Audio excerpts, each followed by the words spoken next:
It's patch note day, bro. It's fucking patch note day. Hell yeah. We made it. We made it to patch note day. Yo. I just did a raid, I didn't get anything. I got some snapdragons.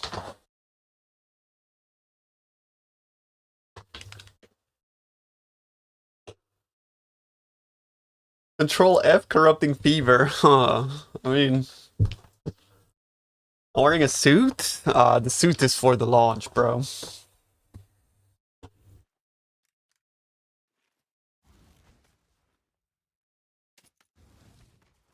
Bro, you got two purples. I got like 39 KC.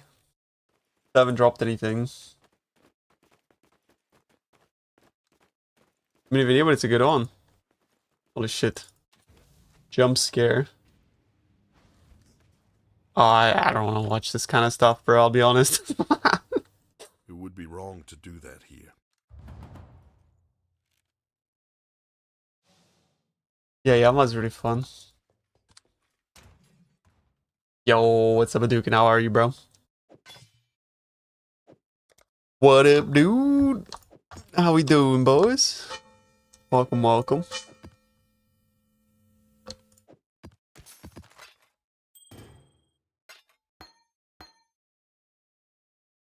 Are we today, chat? Yo, yo, yo, yo, yo. We still got a few hours until the big reveal, so I figured I'd do some early mapping on my non-res capped character. Bro, we have to be getting more crafting. Like, we have to.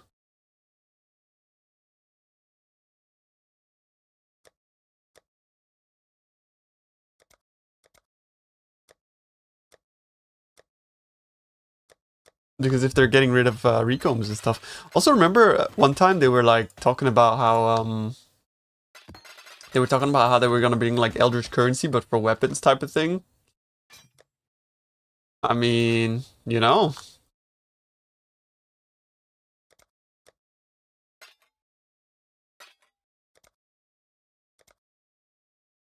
Hopefully that's true, bro.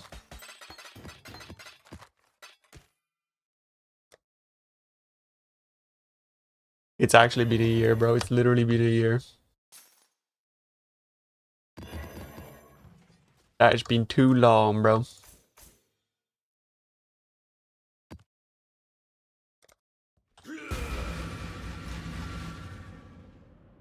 Gaming sucks. Hey, OSR is pretty good. Just saying.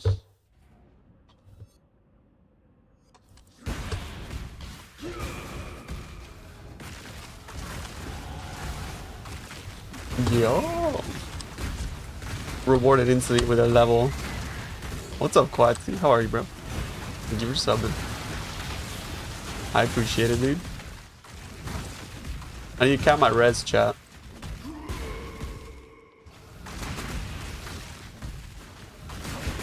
I am not res capped.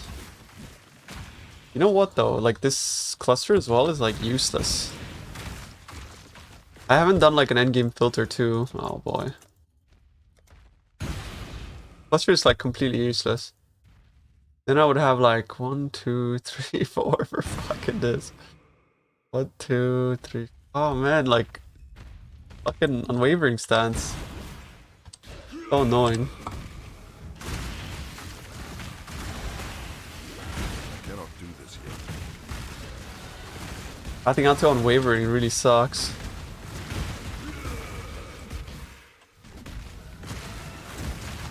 Played that for 20 years? Okay, but have you played Yama for 20 years?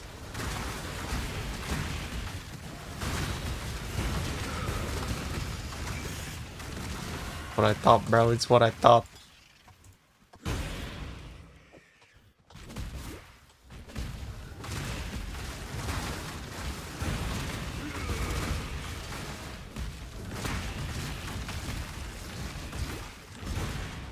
Oh shit. You guys think there's gonna be massive changes to the LS passive skill tree?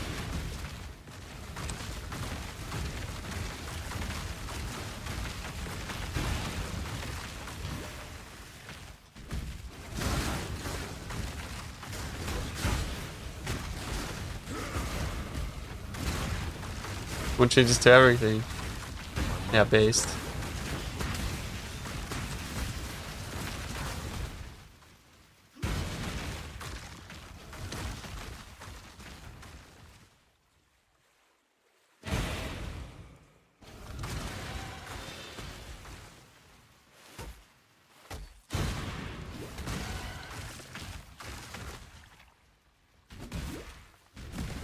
Approach. What is nerfed to the ground? What do you think is nerfed to? I don't think anything's gonna be nerfed to the ground, bro. Aside from maybe LS. I'll say probably LS. Oh, I'm bleeding.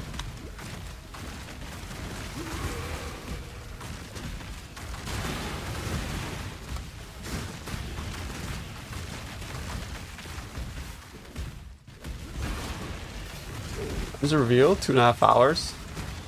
Bro, I think my filter is like literally not showing anything I need. Yeah, I literally think I'm not showing anything that I need.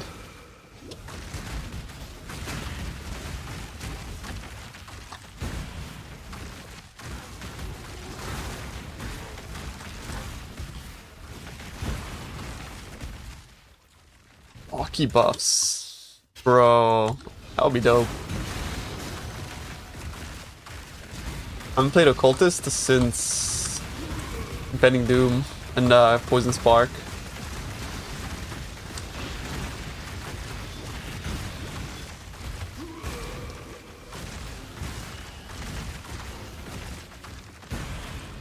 That'd be really nice if they actually buff Aki.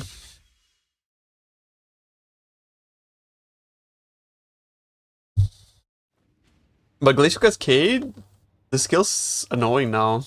Have you seen what it's like? I suppose they could make it not annoying.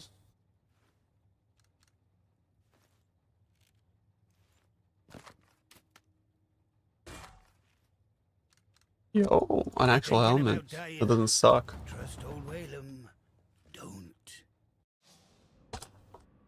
HB buffs. What's HB, bro?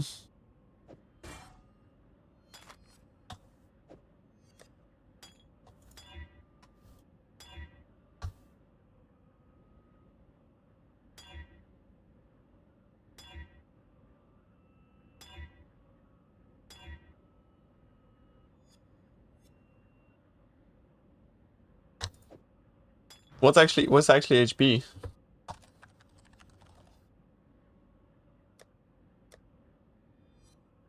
I must be the only person in the world that has fucking quest uncompleted. Why didn't they reintroduce Herald stacking?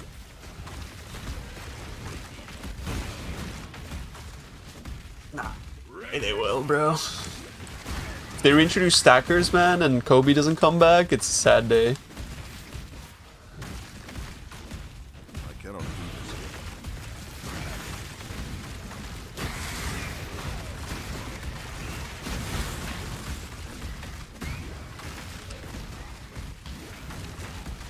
I mean, to be fair, TS is actually good. He's not really like a league starter anymore. Back to what it was before, you know, before the nerfs. Or buffs, rather. My mana is gone. Honestly, bro, the only thing that's really stopping, like, bows from popping off again is T17s.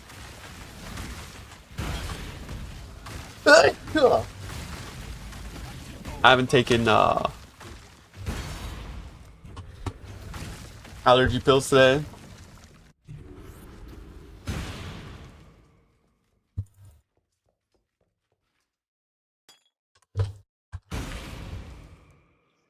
Prove to the cursed ones you are worthy, Exile. You are truly a survivor. Nice, we got Bleed Immune now.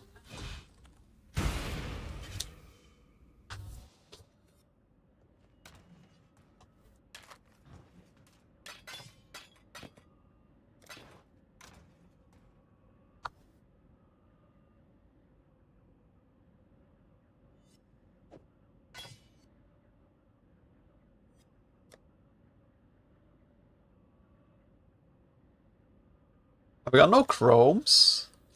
How do I know I have chromes? What even is my filter?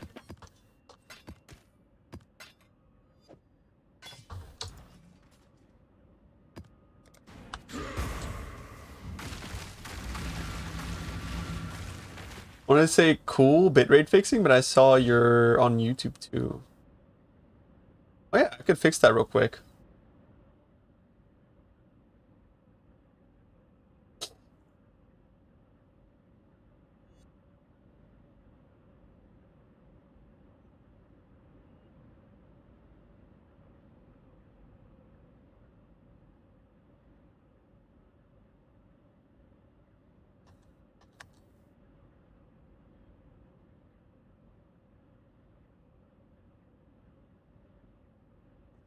Hello?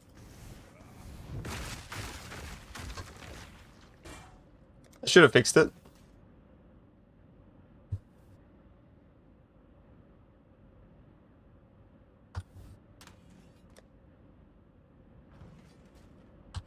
I'm back. Thank you, thank you.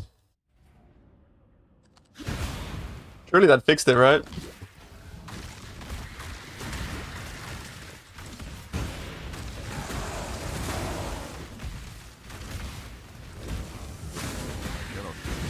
It did? Nice.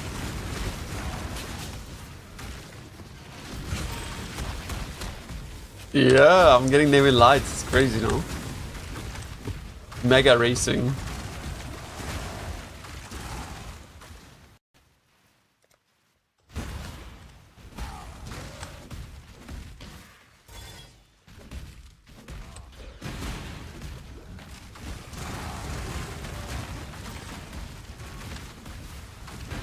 Bro, Exile's fucking any percent time. I think yesterday's time was more impressive. Because yesterday's time was with everything.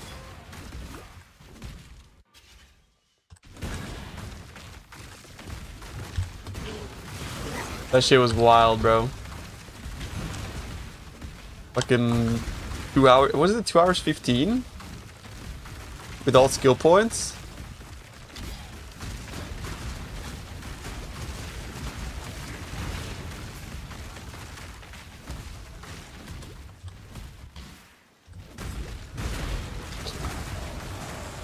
Yo, what up there, how we doing, bro? Welcome, welcome.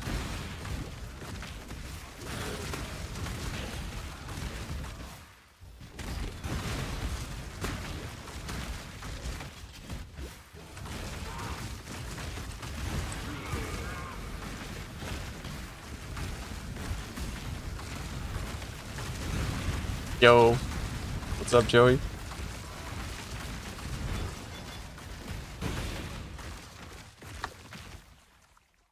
Bro, I'm hiding wisdoms. This filter's bricked.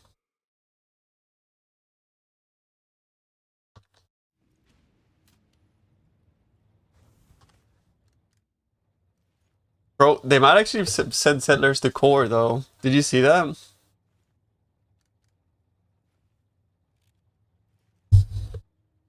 Dragon Warhammer and 10,000 KC.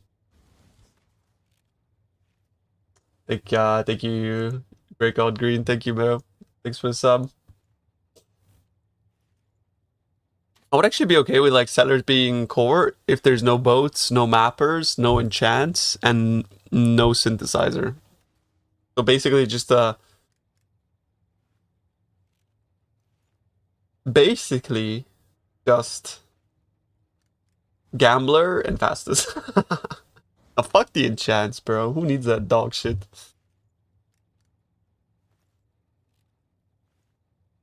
Enchants are fun. What's fun about them? Just black market and fastest. Nah, fucking chance. Cause like if it goes core, bro, and chance is like the new like your build has to have it. What's fun about that? There's nothing fun about that.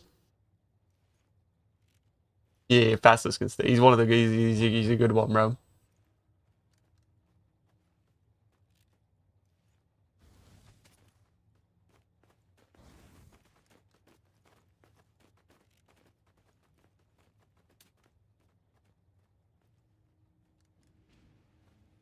Okay, I just have to bring him back down to this. It would be wrong to do that here.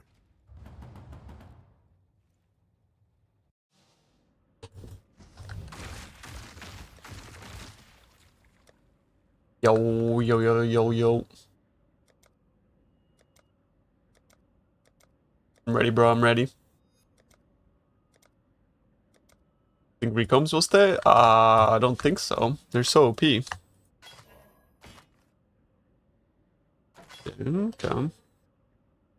I don't have a free prefix on that though.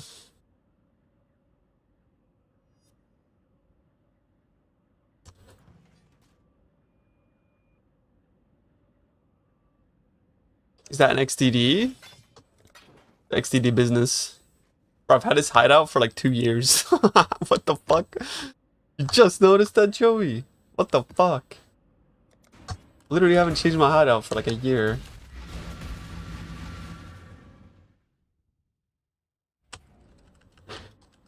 I mean, the uniques, they usually make them go core.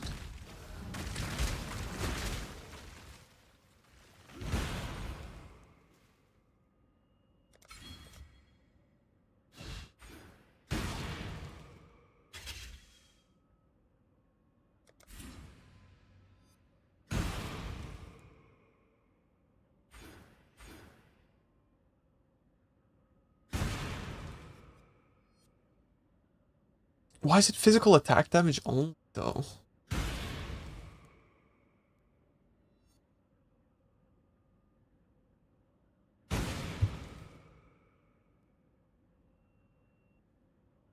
Fuck.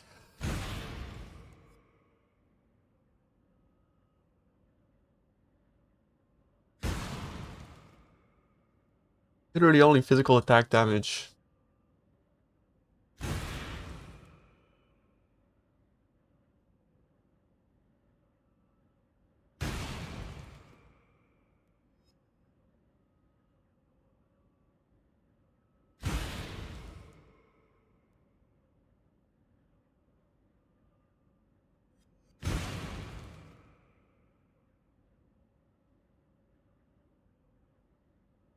Isn't this node just like 60%ing damage? Isn't that pretty good? I guess the nodes leading up to it are not very good.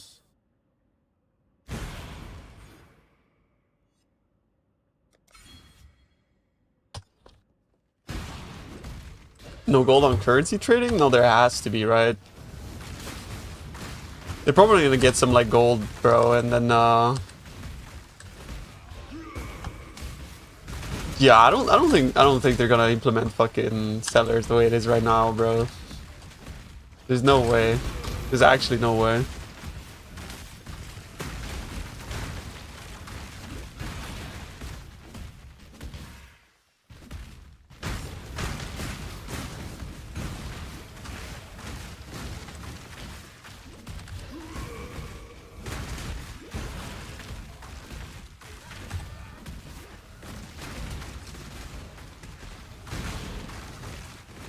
They do, you'll shave your head? Okay, is that a promise, bro?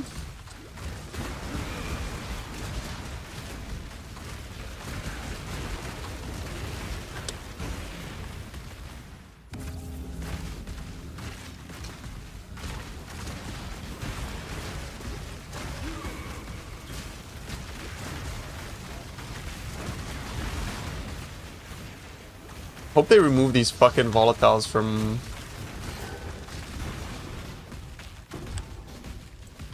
Ritual, bro.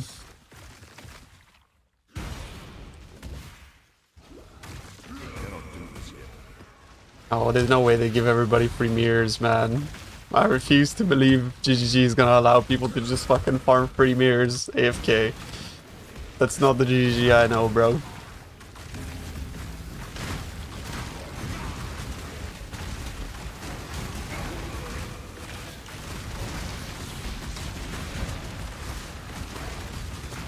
Awaken mirror time, yeah.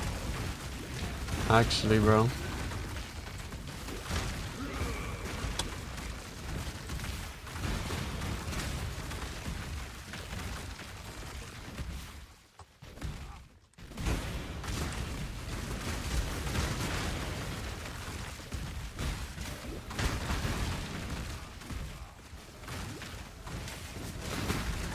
I don't think Reddit actually does love it. It's just like the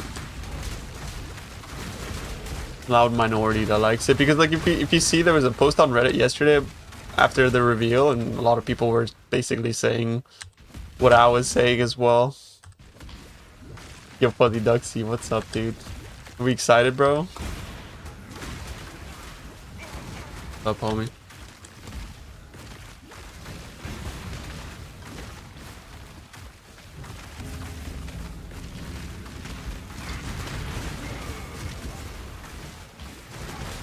Buff Sanctum, nerf the rest? Yeah, 100%, bro.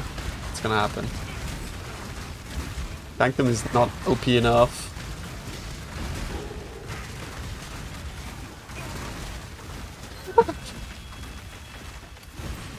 Actually had to get alive. Yep. I feel that, bro. I feel that.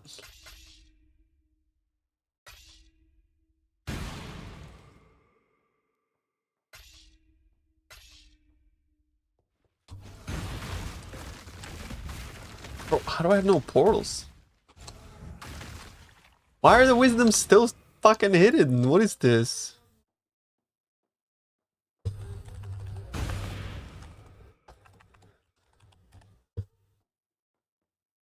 What the fuck?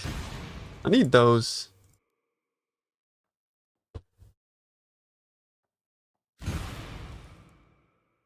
What's the emote? High wide broccoli. Okay, very nice, bro. Good morning, good morning. How are you doing?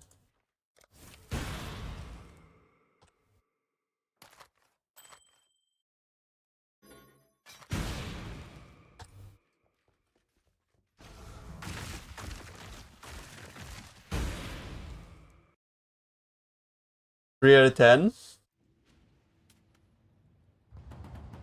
What's 3 out of 10? Are you ranking the emote? Godslayer, good day.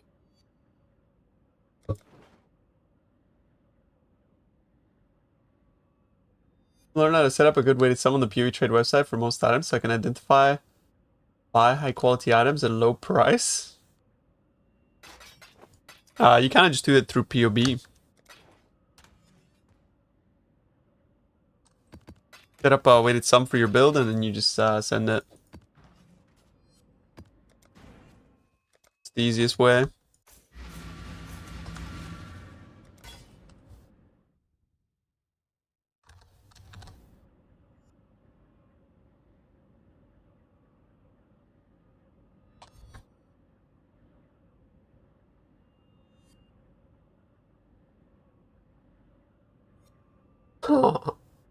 Am I getting timed out?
I guess.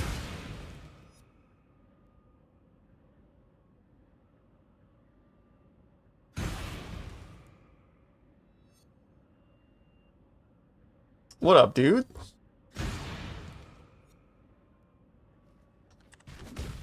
Trying to make the filter actually viable.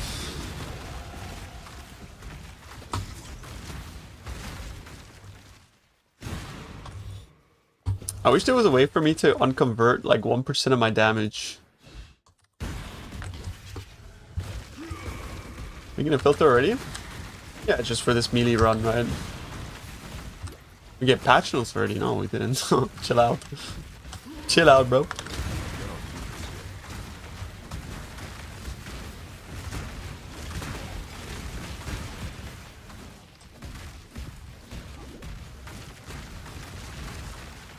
No overlay timer? I'm sure all you motherfuckers can count till 10 PM, no? Just count 2 hours. Look at the clock. League's already out. Yo. Cryo Q.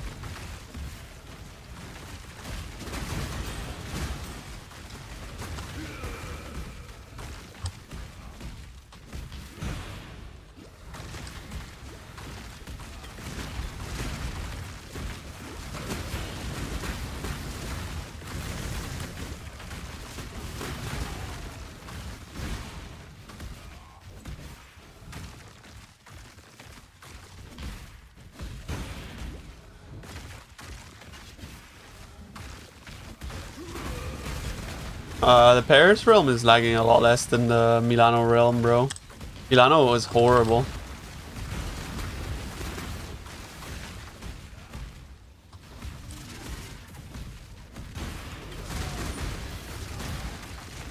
Cool. I should have taken fucking allergy meds. How many labs? I got a normal lab.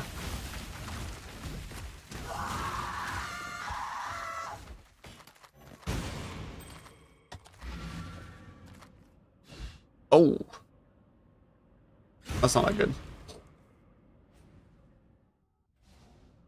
Godslayer. Yeah, 5 practice runs later, streamer gets the gem. Lucker dog. I can't believe it. Listen to yourselves.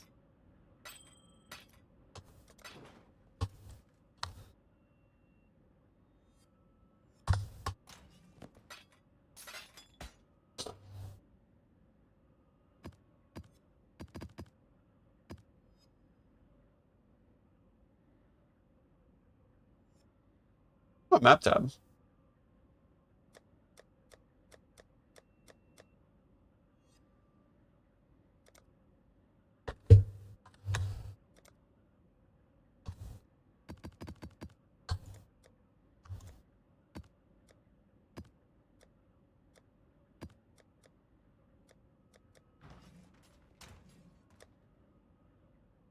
Waiting for patch. Well, patch notes are today. We don't have to do much more waiting, bro.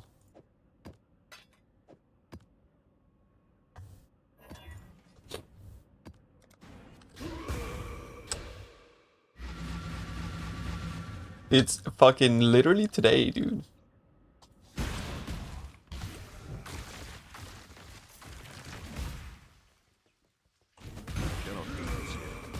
Starting Flicker? Do it. Actually, like, Slayer might get nerfed, no? What do you think?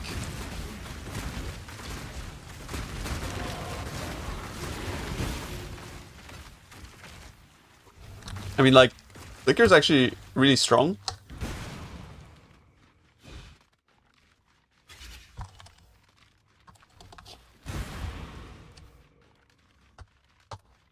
What's the... I need, like, a timer, online countdown, I guess.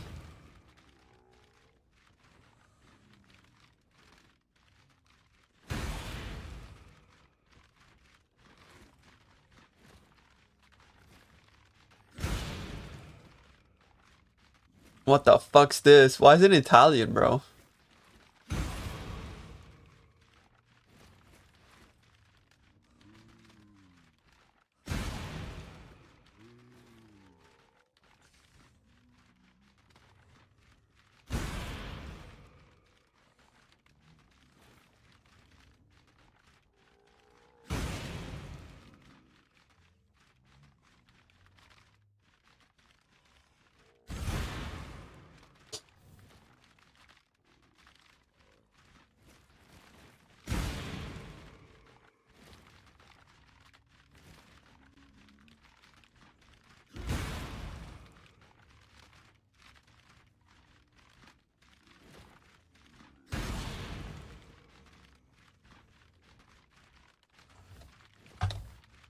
Hold on.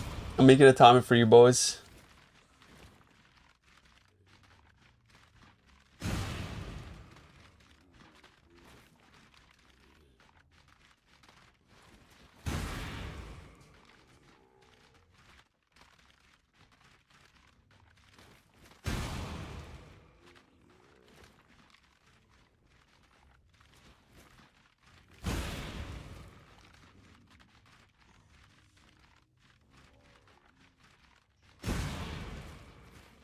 Fuck. Why is it not working? Damn it, OBS.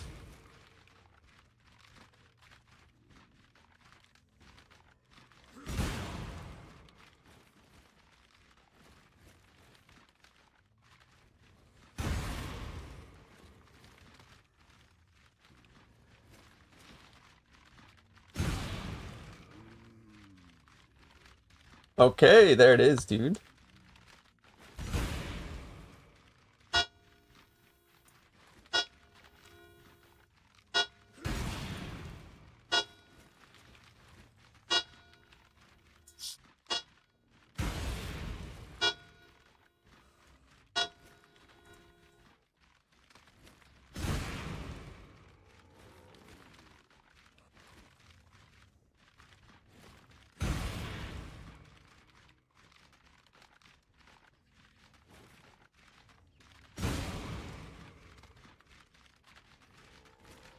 There you go, boys.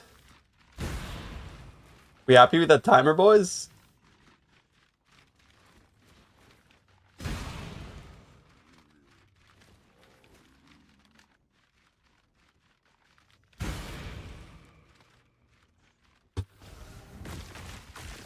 Yeah, we good with that? Okay. 5 giugno 2025. What's the timer for? No, I can't believe it. What do you mean, what's the timer for? It's for the reveal stream. Wait, what? Did I get it wrong? What do you mean, what the timer for?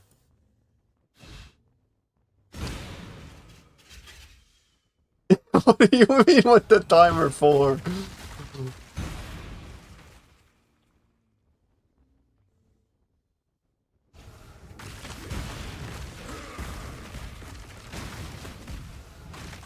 The clock reveal is in 2 hours.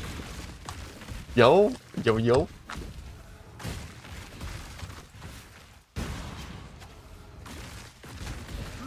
No fact for you stream in 2 hours, I'm afraid, bro.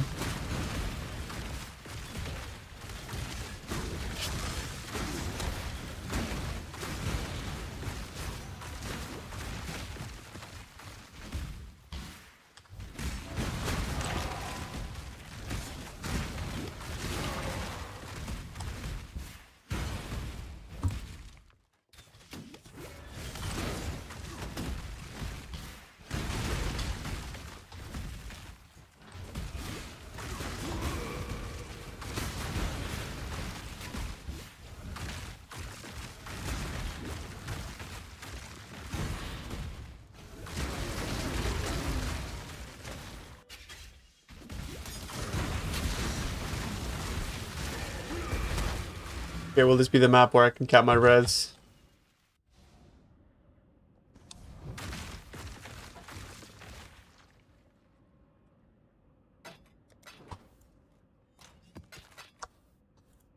Honestly, the Gambler's like pretty hacks for resistances and shit, bro.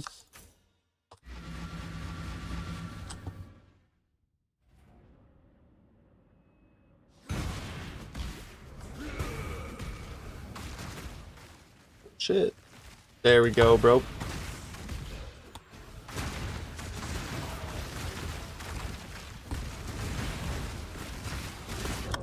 Oh, did the eruption in Italy affect you? No, I live in the north. We don't have a volcano in the north.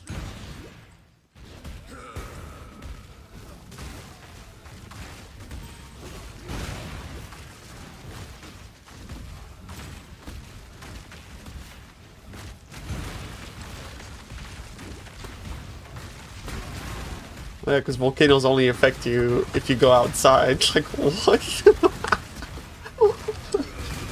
Natural disaster occurs. Don't worry, guys. I'm safe inside.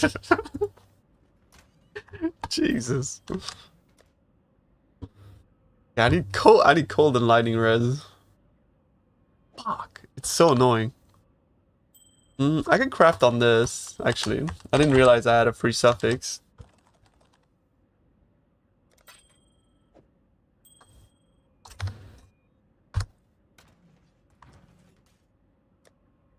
No Alira? You get so much res on the tree, though. Maybe Alira is the play, I don't know. I don't think so, though. In fire res. It's all fire res.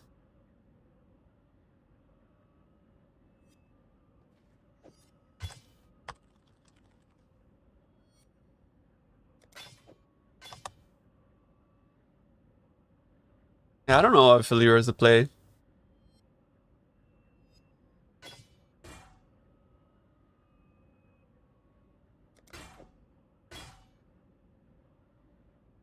Look at those gloves.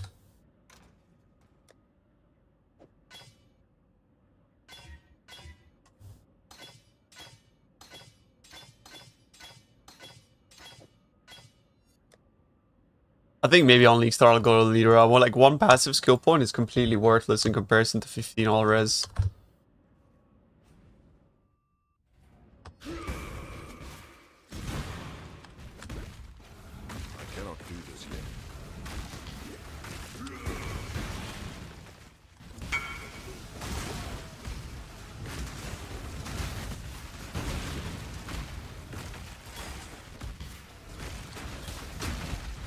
I don't want to come back. I did 39 runs with 0 purples, bro.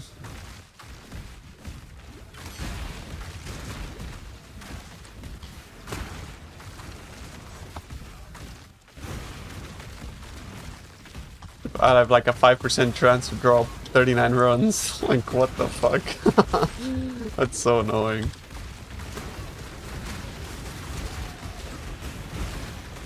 Never once lucky, bro. Oh, Sundering Axe.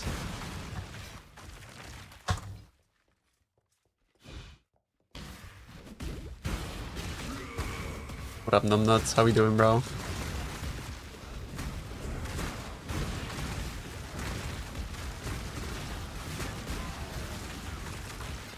Thinking of asking PoE Reddit to help improve build. I want to play this league. Is that a good idea, guys? No. Either like your Reddit's gonna get like not looked at, or they give bad advice. I don't know. You can always ask a streamer. But even then, streamers are probably like too busy trying to work out their own stuff.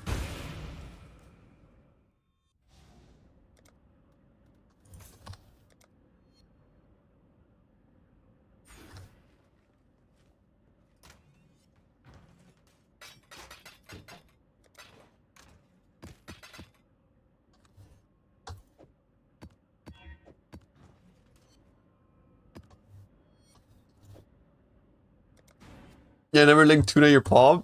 Yeah, don't.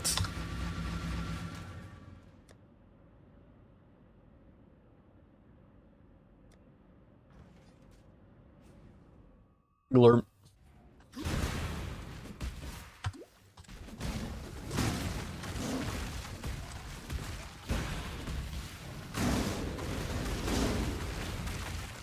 He's not bad.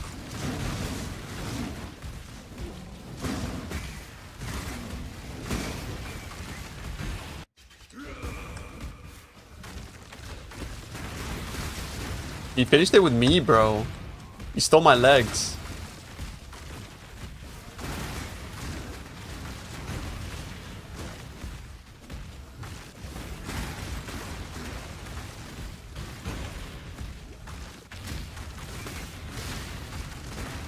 Actually, no, he stole my chest.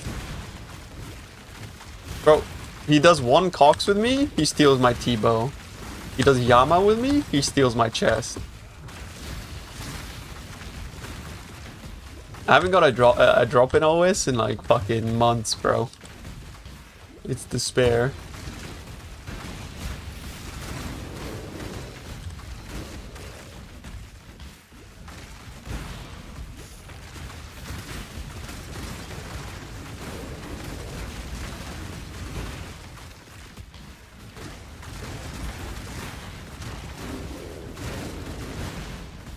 Bro, my damage is so good.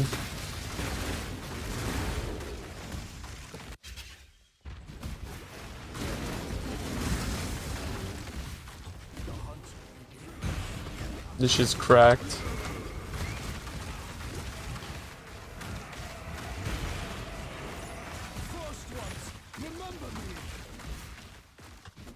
Oh shit.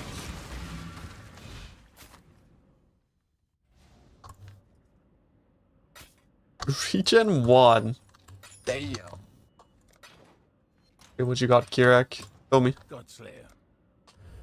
Tell me the goods. Okay. Chance poor though.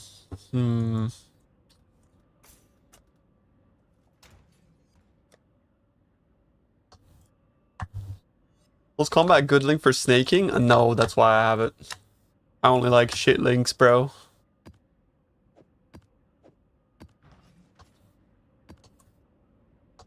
Nerf myself. Otherwise, it's just too easy, you know what I mean? It's too easy. Yo, the Chilean the bass. What's up, bro?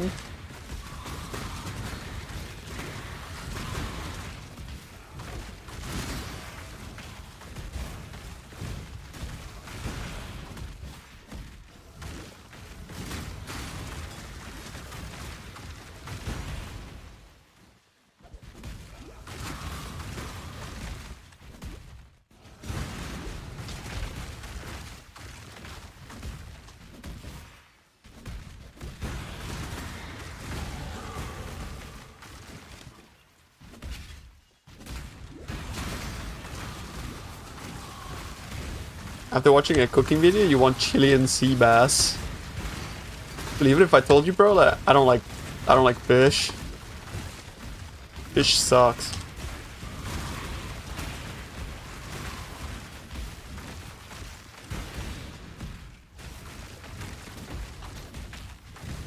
Free chance. Oh shit, it's my lucky day. What do you mean fraud? If anything, it's the opposite, bro. Cause like fish don't eat fish. Actually, they do. It's like, what else are you gonna eat? Still, I'm not one of those type of fish, you know.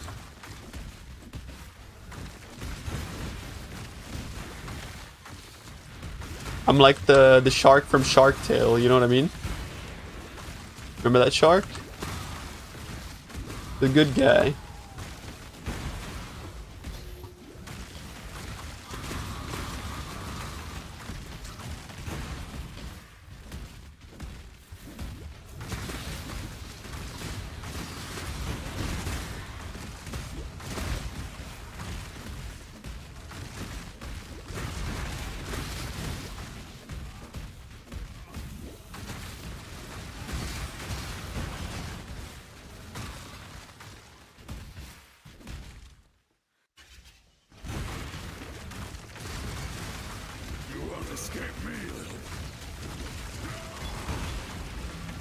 Okay, surely good gloves.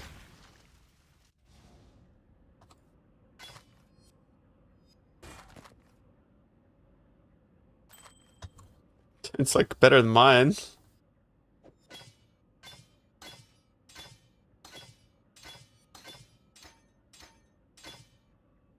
Direct upgrade though.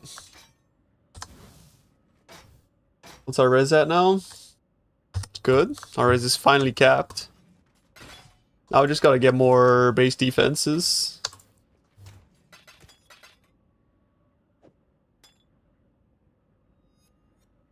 Or life. Hell yeah. The question dumb as well? Which question? How does proximity work with snaking? Proximity works based off of where your character is.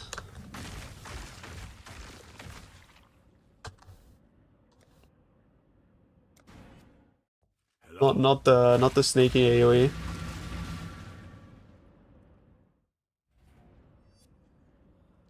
Dude, today is the day, bro. But the good thing about combat, both combat, is combat rush.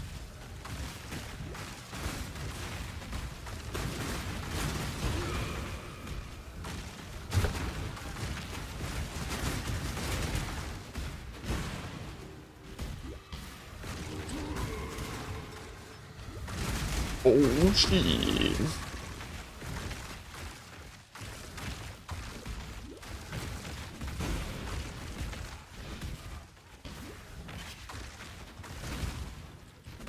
Are you using in the endgame setup as well? No.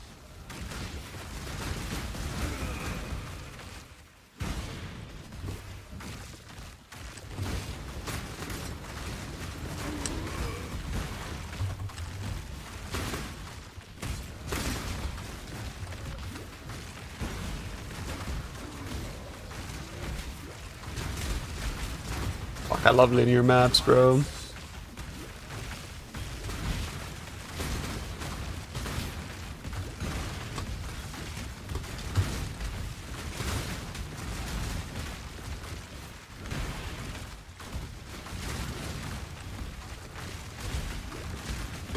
Bro, it's great.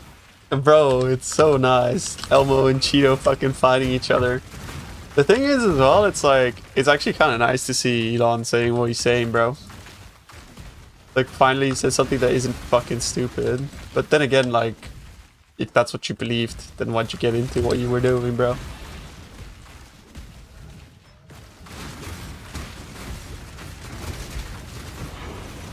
New favorite of...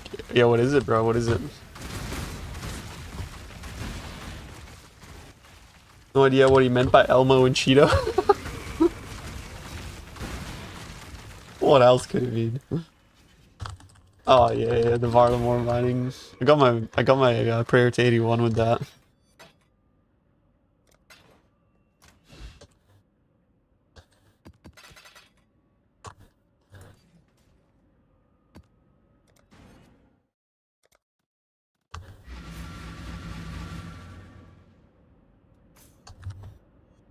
Yo, kick ass, welcome back, bro. Thanks for the 52 months. Yo, I really appreciate you. Thanks, homie. 50% elemental damage unlocked, bro. I'm fucking huge. And then I get fucking resistance inversion after this. It's just gonna be like, gonna be crazy.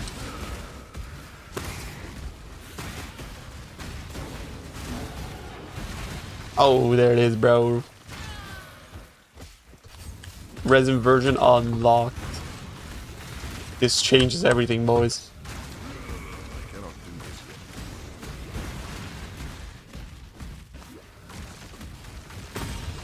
You can't really get into it? Are you following the guide, bro? You gotta do the guide.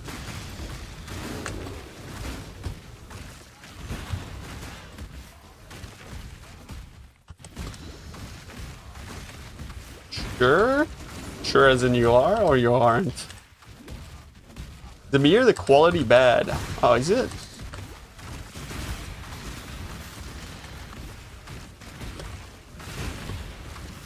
Yeah, I'm still trying to tune the quality of both YouTube and Twitch.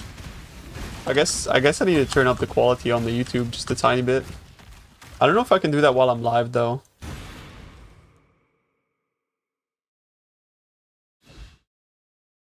Apparently I can. Did that fix it? It's not bitrate actually. It's more like my encoder. Let me know if that fixed it because I just changed it, but usually you're not able to change midstream, so that's a decent amount of fucking strength, bro.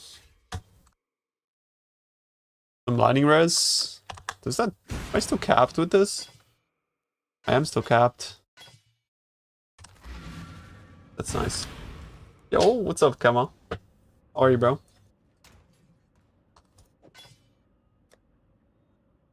A lot better. Nice. Yeah, I'm happy to hear. Yeah, sorry, I just had to turn on my encoder settings. Thanks for letting me know, bro. Appreciate you.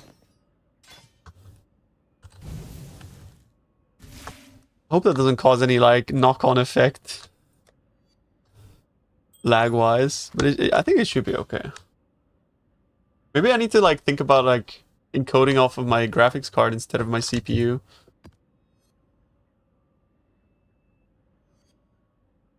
So today gonna start working on the 16th? Oh, shit. Yo, congrats, bro. That's crazy. Getting new boots, boys. We need new boots very badly. We hella need new boots. Look at those. What are those, bro? Let me see Yes? if old Waylam's got some. One thing I don't like about new vendors is how everything is magic. Like, how am I supposed to do anything with magic gear? It's everything. Everything is magic. Am I supposed to, like, scour it? The waste of a scour. Oh well. I'll scour it then. Remember. Good to see you. It's magic, bro.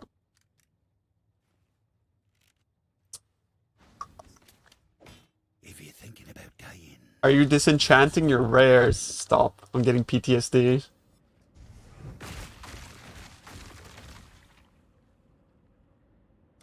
Echo.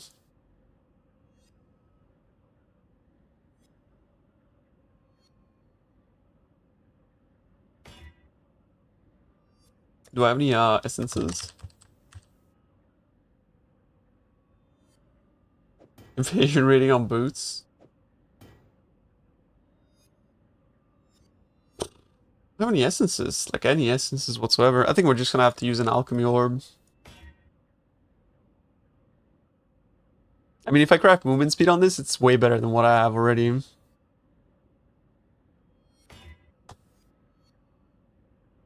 I need a green socket. Yeah, YouTube actually does have better quality overall. But it's not a bitrate issue, it was just more encoding.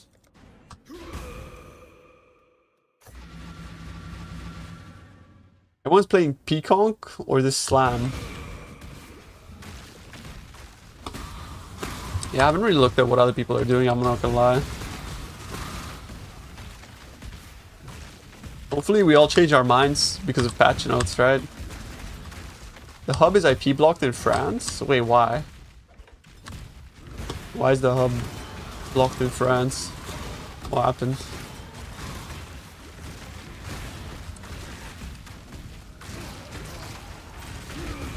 Or you know what I want them to buff? I want them to buff Thornbrand or Penance Brand. Something like that. Oh, Pimu, thank you so much for the 6 months, man. Thank you, sir. I would love to just play like things like Spark, Stormbrand, Blade Vortex, fucking Spellslinger, bro. What if they buff Spellslinger and then we can literally play any spell we want while fucking attacking with wands, bro? Winter Orb, sure. Fuck, like, sure, Winter Orb is cool too. Playing like some, bro, Spellslinger would be so dope, no? Playing like a cool slinger build, oh man.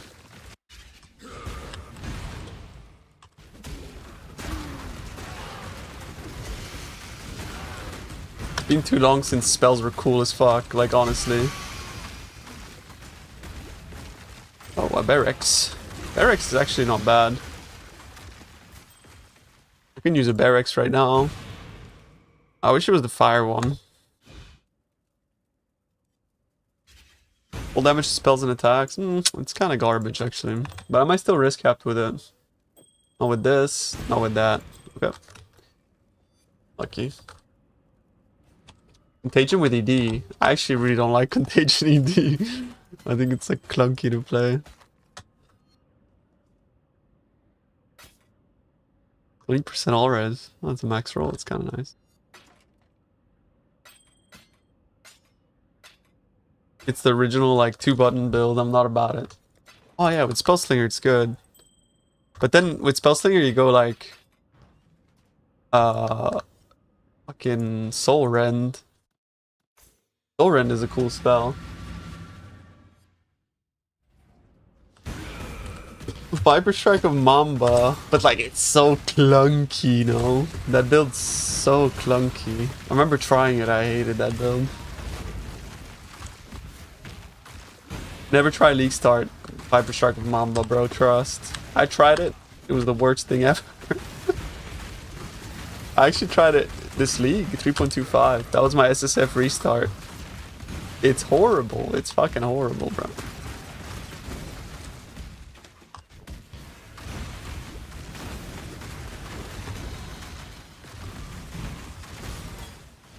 Like, it might be good on min-max gear, but yeah, unviable otherwise.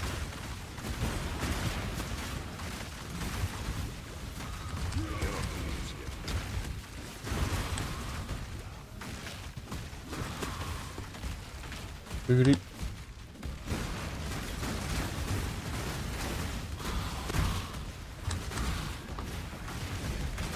It'd be cool if they don't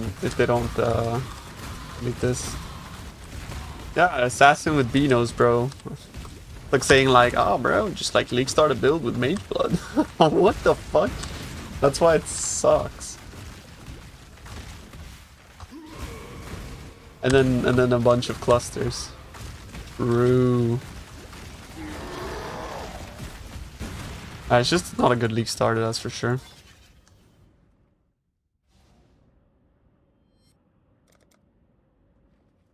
Godslayer, good day.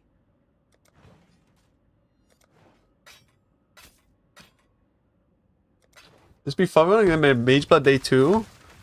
You mean Headhunter day 3 after going offline? Guys, I didn't abuse bugs, I swear.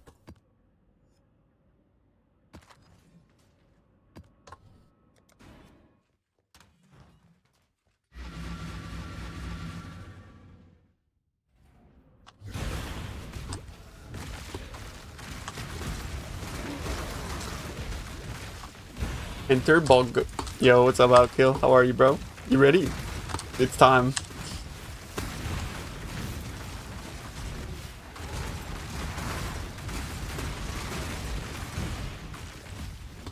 One, 2, 6. Here we go, baby.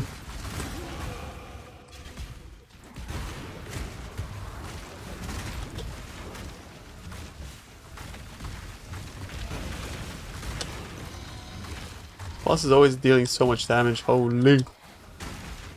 I have like no armor yet. My character is weak.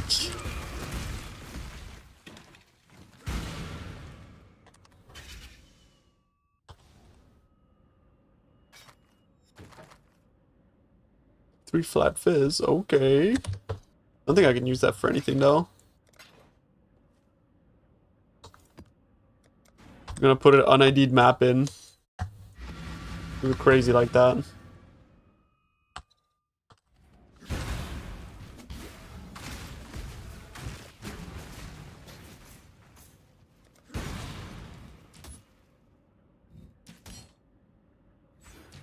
Take the fizz extra as well, it's not bad.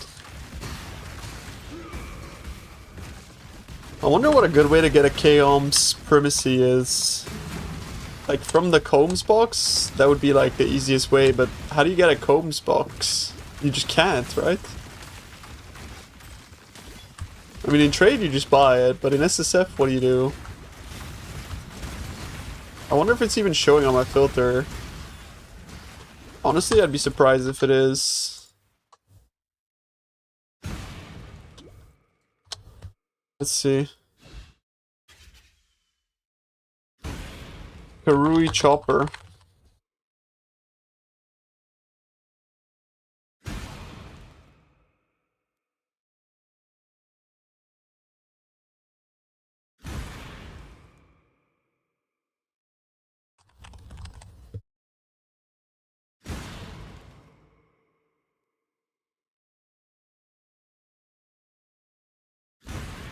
Let's go with that.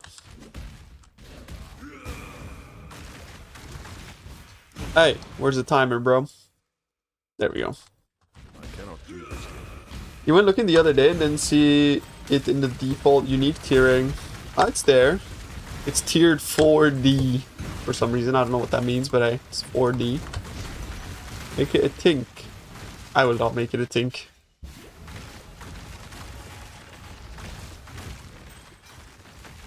Damn, look at that damage though.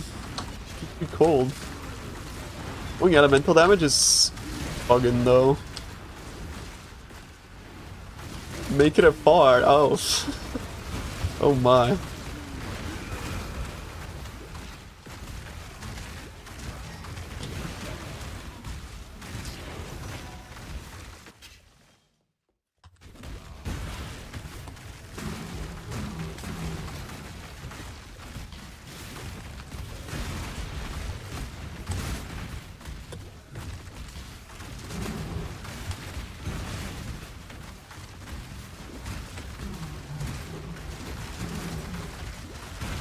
You only gotta count that as means a new league in 1 hour, 30 minutes.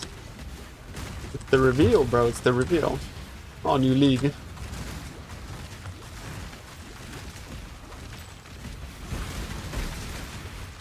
Whoa, whoa, whoa, whoa, whoa. What's the new league then? On Friday. Next Friday.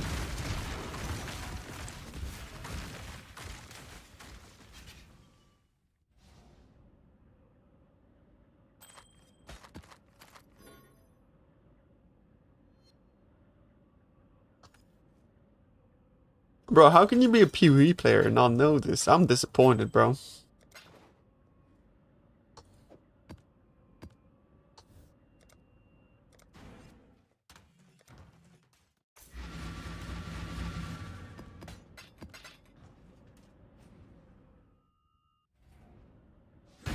Jazz. Good one, bro.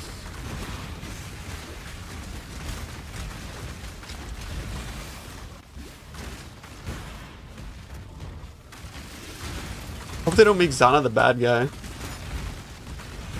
If they make Zana the bad guy, it's over. I mean, it's been 1 year. Yeah, there's 1 year between each Christmas. Does that mean that you fucking forget Christmas? Like, what is that? If anything, like, you remember more.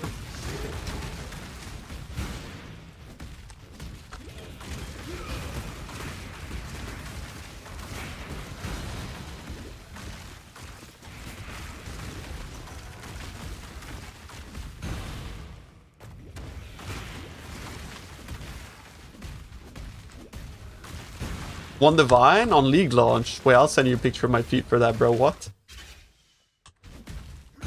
Promise?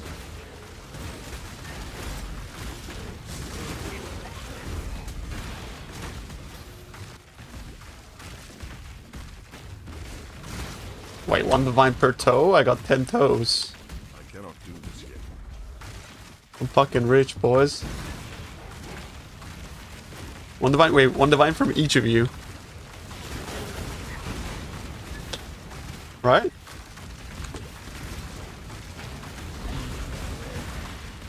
Ten Lamau. What is that supposed to mean, bro? Were you born in like Chernobyl?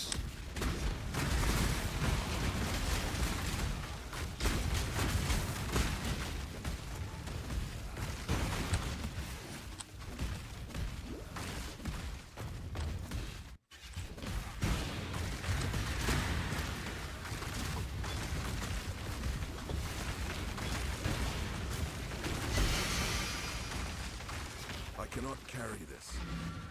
My damage is insane.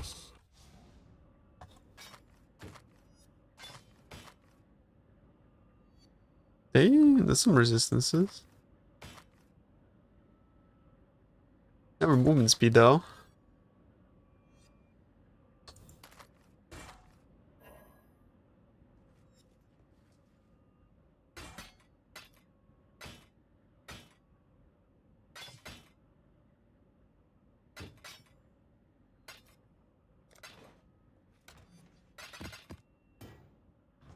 How's the trail?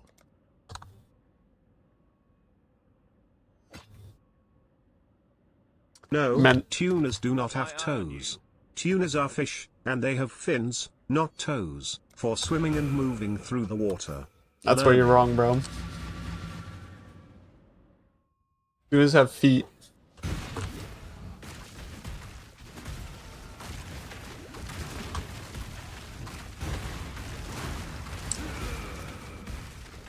Can you imagine if they switch back the Divine Exalt? Nah, yeah, I think Divine Exalt was a good change, bro.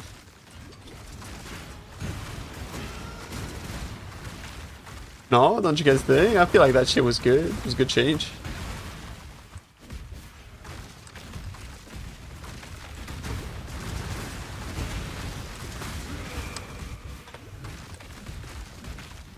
Like for the average player, realistically, it doesn't really do anything aside for increase the value of like of unique rolls. And just like any in-demand unique has now like value tied to the variance of the roll. It's good.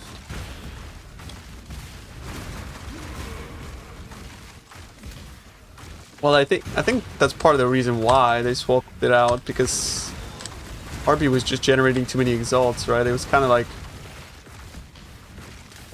you know, contributing a bit to inflation. I would imagine like they didn't really like that.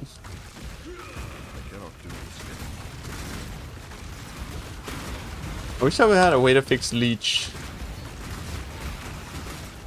I think the play honestly is to just get like yeah, I don't know what the play is. To get leech.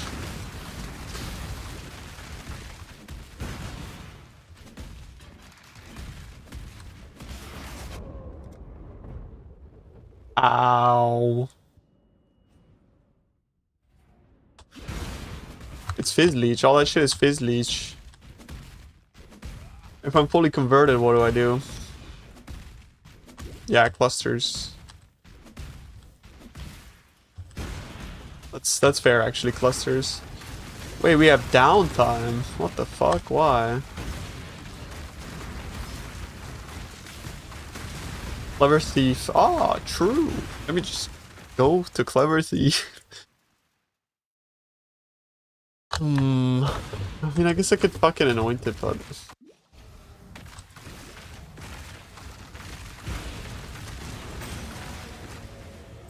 First you gotta get like a decent amulet for anointing, I suppose. But yeah, I feel like anointing is not so bad. Why doesn't Marauder have generic leech? Especially since like Chieftain is there as well, right? That's so toxic. Like what's Chieftain gonna do? Chieftain is the fireman, and he's got no leech. Chieftain just fucked.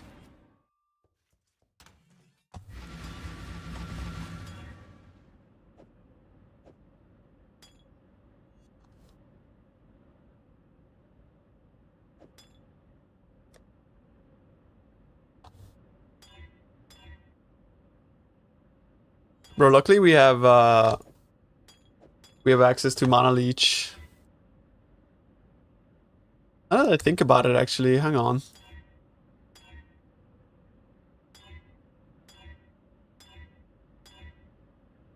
I think avoid shock's good for now.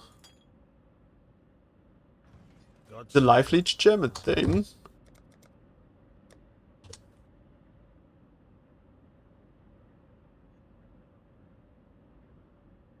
I mean, technically what I could do... Blood and sand there, hurl of... You could actually just link combustion to life leech as well. And that would solve it.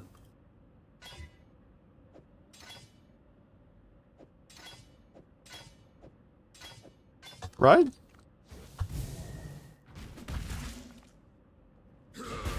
Pretty sure that solves it. Yeah, I go Zerker for snaking. I cannot do this. Wait, that actually solves it. Infernal Cry is so fucking busted.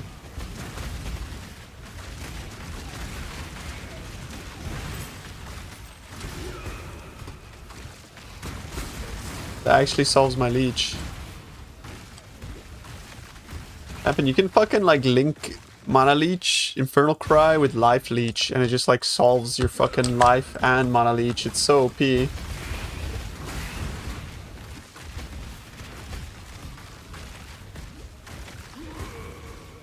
Are we working full 8-hour days every day? Oh no, dude.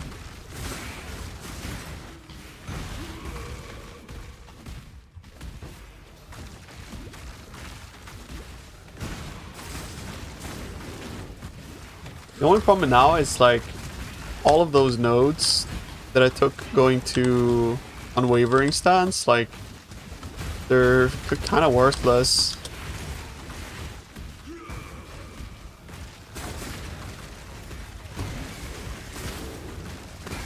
Link work to less duration. Good one.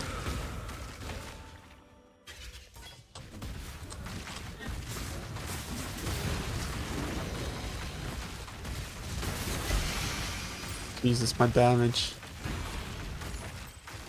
I cannot carry this. I'm showing map bosses.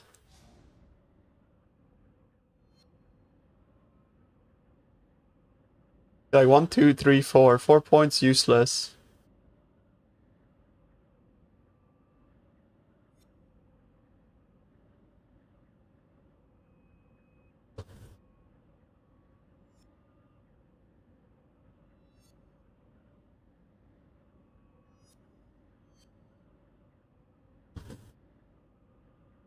I think we're keeping fastest, if I had to guess.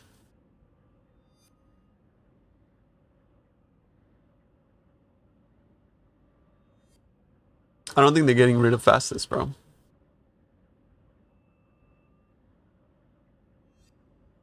It'd be kind of crazy if they are.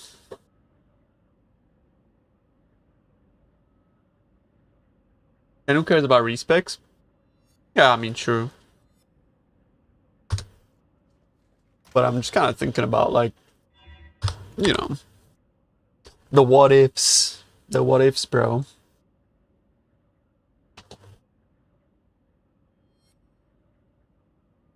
What ifs?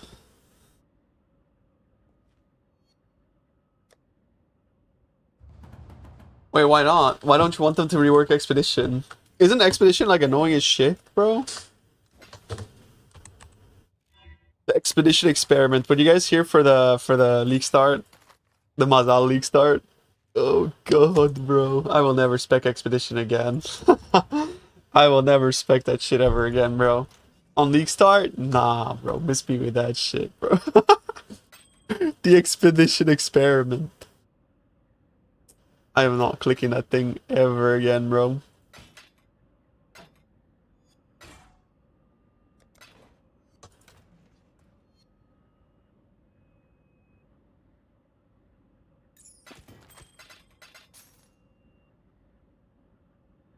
Hard is it to find Fulcrum on your own? Pretty hard. Gotta do a lot of blueprints. Pretty hard, bro.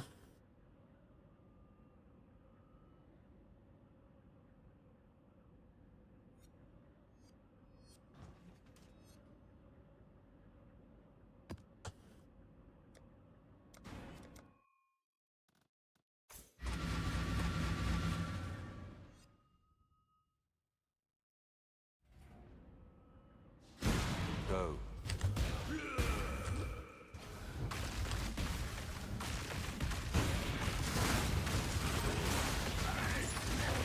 I mean, honestly, I kind of hope they rework it because it's annoying, right? It's not a fun mechanic to play. I would love for it to be fun. But yeah, unfortunately, like, reworks usually mean deletions. You guys remember Delve? The Delve rework? How excited I was for it, bro? Good stuff.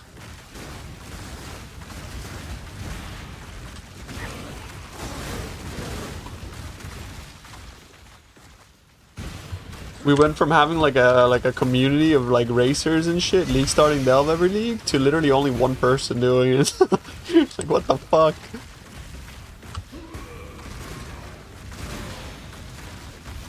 The GG Thanos snapped an entire fucking community, like, nope. Well, the fossil nerf was part of the rework because they made them much more common, right? So it's like, oh, reworking fossils. Lab community as well, true. The man, like, what they did to lab is nasty. Same as Delve. I don't know why they do stuff like that.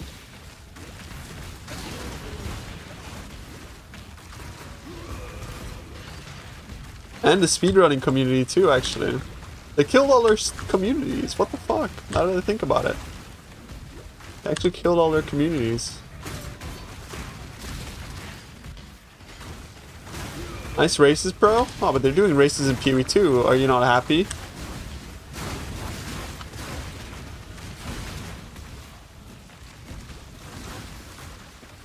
one is captured. Now you have been captured, Kate. You will be a survivor. Or you will. There was some PoE 2 news today, though. Some of those uniques look cool.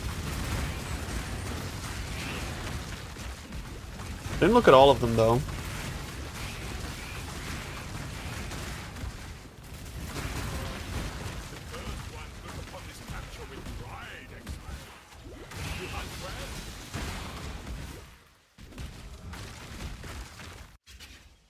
Do you really want an item auction house?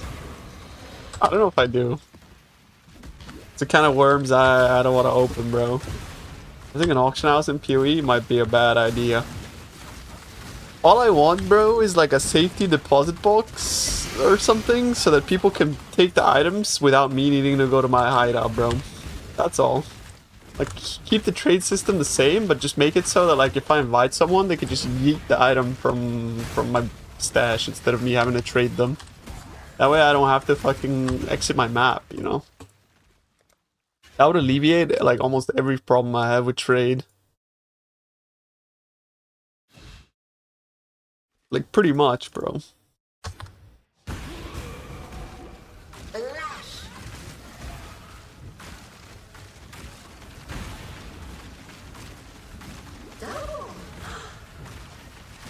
What's UO?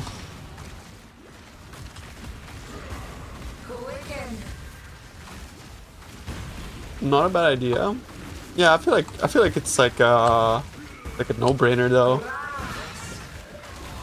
But I still don't think they like the idea of streamlining trade at all in any case ever, because they think trade is too OP, which is it is too OP, but it's too OP for the people that are like kind of like abuse it, if that makes sense. Whereas like for normal people, it just sucks.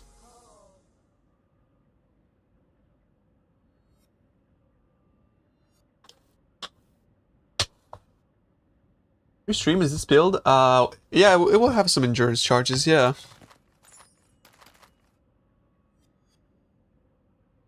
The only problem is like right now for me, I need to generate endurance charges, which actually, bro, like to be honest with you, I'm just being lazy. All I can do is take Endurance Cry. Put this here, put Endurance Cry there, and now I can generate them. But I need Urgent Order, actually. Otherwise it sucks.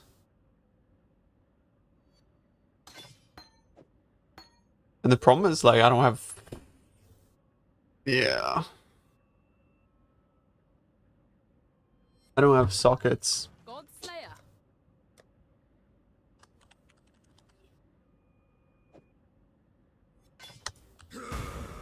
Oh, it feels so much better, actually. Holy shit.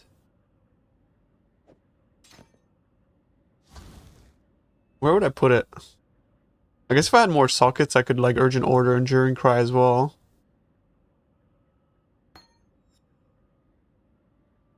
I don't necessarily need Frostblink anymore.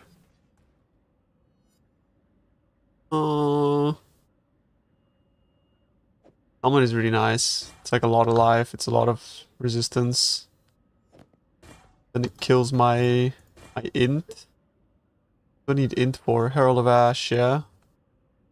Herald of Ash needs int, it's true. I'll figure it out when I find new boots. For now, I think we'll stick to this. But yeah, for now, you would go for Enduring Cry for your endurance charges, and later on you get the... There's a cluster node that gives charges every time you War Cry, like a % chance. That eventually is gonna be like sustaining your frenzy, power, and endurance. Not that you need any powers, but yeah.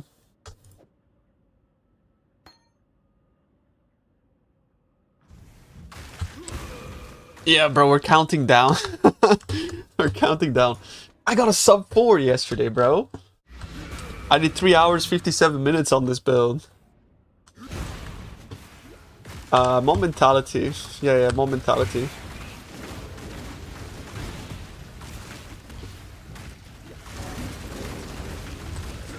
During composures, alright, it's not too bad. What's this? Add a support for the 3.26. Yo, the supporter packs. Wow. Hey, chat. No buying supporter packs until next league. If they release the next league in 4 months, that's when you buy supporter packs.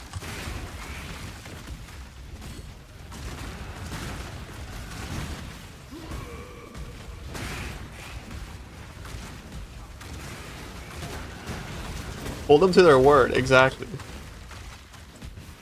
They said they were gonna give us another PoE league in 4 months. So I'm gonna hold them to that, bro. If they don't bring it out in 4 months, oh shit, bro. No support pack for you, Mr. Grinding Gear. I mean, to me, like, in reality, if you like the supporter packs, buy them, right? Like, you don't have to fucking, like, make a statement or anything. But hey, that's what I'ma do.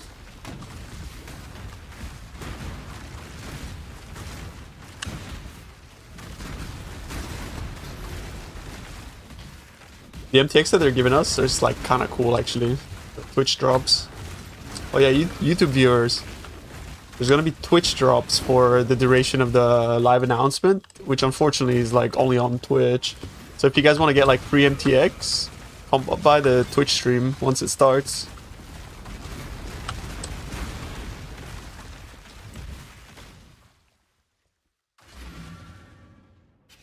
What happened to the timer?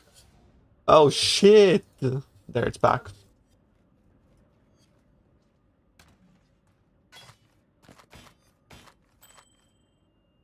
You could chill. It's fine. It's fine. It's fine. It's fine. It's back. It's back. Calma. Tranquilo.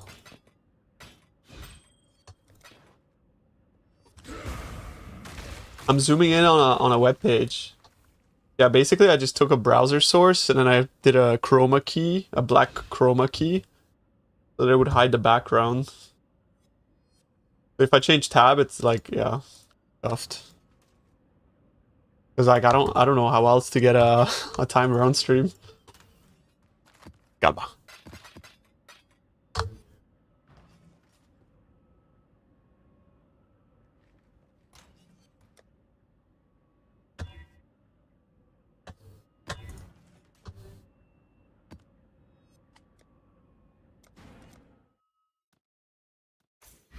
One more map and I get unwavering vision, and then we unlock the speed. Ah, feels good, chat. Feels good. I cannot do this here.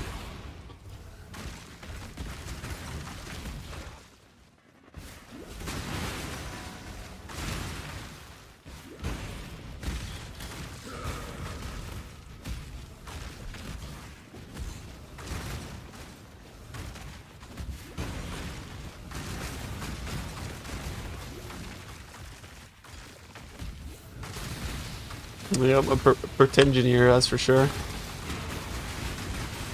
Oh. Yo, somebody drop me a Combs Primacy. Do it. You know you want to do it. Drop me that axe.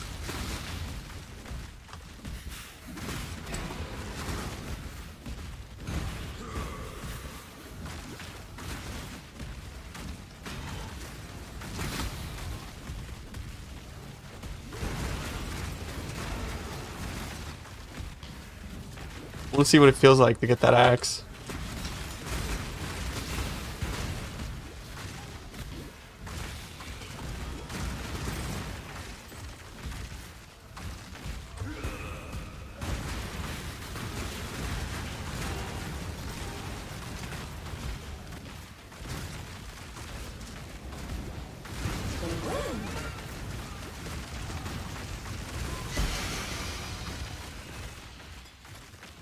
Bro, the damage is so unethical now.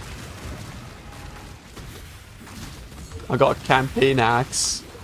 It's fucking crazy. It's so crazy.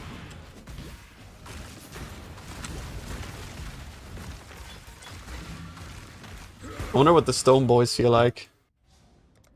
Won't be getting to 2 stones though on this run. Yeah, once you grab Unwavering Vision, you got like 20 points to spend, so I like to make wings on my Atlas passive tree. Like to give him wings, and then we grab all these, dude, and then we grab all those too. And then we can grab 1 cluster here. Beautiful. Now we're gonna be like accelerating our progression times 10. No clusters though, but who cares about clusters? Hail, Godslayer.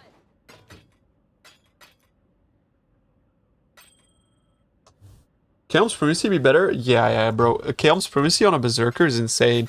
You know, the bonus that gives you as extra is actually scaled by, it's scaled by this, so you get 50% extra physical as extra from your rage, and since I have a total of like 50 rage, you get like a lot of his as extra, basically. Chaos Primacy is the GOAT.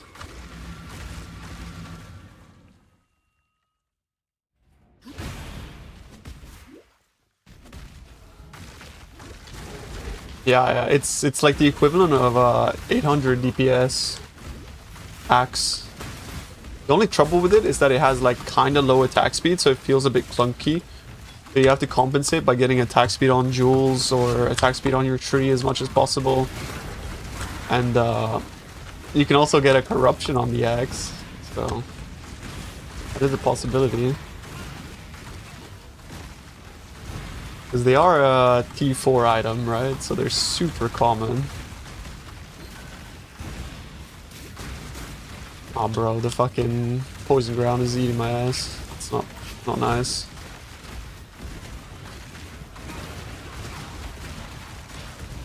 We're investing in Veil Orbs. Well, you can still invest in Veil Orbs. I think it's still a good investment. People still will need them.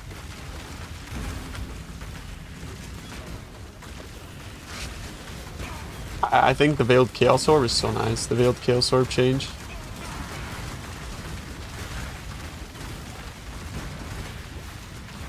Such a good change.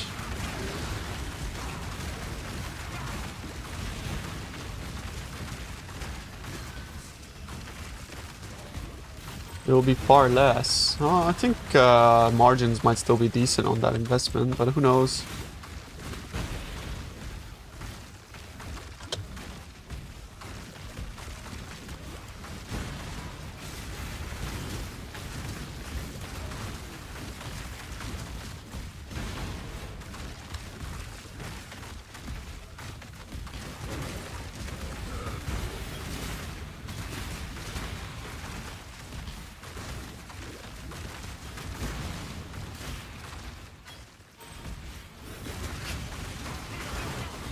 Yeah, crafting boots is gonna be great actually. Especially since Wild Bristle Matron, right? So like on this build, I think I'll get like a Void Shock boots instead, because it's super easy to craft. A Void boots with like a fractured suffix.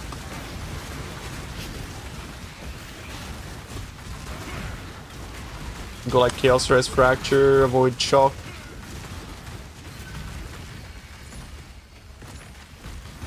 With like Storm Shroud if you really want it, I guess.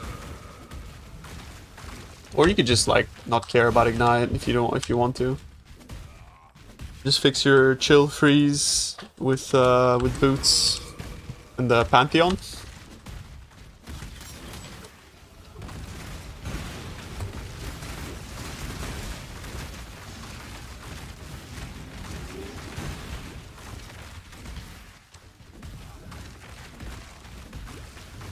Nothing to see here, bro. Move along.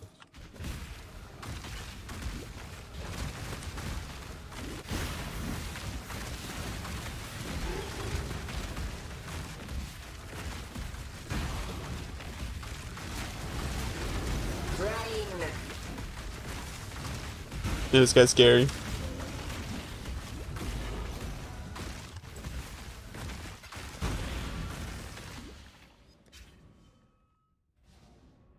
When I do the hot tub. Wait, how did she know? What the fuck?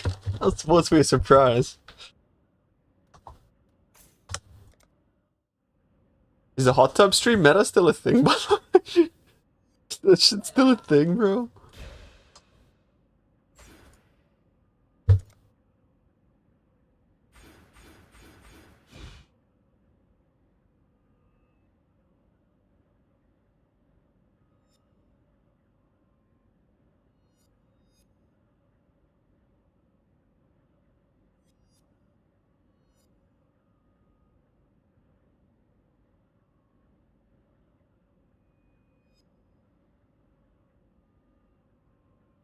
The realm is restarting in 1 minute, boys.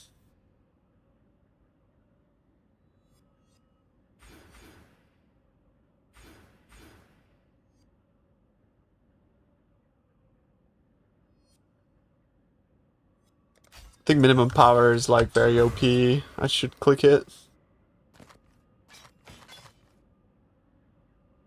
25 MS. Oh, wait, those are really nice actually.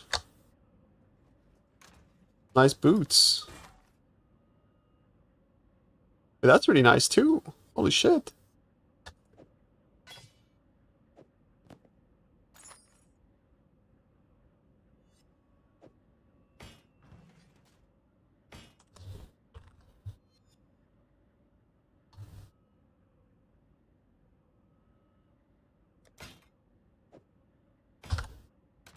Is GG live?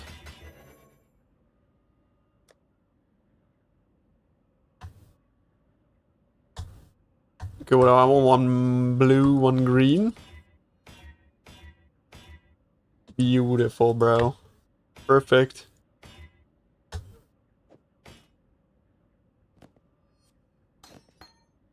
the problem now is I cannot use Herald of Ash anymore, but what I can do is get it here again.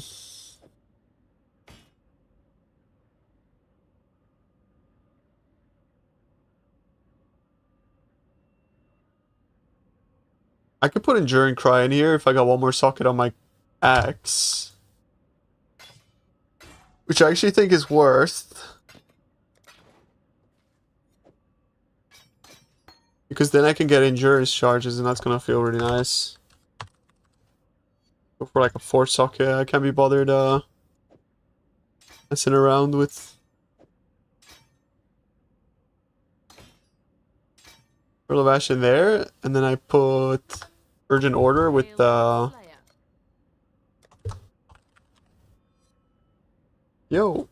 Oh, nice. I'm glad you liked it, bro. Thank you. Probably Volcanic Fissure this league, as long as they don't like turbo nerf it, so. Nice, that feels really good actually, clicking those buttons. All I get now is... Wait, actually I kind of want to craft this. But is it craftable? Like if I take this off, what happens? I'm capped. And this just gives a shit ton of... That's really nice. Put some of these in there. Bunch of armor. Get like 4 sockets, please. Bunch of blues. 1 green. Beautiful, bro. So nice. Look at that chest.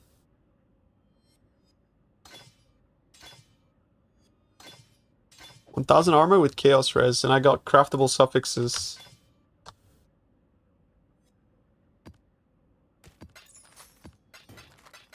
But the server's gonna go offline here, so...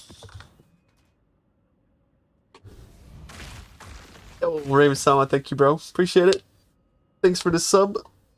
Thank you, man. Yeah, they're usually gonna post notes today. Good, 2160p PoE stream. Wait, crazy.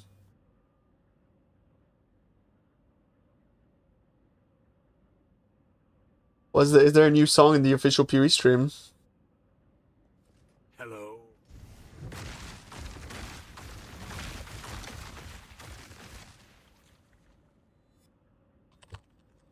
Are they live on YouTube as well? Oh, actually, I gotta go on Twitch. Let's go Twitch. Path of Exile.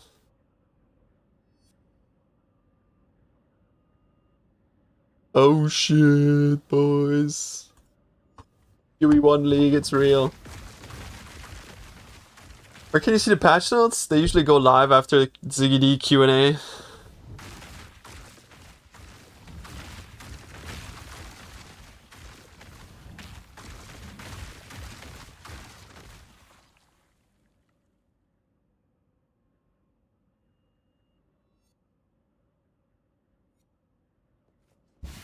After a year, feels kind of weird. True. Wasn't the server supposed to restart? Hello? Hail. Why he looks like a Giga Chad. Look at the pixels on that axe. My hands look like stumps. Oh, he looks so good. He looks so good.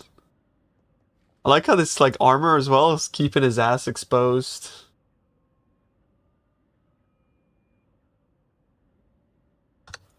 You know, party in the back. Business in the front.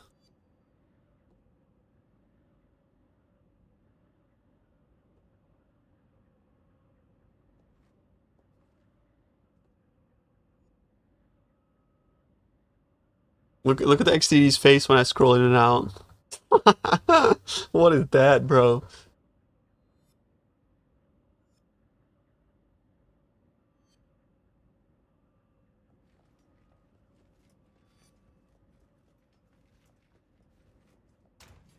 I want to play the game though. Hello? Like, restart the realm so I can keep playing. Hello?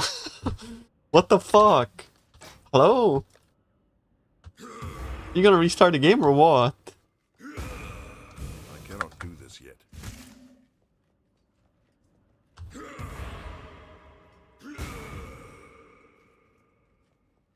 They're trolling, no?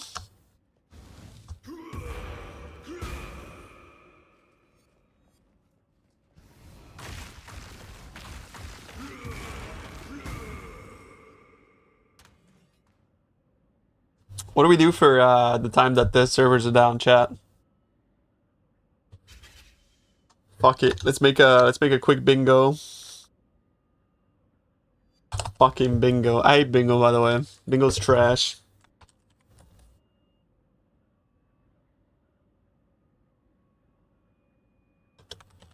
Yo, Remy-sama, thank you so much for the 5 gifted subs. I appreciate you, beast. Thank you, sir. Bro, bingo's so ass.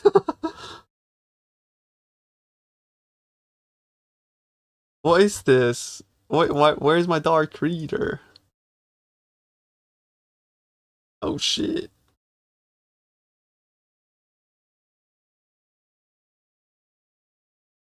Facciamo una partita Scopa. I don't think I've ever played Scopa, bro. Why is it an American bingo? Oh shit, this one's nice. That's a cool bingo. Corporate bingo. Nice. We'll go with the corporate bingo. I hate bingos. Settlers, not core.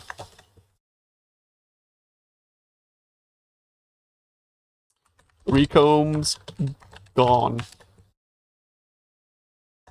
But boss, nerfed.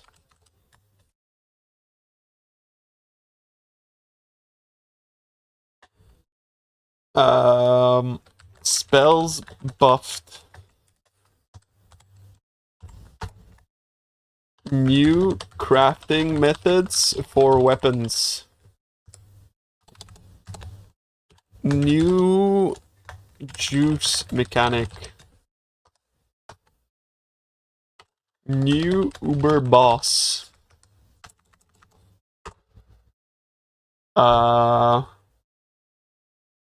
Huge meta shakeup.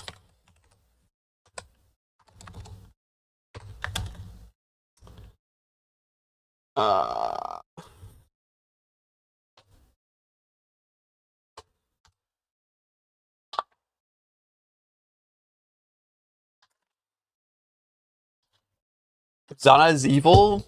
That's the worst kind of writing. I like, bro. That's the worst writing. Like, if Zana is evil, that's trash. No, it's like such a like. Oh no, the person we thought was good is actually bad. Oh no, it's like fucking like a trope. Exactly, it's like such a lame trope. How long did you go leveling? 3 hours, 57 minutes. No, I think GG's better than that. If they make Zana evil, I lose faith in their storytelling. It could work, it's still trash. It's still terrible it's literally just like lazy storytelling. The good guy's evil. Whoa! I could have You never might seen think that these coming. trash, and they are trash, but they're actually really good trash. Yeah, it's like a Marvel level OP trash. twist. I was thinking about Arcane. It's an Arcane level twist.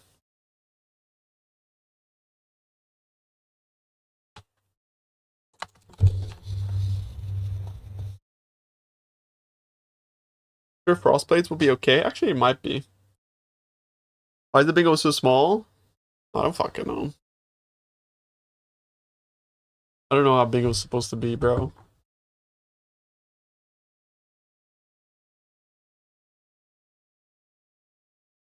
Oh, that's so many fucking squares, bro. What is this shit? I mean, yeah, like LS nerfs, sure.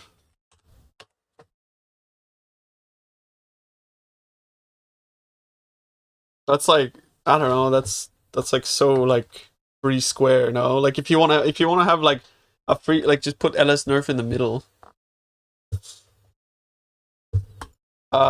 Atlas passive skill rework ascendancy reworks. New skill gems. When's the last time we got fucking new skill gems in this game, chat? Aside for the transfigured ones. New transfigured gems.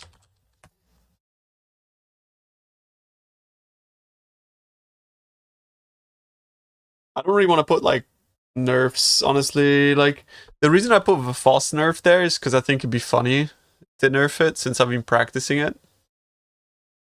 But I don't really want to put. I want to put like mostly positive or things that I look forward to on this instead of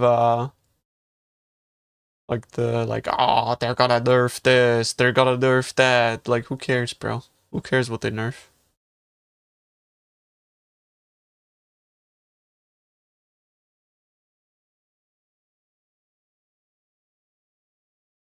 Yo, Hollow Wings. I'm honestly, bro, my copium tanks ran out. I'm actually kind of burnt out from this year of Path of Exile. So I'll be honest with you, I'm not like I'm actually not coping at all. I know it's sad, but it's been a rough year, bro. That's all I can say. My copium level, like my copium tanks ran out in PoE 2 0.2. That's when I completely just like the spark in my brain just extinguished.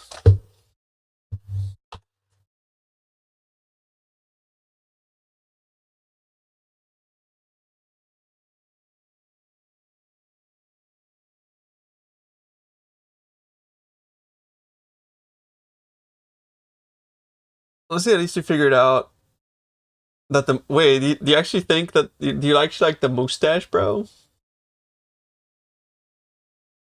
I can't grow a proper mustache. I'll be honest with you.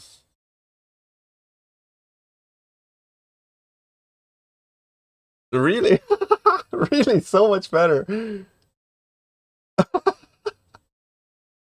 Bro, it's not thick. It's like kind of bad. And maybe I'll just keep it growing. Yeah, because like I never actually like tried to grow out my facial hair, but it takes a long time and it's really bad. I think I have like my mom's fucking North African genes, bro. They're all like hairless.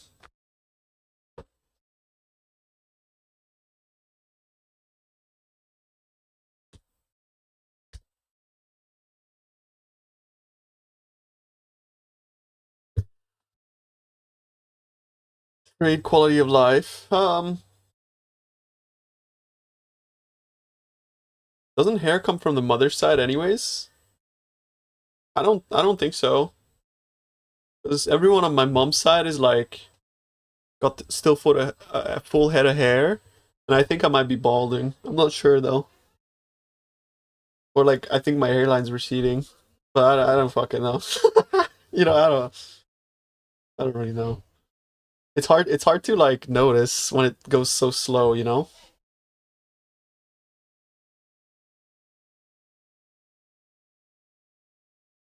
Yeah, I mean I don't really mind. Whatever. It's like I'll take care of my hair while it's there, but it's not like I'm gonna be like grasping for straws. Like, oh, I need to keep it, bro. I'm not gonna make like a haircut like my guy in OS, you know?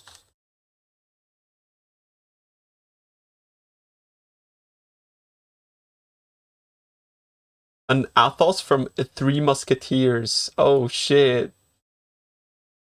Isn't it like a fucking proper like I think I know exactly what you mean.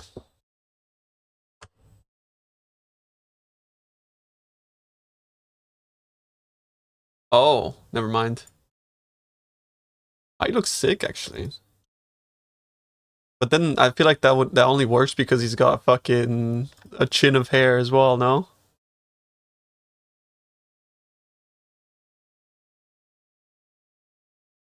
This guy's got look at him, holy shit. He looks sick. What the fuck? But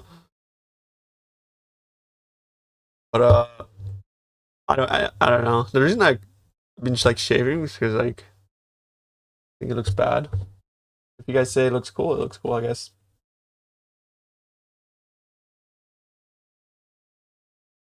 This feature won't launch right away. We'll patch it next week.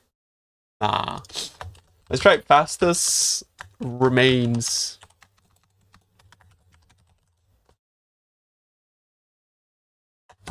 Gambler remains.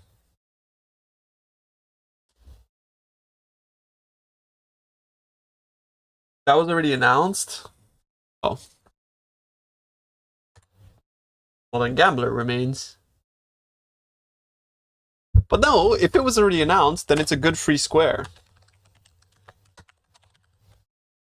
Isn't the middle supposed to be a free square?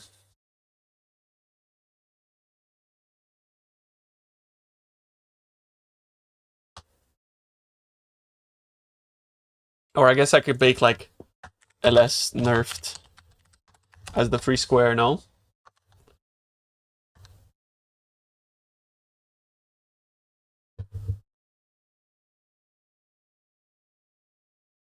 $800 MB.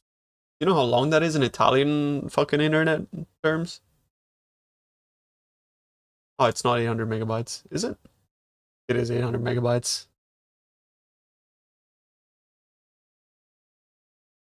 Look at that speed, chat. I think Scream knows. What's the new look? I swear it's just a t-shirt.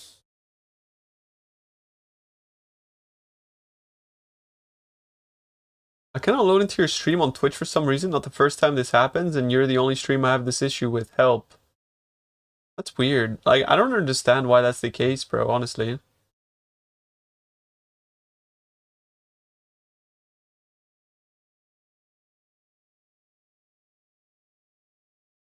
That's weird. Hairdo is different. It's just growing a bit. But thank you. I appreciate it. Guess I'm stuck. What the fuck? Try VPN, maybe? If you have one. That sucks, man. I'm sorry, Zlebby. Not the first time I heard something like that.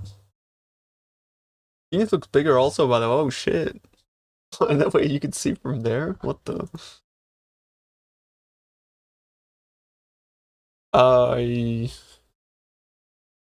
Okay. I'm not even like... I'm more than halfway through the bingo.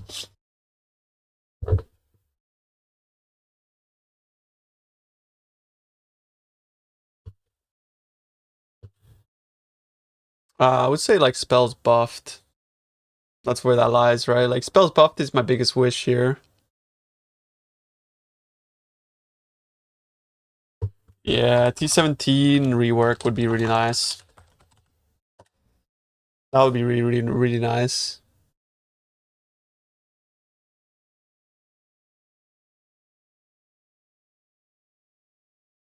New endgame influences.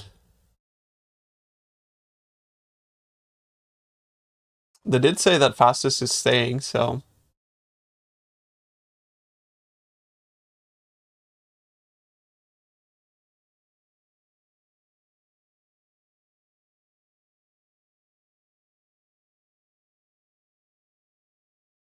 You guys terrible at bingo. Like what? Is Volan goes T0? How's that a good bingo? That's so specific, and it's not even going to be in the announcement. Like, it's not like he's going to be like, "Hi, I'm Mark Roberts from Grinding Gear Games. In today's review, we're going to talk about how Zvolin is a T0." Like, what the fuck? Like, he's not going to talk about that, bro. It's going to be in the patch notes, maybe. Maybe it's in the patch notes. But even then, they usually don't disclose fucking unique tiers. Are you half Kiwi? No. Oh, chill, bro. You don't sound like that? Wait, you're from New Zealand, Chilean?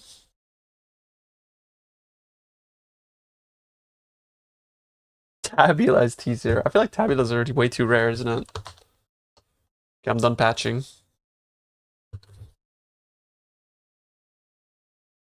I thought you were imitating chat. I said, "Hi, I'm Mark Roberts from Grinding Geek Games." How is that chat? Was it a synth boss? Well, I mean, synthesis is basically like the fabric of the Alice, no? It was kind of like, you know, if they nerf melee, I would be so sad. If they nerf melee, that's like fucking stupid. Like, yo, melee's good for once in our lives, and then it's not.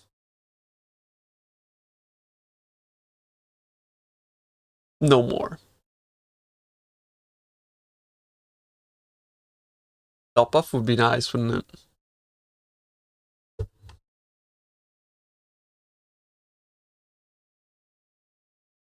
Wasn't synthesis just Venarius trying to create false worlds? Yeah, but what do you think maps are? Aren't maps just basically false worlds?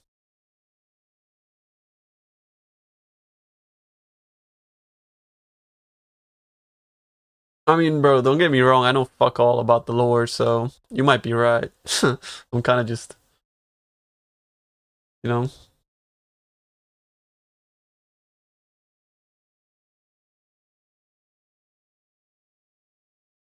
Which side tree rework? Yeah, like defense.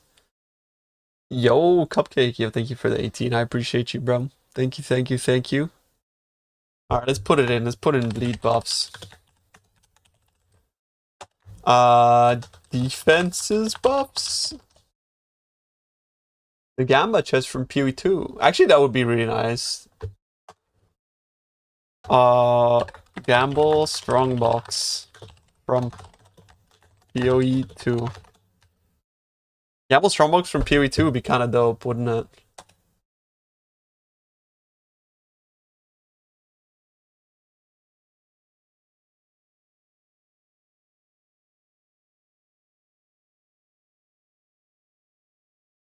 Hmm.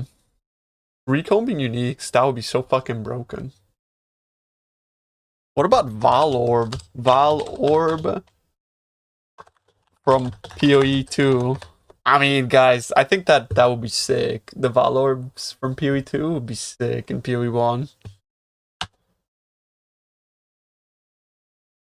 Bro. I mean, I think, like, obviously things like Mageblood would have to have, like, the value unmodifiable on it, like many uniques have in PoE 2, right?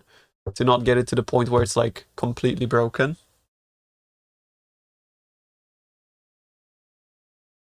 Engineering orbs. Wait, what's that?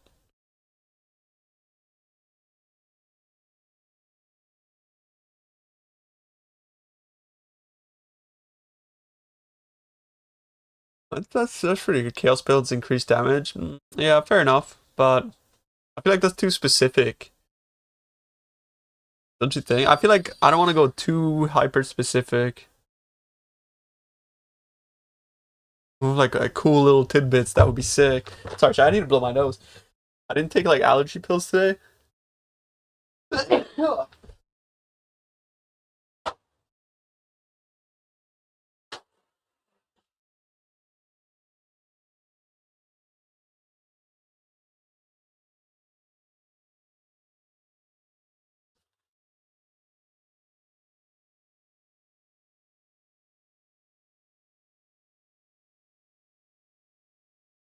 Okay.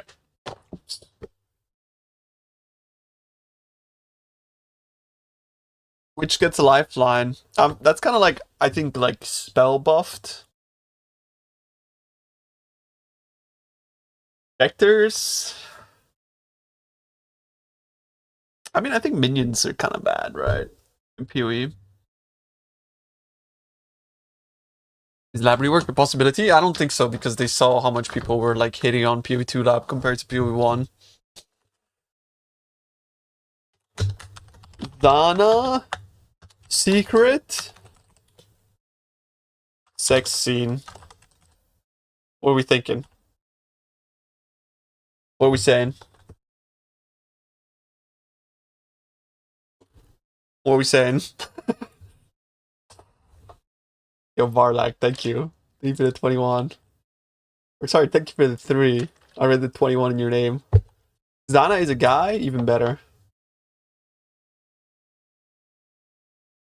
Typed it before you? What the hell? You know me too well, bro. Zanya is your sister? Sorry, brother, I'm from Florida. I'm actually not, I'm Italian. Yo, what's up, Nini? Like on TV. New Zana, new Rose boss. Bro, I really hope they don't make Zana the bad guy. If they make Zana the bad, I really don't like these like cheap tropes.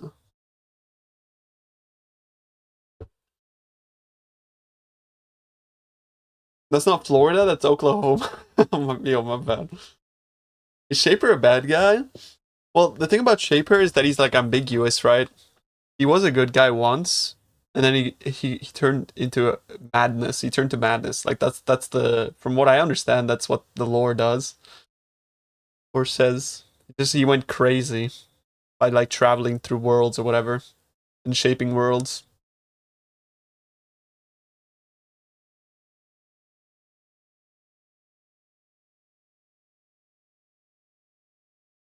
So Valdo isn't bad, but Shaper is? Yeah, I think Shaper was corrupted. Yeah, by the Elder, right? Yeah. Amateur staying would be sick, but similar to Gambler. Oh, you mean... I mean, I don't know. Scavenger would be cool, actually.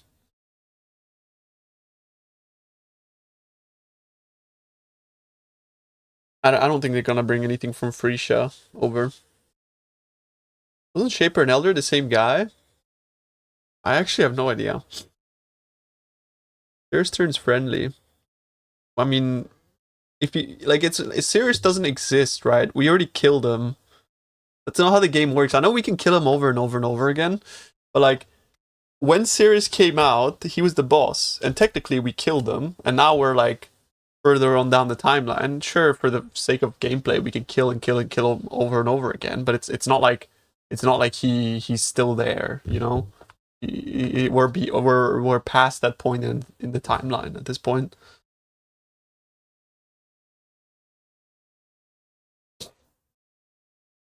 Scarab rebalance. Yeah, Scarabs are gonna 100% get a rebalance, aren't they? You meta currency for crafting bench? No, no. I don't think so. I think like the fact that like the economy is pinned by the Divine Orb is super important for Path of Exile. I don't think that's something they're gonna fuck with.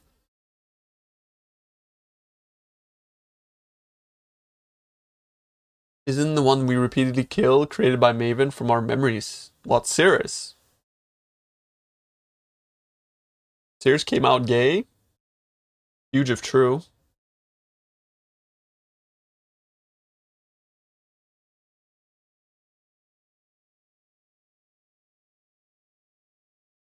Wasn't Maven only creating bosses in her arena? Yeah, exactly. It was just her arena, right?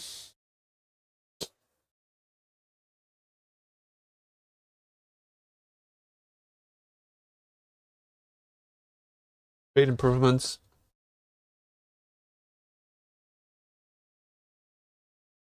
I'll put it in because I'm kind of out of idea at this point.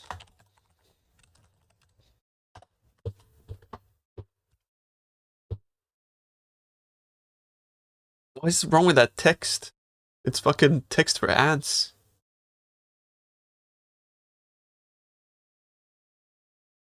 Is that Comic Sans? Is that's actually Comic Sans?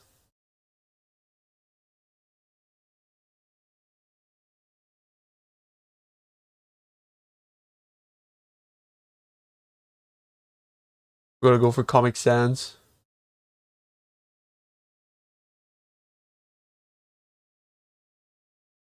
Yeah, I think remove the need for remove tying progression to bosses. I guess that's like remove boss carries. I think boss carries would be like the better. Yeah.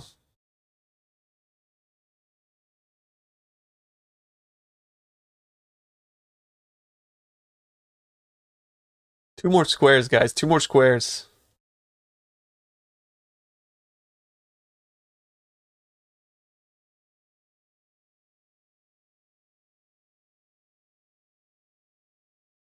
Well, the mine is PoE 2? What do you mean? Econk nerf? Who cares about Econk? I suppose we could say like new uniques, but I feel like new uniques is something we always get, so. What is this?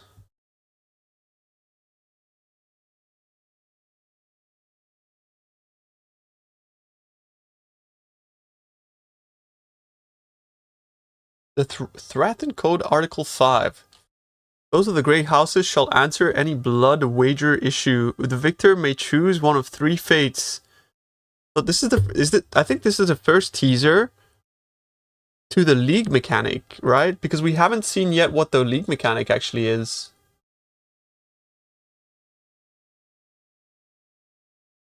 This is the first teaser to the actual league mechanic. We've seen the expansion, but we haven't seen. And you can see as well that the logo here is Path of Exile, and it doesn't have Atlas expansion. It doesn't have the league name either. Notice that? I think it's because this is specifically a league mechanic teaser.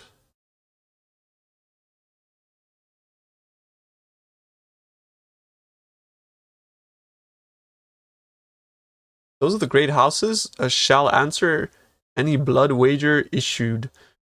The victor may choose one of three fates, or those bested to seize a trinket.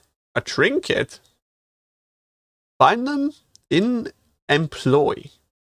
Bind them in employ. What does that mean? Or decree banishment.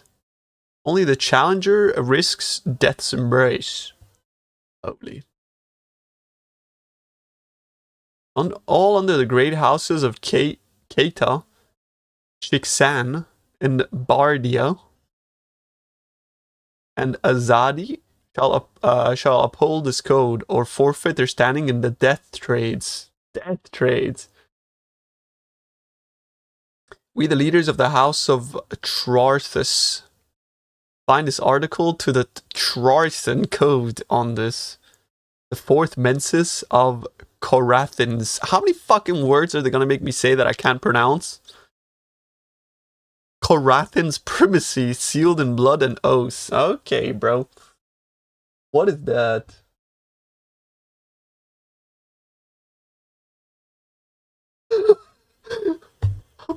What is this? I actually haven't watched Dune 2. No spoilers. No spoilers. Is that a code? What if we tell ChatGPT to decode it? What's those like, you know, when the letters are jumbled up? What type of code is that? Can you decode this? In English, can you decode this? And is it anagram? Yeah.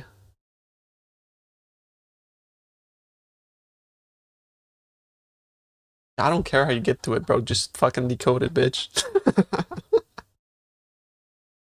No, what do you mean? No, just answer the question. What?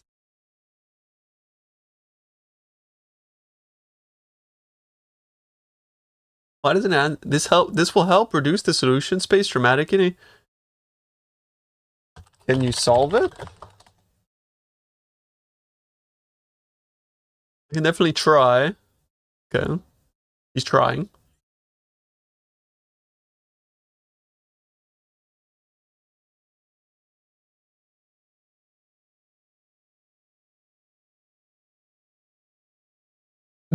So back to the fight with Dagger Boss.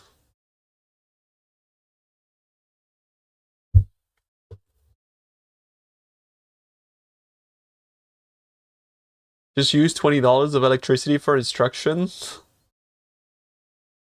Yeah. Actually true.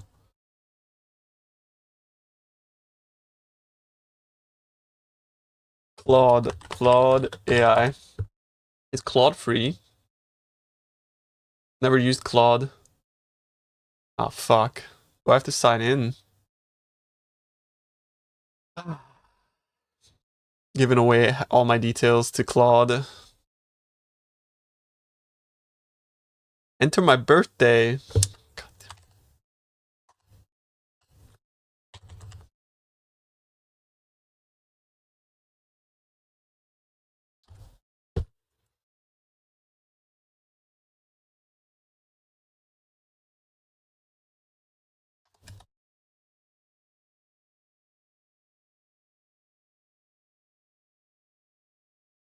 Are you serious? Like, I have to watch this?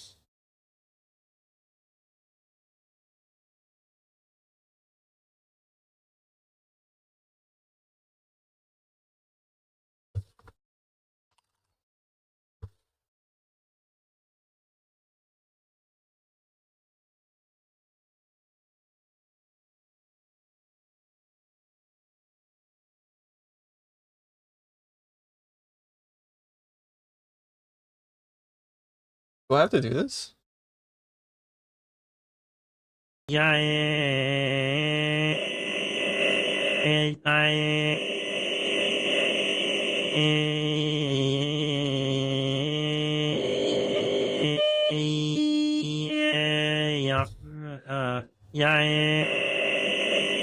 You're so annoying.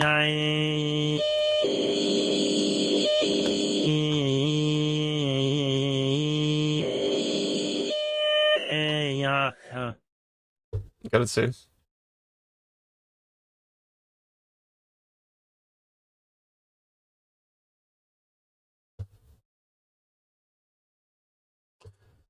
It's about Path of Exile.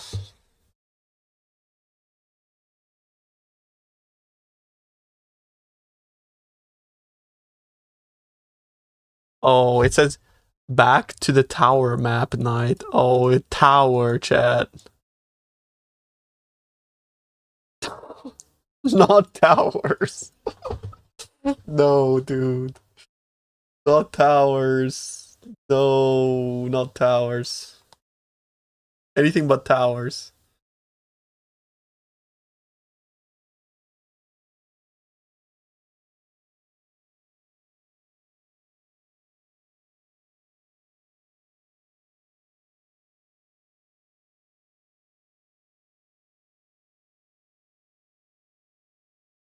Like Blight? No, like PoE 2.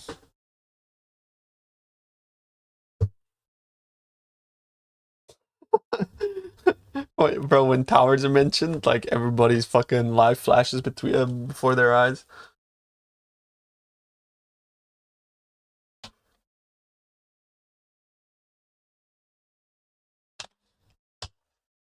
They said multiple times they're not putting an auction house, bro. At this point, even like they're sick of hearing it. Anytime somebody mentions an auction house, they're like, "No, next question."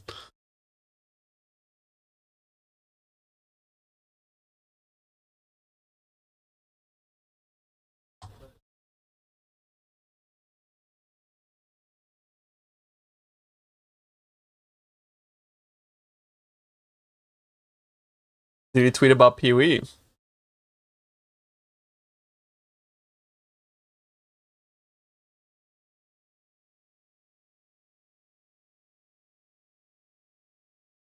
Come on, chat. We have 2 more squares to fill. Surely you can think of 2 more things. I'm all out of ideas. With a bingo, Chris is back.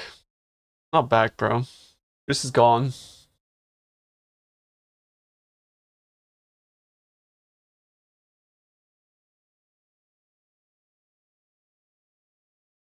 You wrote the text if you want to write it in AI.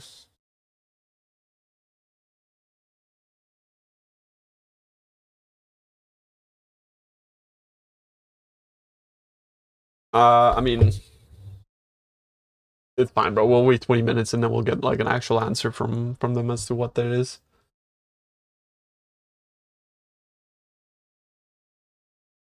Back to the forbidden map watch. Oh.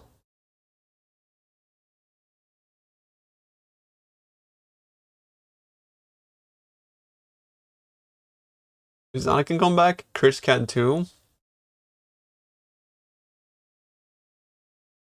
Bro, Chris is not coming back. There's no way.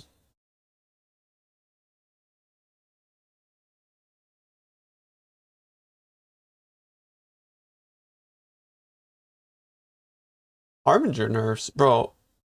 Harbinger, I don't think should be nerfed, right?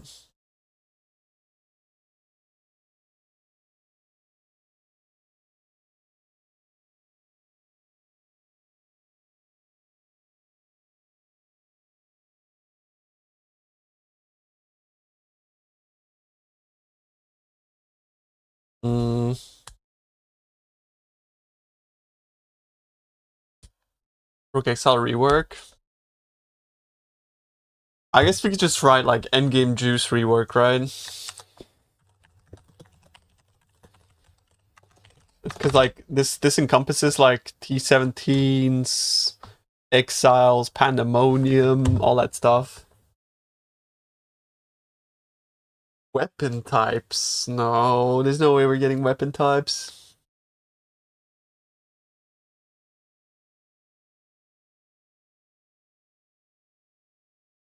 I guess that is Scarab rebalance and stuff, yeah.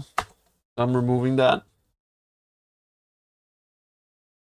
I feel like we're getting something related to synth items.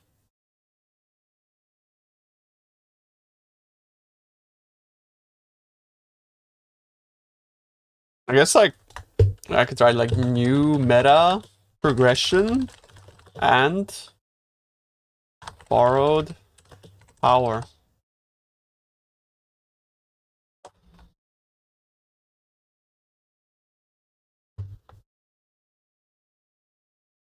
Because that's what it seems like this teaser, they're just like teasing to they're teasing about like you're gonna be choosing a house or something, right? Either you're gonna be hanging out with Ixen Keita, Kylan Jackson. Fuck is that? Kulion Bandio? Rata Zadi. Who the fuck are those, bro? Who are they? Gouillon.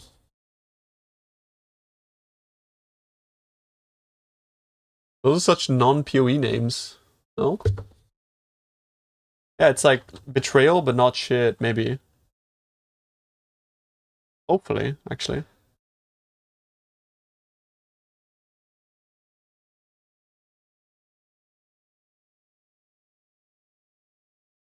Delve is getting buffed. Surely, bro. Surely he's getting buffed.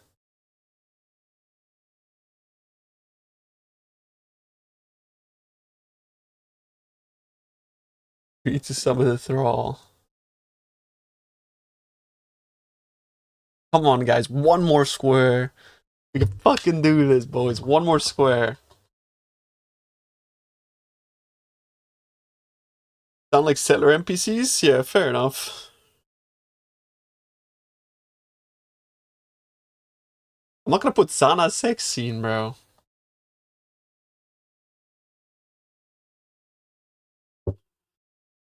I put new skill gems already.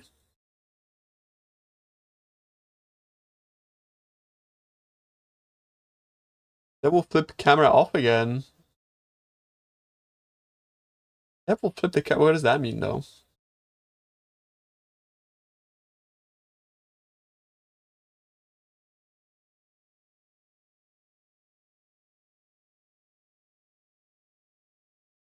Oh, it's all good, bro.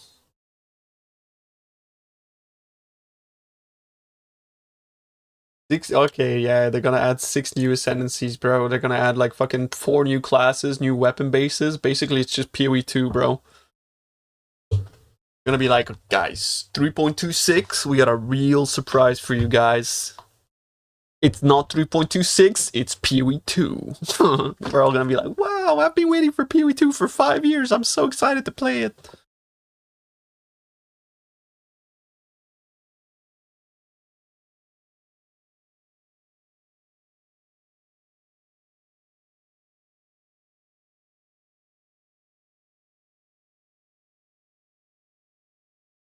Guess what we did? General Cry last league, best mapper you ever had in tier 17 maps. Gonna see if yo, very nice, bro. Glad you liked it. Yeah, the volcanic fissure of snaking guy is even better. If they don't nerf volcanic fissure of snaking, then you're gonna enjoy the shit out of that. Item tiering change. But they brought the item tiering change to PoE 2. They made it like PoE 1. I would love to see Tota again, that's true. Tota returns. I would love to see tattoos back where they belong, you know what I'm saying? Oh shit. That's the last epoch thing. Yeah, Twitch drops are on. Let me see if I can get like the link for you guys for the Twitch drop stuff.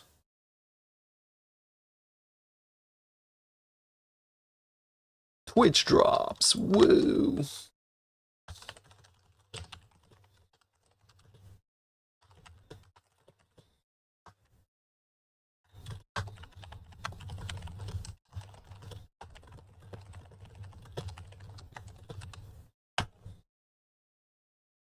Here we go.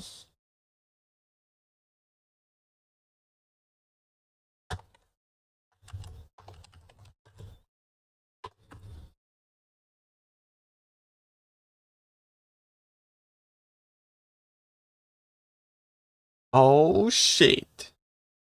10 minutes, boys. What if I go next step? What's it gonna do? But why is the resolution so bad, bro?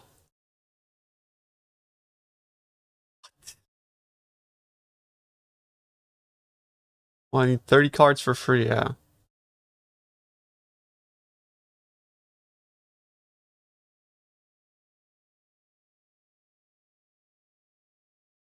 I don't know. The resolution is so bad, bro. I don't fucking know. Look at that. Can you even read that?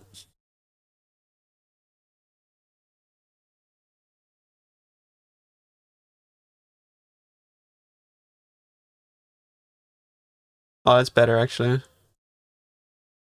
Oh, sorry. You can actually play bingo. Look. Oh shit. Yo, thank you, Mastic, for the €6.90. I appreciate it. Thank you, man.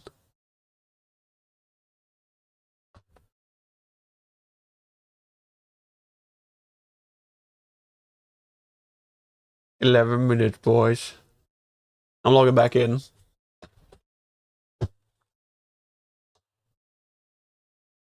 I want to slam.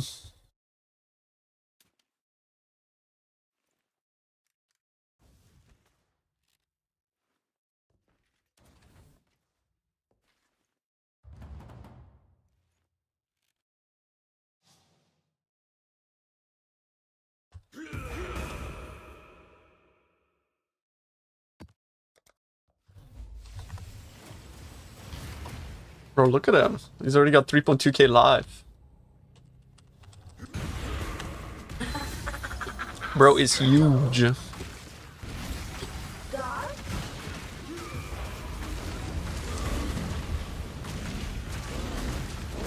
Ah. Dude, bro, my damage is kind of insane. Champion. Oh joy. Bro, I hate her voice line so much, no?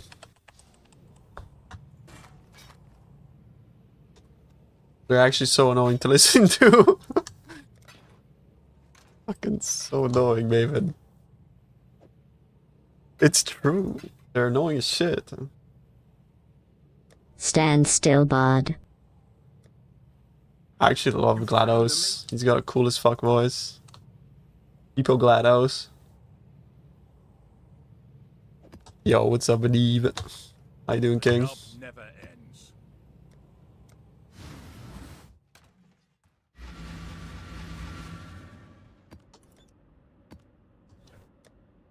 Yeah, man, pretty good, pretty good. Patch day, bro. Surely it'd be fucking insane, right?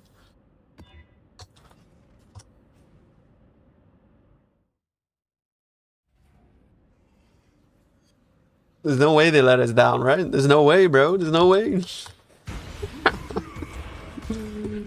Nah, bro. It's no way. What's up, Kurger? How you doing, bro? Feel all high and mighty, O powerful god slayer.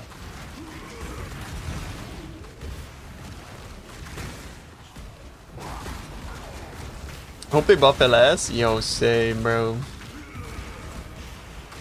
Been so long since I played it.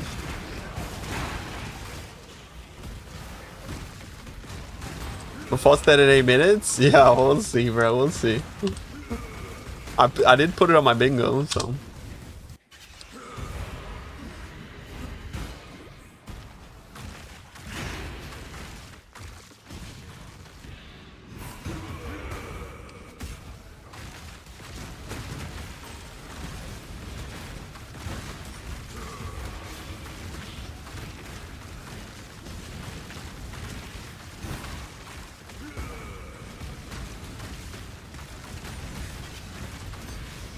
I'm getting owned. This boss is fucking scary.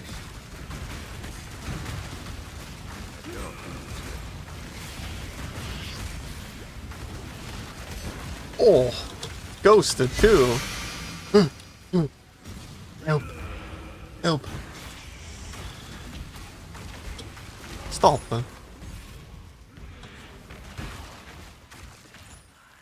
Is that an upgrade? Amulet sucks. The fuck? My amulet. It's actually like a 0 stat amulet. What the fuck? Oh, level 21 Frostblades. Sick.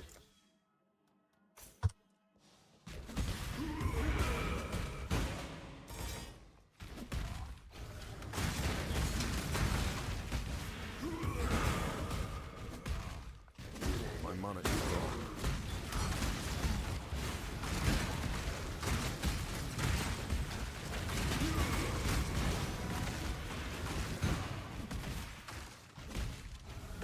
Can we watch this real quick to calm everyone down? Is it gonna be the seal that spins around in a circle and does the fucking noise?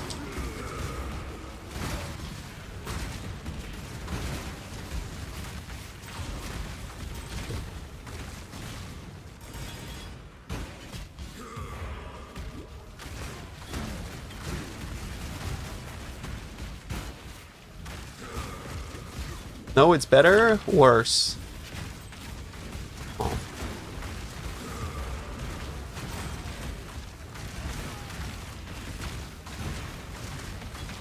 Oh, a Titan blade, bro. What is it?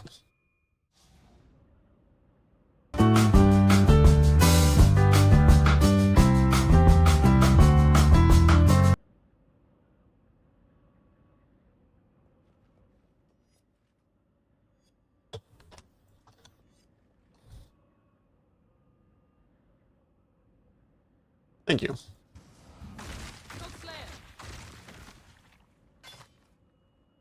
Damn, that's not a bad Titan plate.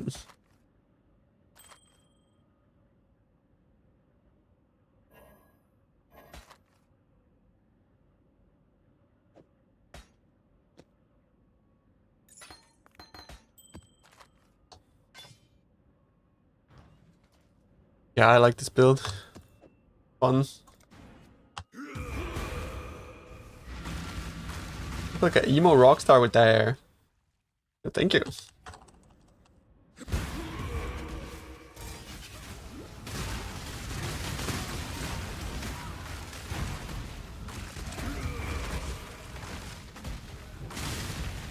World of Warcraft.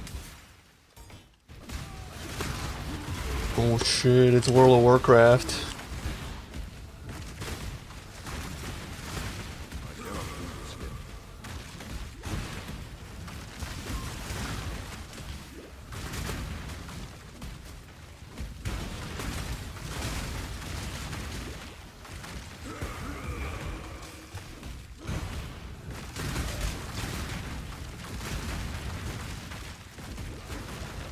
This winter cathedral's like big fucking squares. Like this, you know? With like nothing in the middle. Disable channel points for live stream, yep. Time to disable channel point. Make sure you guys have your ad blockers going for the live stream, yeah? Because I can't block ads.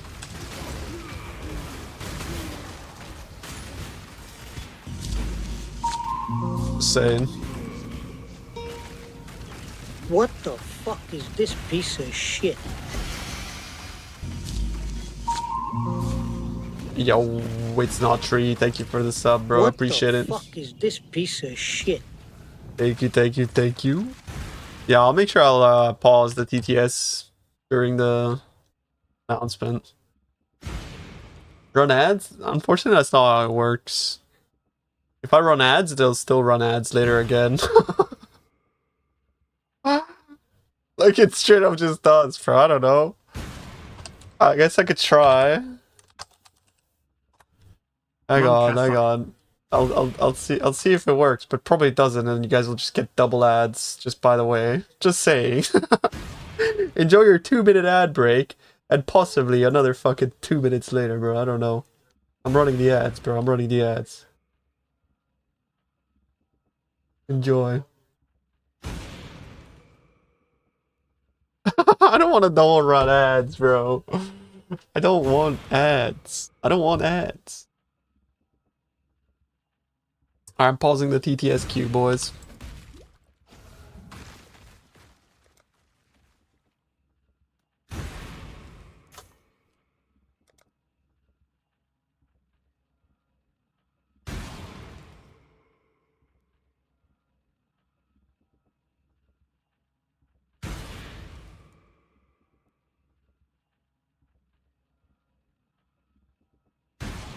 It's coming, bro. It's fucking coming. Yo, Nevius, thank you so much for the sub. I appreciate you, bro. Thank you, man.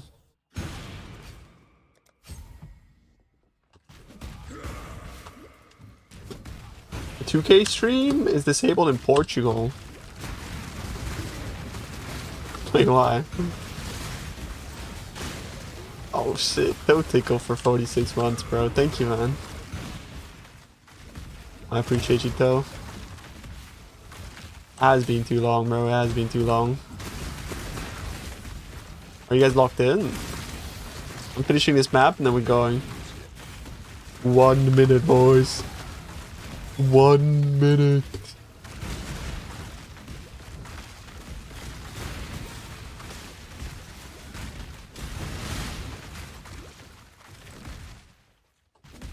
Yo, Freak Show, thank you for the 13-monther as well. I appreciate you, dude. Yo, Corpse Warden, what up? Yeah, let me remove the browser source that I just made.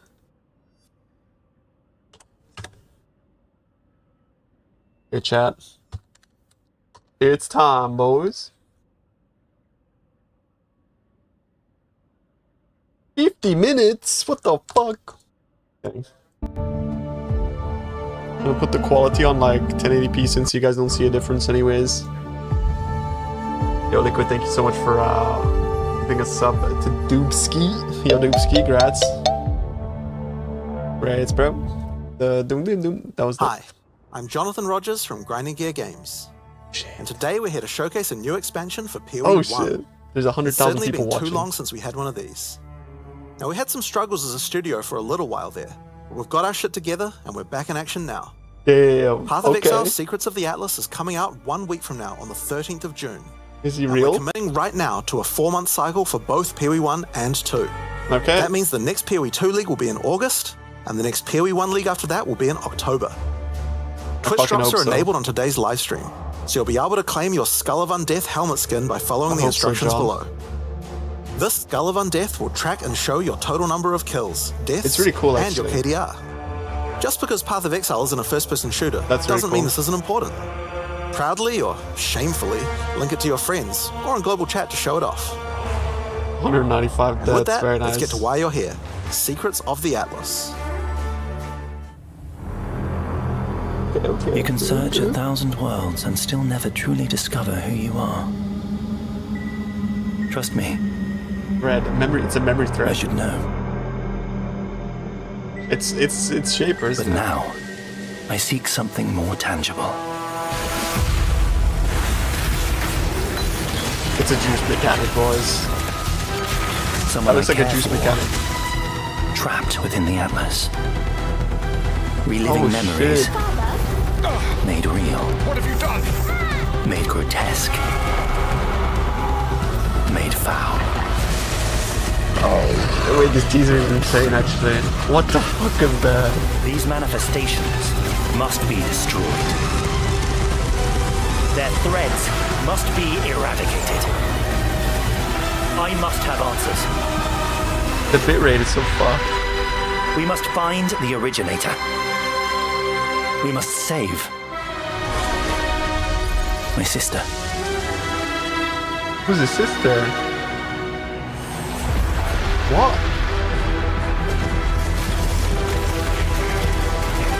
Why does he have Soul Eater? Is an illusion made real.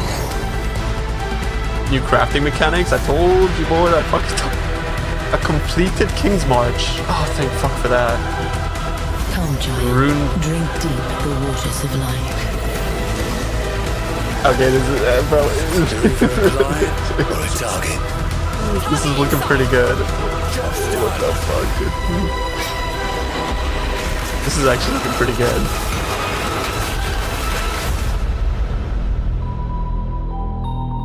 Your sanity is not promised to you here. Alright. That is absolute fucking cinema. Hi, I'm Mark Roberts, That Game was great. Director on Path of Exile. As you just saw from the trailer, there's a lot to show you. What a Today, what a we will banger. take you on a deep dive into the new Path of Exile Secrets of the Atlas Oh, in-game okay. update. Then, we'll explore the new Challenge League, the Mercenaries of Trathus. After that, we'll cover the integration of gold into PoE 1 and how we're bringing Settlers of Kalgur into the core game.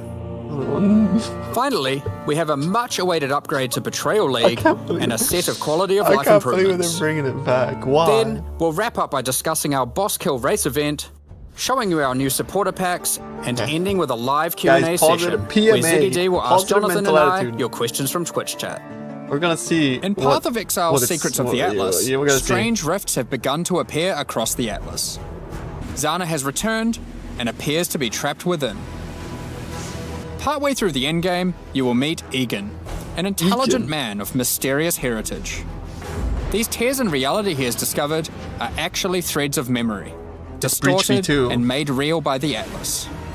Egan is able to create a link to these memory threads and open That portal portals looks to fucking them. cool. Working with Egan, you must step through and find Zana. That's Zana? Or whatever remains of her.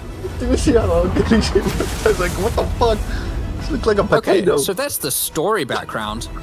But how does this expansion actually I love work? PoE 1 models. They're so In the good. Secrets of the Atlas, the pursuit of Zana with Egon is a new storyline that is introduced in high-tier maps.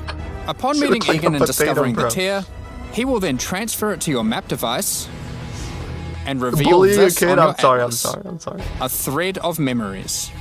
In order to now access each map on the thread, you simply need to talk to Egan when you're ready, and he'll open the areas in map device sequence. looks a bit different. Interesting. These areas can be fully influenced by your Atlas tree, Kinda like scarabs, memories. fragments, and everything of the sort. Basically, the memory mechanic. As you work your way along the thread, you will discover that these maps have manifested dangerous threats. influenced by the memories of Zana herself. Yeah. Monsters here are imbued with memory petals. Defeat them to absorb this power, which can be unleashed as a special ability during combat. I'm gonna absorb Different Zana's maps memory on the petals. thread have different abilities, and these abilities appear on an additional mini skill bar next to your regular skills. Oh. For example, New Memory buttons. of Disbelief will cause all affected monsters to stop dropping equipment items, meaning they can now only drop more valuable items, like currency Wow. and maps. That's Memory cool. of Panic will make all affected monsters revive immediately after death. It's basically which means synthesis. You can get twice as much Or not experience synthesis, it's and drop basically from like them. And Memory of Impatience will cause all surrounding enemies to give you their souls, temporarily increasing your called? power. Sentinel. As you progress Sentinel, further yeah. into the thread of memories, the maps can have more than one memory, and thus you can have more than one powerful ability. Dude, SST looks sick. As What? you gather memory petals, you can Why use is this these projectile powers so together. fast? Each skill costs its own amount of memory petals. Brother has like a million So projectile using the speed. examples above, you can first use Memory of Impatience to become way more powerful, then use Memory of Panic to prepare them to revive when they are slain, then use Memory of Disbelief to cause them to drop better, more valuable items. Finally, obliterate them all. The Memory of Panic will kick in, causing them to revive, and then wipe them out again, allowing you to get all the experience and enhanced drops twice. There are many combinations of these powers, so you'll have to carefully consider how they best work together. Yeah? That's not the only extra layer of content juicing these maps offer. As you defeat the boss of each map along the thread, you are presented with an altar. This altar will apply a modifier to all following maps in the thread. Oh, And Jesus. these will stack as you go. That was 200% So the deeper you qual. delve into a memory, the more mods you will have. Holy fuck. Okay. This, combined with the special abilities, will allow for some of the most juice maps ever run in Path of Exile. Alright, Let's take bro. a look at some of the altar mods.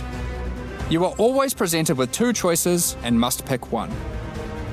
This I don't mod, believe for that. example, will cause some rare monsters to be possessed by tormented spirits.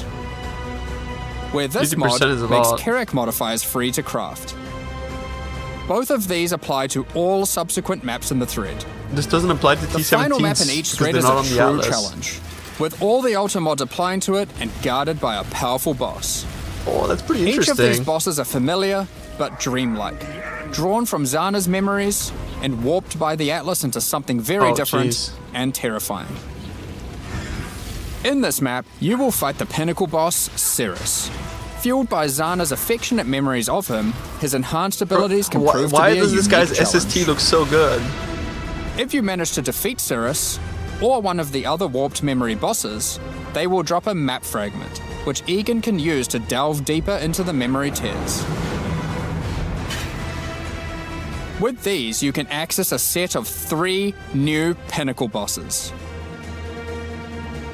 In Alright. this arena, the moment of reverence, Zana is reliving a memory of her father, Valdo, giving a passionate speech in Oriath. The Atlas distorts this memory of her father as a powerful, influential man and manifests those emotions That's a into cool a looking twisted boss. knife. It looks like something out of the Bloodborne. incarnation of dread.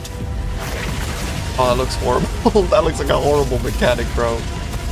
Another memory created is the incarnation of neglect and the incarnation of fear. Good luck, Holy exiles. shit. Of course, if you are brave and strong enough to defeat them, Loot. each of these new pinnacle bosses have new unique items befitting them. And the new influence. If you slay the incarnation of fear, I knew it. you I might be knew lucky it. enough to find the Star Caller unique abyssal Starfall axe. on melee crit. We're gonna show this one because it's straight up badass. Okay, okay. The Starcaller axe is a weapon that can Alright. harness the power of the stars themselves to deal immense damage. What Alright, makes it bro. shine, however, is that on melee crit, it casts Starfall, a new skill. How are With you the gonna right support build, it? You can carpet entire areas and wipe out screens of enemies as you rain down the elements upon them. Another item you may find, and this one is my favorite, is the Wine of the Prophet unique flask. Divination buff for It 20 consumes seconds a when lot of used. charges, but every Oh. time you use it, you draw a random divination card. This card appears above you and correlates to a powerful What? buff. That's so fucking If you draw cool. the Escape card, you'll gain increased movement speed. Or What? maybe you'll draw the Doctor, which will cause you to gain the modifiers of slain rares you Wait, kill. that's so cool. That's so Effectively, cool. you can think of this unique as being many other uniques all in one. Oh, that's there are very many cool. cards That's to a very, draw, very, very cool. each with varying unique. degrees of power to grant. That is very, very cool. Okay, but let's get Very back to creative the Atlas. and interesting. After defeating all 3 new Pinnacle bosses, you'll be able to find new memory-influenced Tier 16 maps. These maps come with the previously mentioned special abilities T16s are and back, monsters boys. infused with Fuck memory pedals, T17s. but can also roll the same modifiers typically found on Tier 17 maps, making them far more rewarding. What? With all these new No, memory we maps don't want- comes a no. new item mechanic.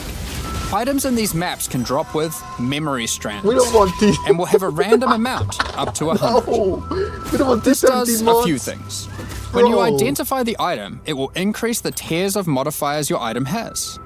Oh, wait, Generally okay. speaking, the more memory strands, the better the item will be. On top of this, whenever you're crafting that item using currency orbs to replace or add modifiers, such as alterations, also be affected chaos, or what? and so forth, it will consume some memory strands to make the Oh. crafted mods more powerful. That's cool. The new Pinnacle bosses also drop new crafting currencies, which can be used to manipulate the amount of memory strands on an item. The Orb of Remembrance will let you add memory strands to any normal equipment. So if you have your perfect base to craft on, and it doesn't already Can you- have can you memory keep, like, strands, slamming? you can add some before crafting it. Can you keep slamming that The Orb shit? of Unraveling will consume all remaining memory strands on an item to randomly upgrade its mod tiers. That's This orb's kind of effectiveness is based on the number of memory strands it consumes. That's kind of insane. The Orb of Intention can be used on memory influence maps to reduce item drops, but improve the chance to find items with memory strands. This is a very interesting In leak the so process far. of adding these new currency items, we realized something was missing. The Shaper and the Elder did not have their own Exalted Orbs. This has now been rectified. Both bosses now have Exalted Orbs, which can add their influence to an item. Zana was there from the beginning, when the Shaper Pinnacle fight was first added. She helped defeat the Elder, and she Yep. was a critical part of the Conqueror's storyline. Now, with all 6 influence types having their own Exalted Orbs, Very nice. the cycle is complete. It's almost as if we could now do some sort of new, epic, unique item to interact with them. In other news, You there bastard. of course has to be Atlas passive tree support for this new endgame content. Let's take a look at a few things we're adding. The Grasp the Past notable passive skill increases the chance for the amount of memory strands on items dropped in your memory influence maps to be lucky. This means it will roll the number of memory strands twice, keeping the highest value. By allocating traumatic experience, remembered kindness, or educated upbringing, you'll decrease the chance of finding memory threads that lead to specific bosses, meaning you'll have better chances at finding the memory threads you would I wonder like if there's to like run. affixes that are tied to bosses. This is especially useful if you want to target farm a specific boss because of its unique item drops. In sum, the secrets of the Atlas will have you questioning what is real as you How are these attempt the to same free devs Zana that from made warped PoE2? memories Like, seriously. scattered throughout the Atlas. What the You'll fuck? fight new Guardian and Pinnacle bosses tormenting her, find crazy new Pinnacle uniques, combine and unleash memory petal empowered skills, juice maps to new heights, and craft powerful new items. While we were showing all the juicy rewards from the new endgame system, you might have noticed that a lot of gold was dropping. Let's talk about that. Gold was introduced during the Settlers of Kalgur expansion. It funded the development and no. Please don't operations give of us King's boats. March. Please don't give us Along with mappers, various please. new features such as the currency exchange, You know, the black market. Bro, please. No boats. and the passive respec system with Faustus. Okay, that's good. Those features offered by Faustus will be here to stay, along with some of the other services King's March has to offer. Oh no. We'll get more into that later, but don't worry. King's March has already been completed. Oh There will no. be no more town building. No. Like before, gold will be used for town services, but we're Not also adding a mappers. new way to use it in the upcoming league. Not boats. It's time to talk about Mercenaries of Okay, Trathus. lock in, it's fine. In this league, you Let's will meet pause that veterans who have traveled negativity for all the later. way from the lawless cities of Trathus. They're ready to offer their sinister services, but not for free. The mercenaries You will of encounter these Parpar. mercenaries as you journey through Rayclast, one in Shadow. each area. Where did his They neck have their own go? personalities Fuck. and come with different builds, looks skills, cool. and items already equipped. After meeting them, as per the Trathan code, they will challenge you to a duel, a test of strength and conviction. Before beginning the duel, you will be offered an overview of the mercenary you've encountered. Oh. Here, you can see the gear they have equipped, the skills they employ, and any support effects augmenting those skills.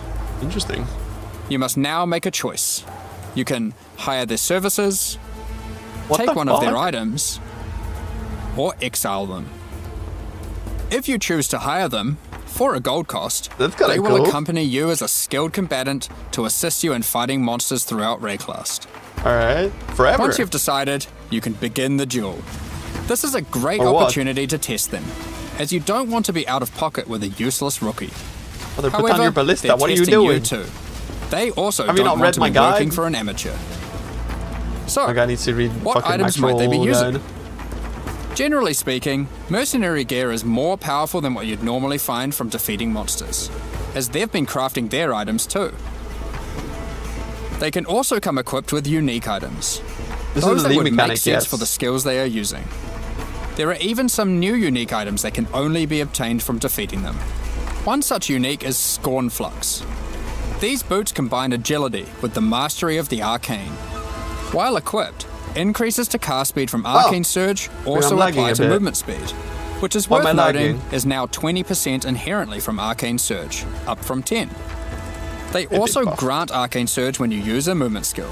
This allows for some That's kinda speedy dope. spellcasters. That's kind of dope. Sometimes you may meet particularly infamous Trathan mercenaries, bearing the name of their house.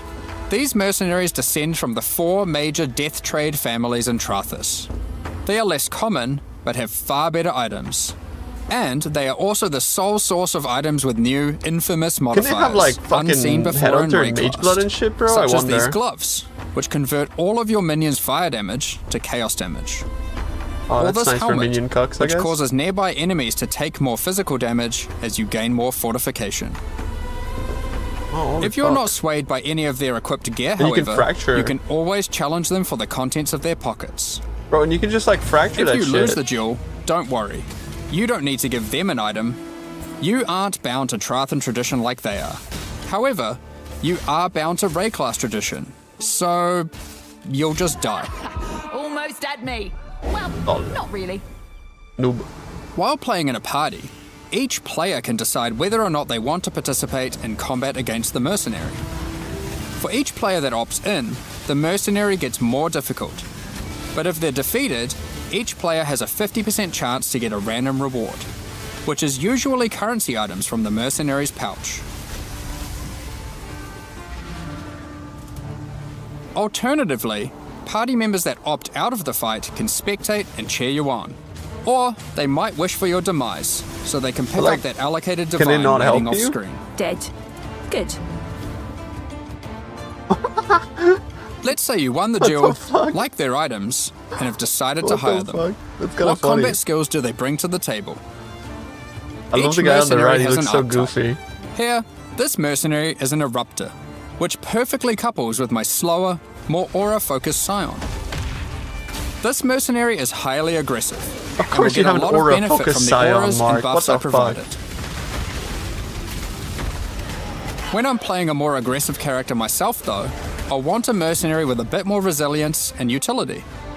I've just run into a striker, who can spawn with Vigilant But Strike. like, he gives you And if you're vitality and lucky, shit, a chat. very rare golden This is- support this that is causes the fucking fortify insane. granted by his Vigilant Strike to apply to me as well. This is fucking crazy. But do they He just will die? also frequently or what? use Enduring Cry, How do taunting you keep them enemies off alive? of me and operating as a tanky frontline while I blitz off damage from the back.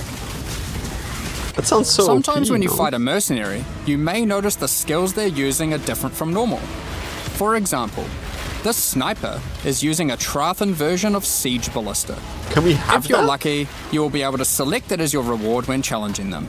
Then defeat them, and Wow. they'll drop the Trathan gem as promised. Bro, That's cool. You can only have one mercenary accompanying you at a time, I'm gonna league start but up Siege to Ballista 3 of total in your Trathon. service. The other 2 will We're wait so patiently fucked. in town. We're so fucked. Having varied options is useful, as there may be situations where you need specific backup, like a difficult boss fight. Oh, okay, Any of your okay. mercenaries you have active, or in your reserves, You can give them have their gear? equipment replaced with items of your choosing. Oh my god. They don't level up, so you will want to be looking out for more skilled and more powerful mercenaries as you advance through the campaign and endgame. But can they die?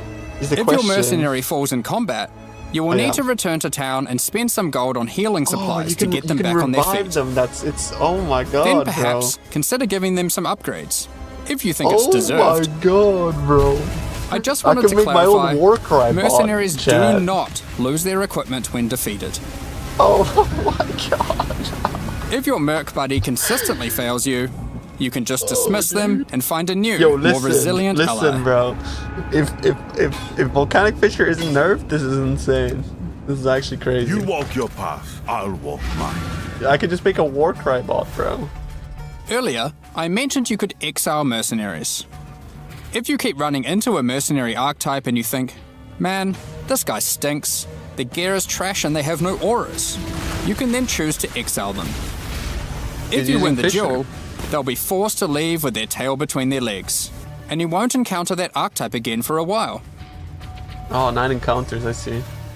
Now, alongside these new You can't give them Trathan skills, arrivals, but you can't we fight them shouldn't until you forget find the about ones with the recent right skills. Calguran That's ones the whole too. point.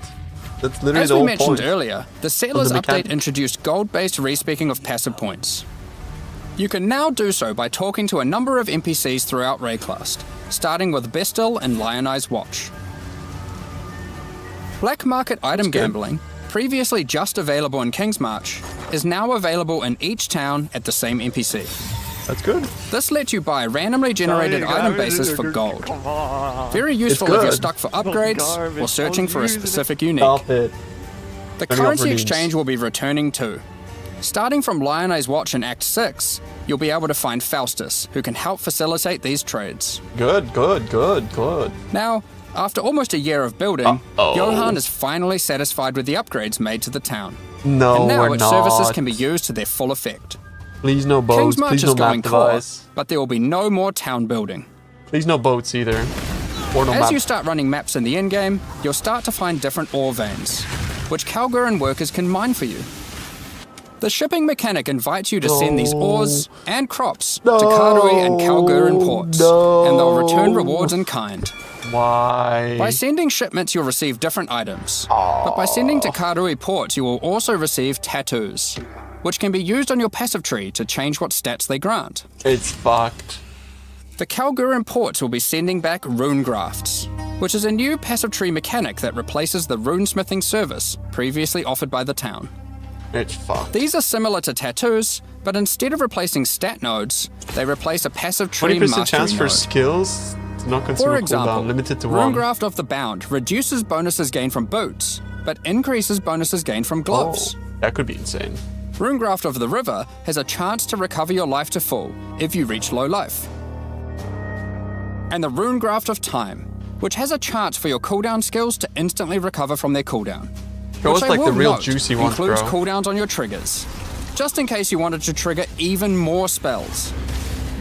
There are many now other tell me rune about grafts the which cover spell a wide buffs. range of different builds and stats. Some Reduced are more attribute, common 40% and increase others global rarer. defenses. Wow. You can only Warcry use speed if one you have of no a given Warcry type recently. at a time, but you can use them on any mastery on your passive tree, which can be 10% particularly increased damage useful for each only off-class socket investment. equipped in two-handed weapons. Isla has continued to make modifications to the Recombinator. She has developed a new method of recombination that you may recognize from Path of Exile 2. For those unfamiliar, this method allows you to decide which modifiers on the two input items you want to try merge together, and it has a success chance you can see. It's trash. This method can result in the items being destroyed. However, it is a good option to use when trying to create items with fewer mods to use as crafting projects. It's garbage. Given the existing recombinating mechanic was very powerful for top-end crafting, we didn't want to remove it. We have kept it, and you can now choose to use it the old way or the new way. By letting fate decide, it will combine the two items randomly. There is no risk of destroying either item, but it will be less predictable. What the fuck are they doing? As Settlers is now a core mechanic, we've There's also no way added it's Atlas the passive same. tree support. I got baited. For example, what the fuck? if There's you no wanted to way. gather more Varisia ore, Oh you could my take this God. notable. Is it saved? Each ore Is it has a actually similar saved? node. I'm not sure if it's saved. Refiner's really don't Bargain know. converts items dropped by possessed monsters into thaumaturgic dust, sulfite into random ores, Oh, and that's life nice. force into random crops. Oh, that's kind of nice, actually. We've also added a set of Kalguran scarabs, so you Bro, can but- add more ore deposits, increase the rarity of monsters that guard ore deposits to at least magic, Like the whole or boat gather thing. smelted bars from ore you mark So instead of annoying. ores. To sum it all up, Kingsmarch is now a thriving town where you can employ a swath of workers to collect resources, refine ores, craft items, You still have to hire workers, and by the run way. maps for you. Send shipments of resources in exchange for tattoos and rune grafts, using those to modify your passive tree to an extent never seen I'm before. feeling pretty negative about this. Following on from Bitcoin that, core, guys. we've also made a substantial like rework it. to another important mechanic, Betrayal. I'm sorry. As a refresher, and to explain to new players, let's briefly explain what Betrayal is. I fucking Betrayal hate. is a mechanic introduced that in Act shit. 9 and tells the story of Jun Ortoy and her investigation of the Immortal Syndicate. This is a mysterious group of exiles who can seemingly come back from death. You must help Jun to uncover their leader, the Syndicate Mastermind. The Immortal Syndicate is organized into 4 divisions: transportation, fortification, research, and intervention. Okay, what are we cooking here, bro? As you encounter the Immortal Syndicate members, you'll gain intelligence for each of these divisions to discover the location of their leaders, tracking them to their safe houses. Defeating the division leaders at their safe houses will Doesn't reward you with pause, though. intelligence on the Syndicate Mastermind. In your journey to track down the Syndicate leader, you'll manipulate the members of the Immortal Syndicate to change Yeah, divisions, we already know, bro. Get on it. form friendships and rivalries, Andiamo. and even banish them from the Sbrigati. Syndicate for a time. Historically, after encountering and defeating the Syndicate Mastermind, the state of the Immortal Syndicate would reset, requiring you to start from the beginning of the investigation again. This has always been a difficult decision for players and can often feel bad.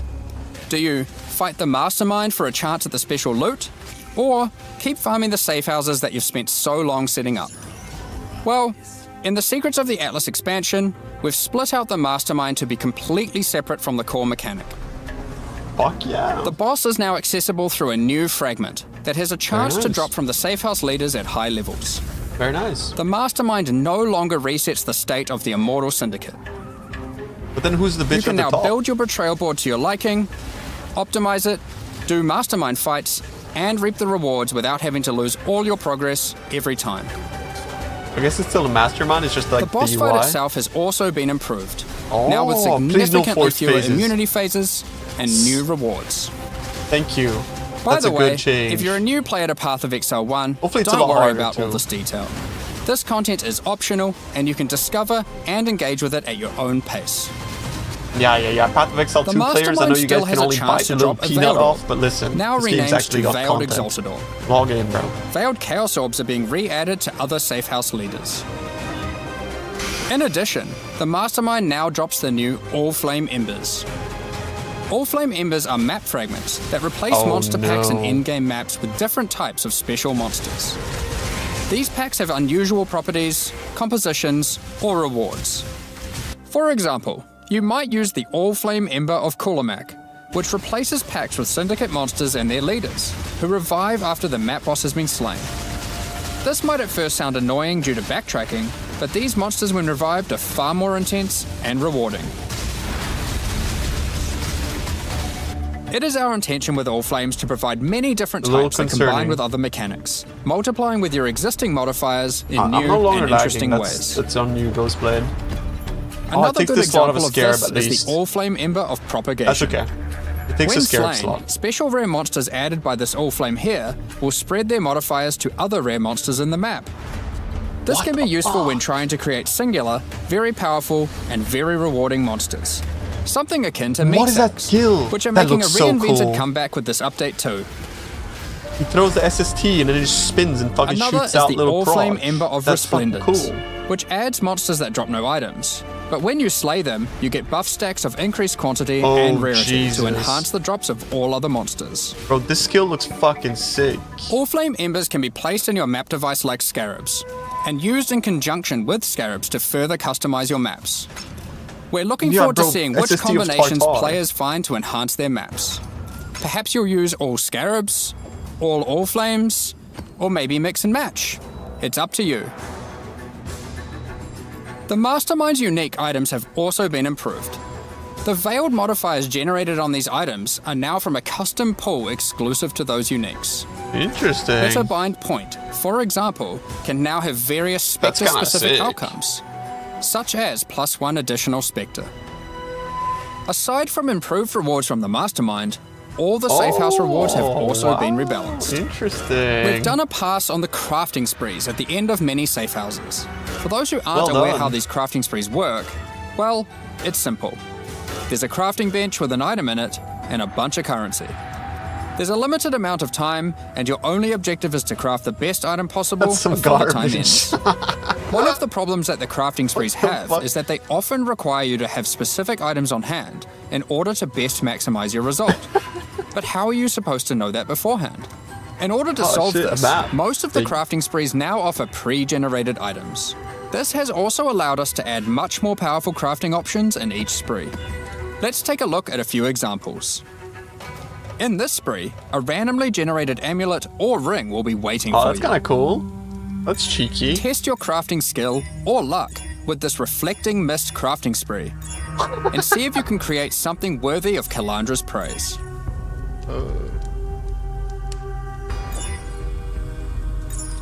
And in this spree, you will find a pre-generated unique item and a new kind of orb that resembles a Val orb, but not What? quite the same.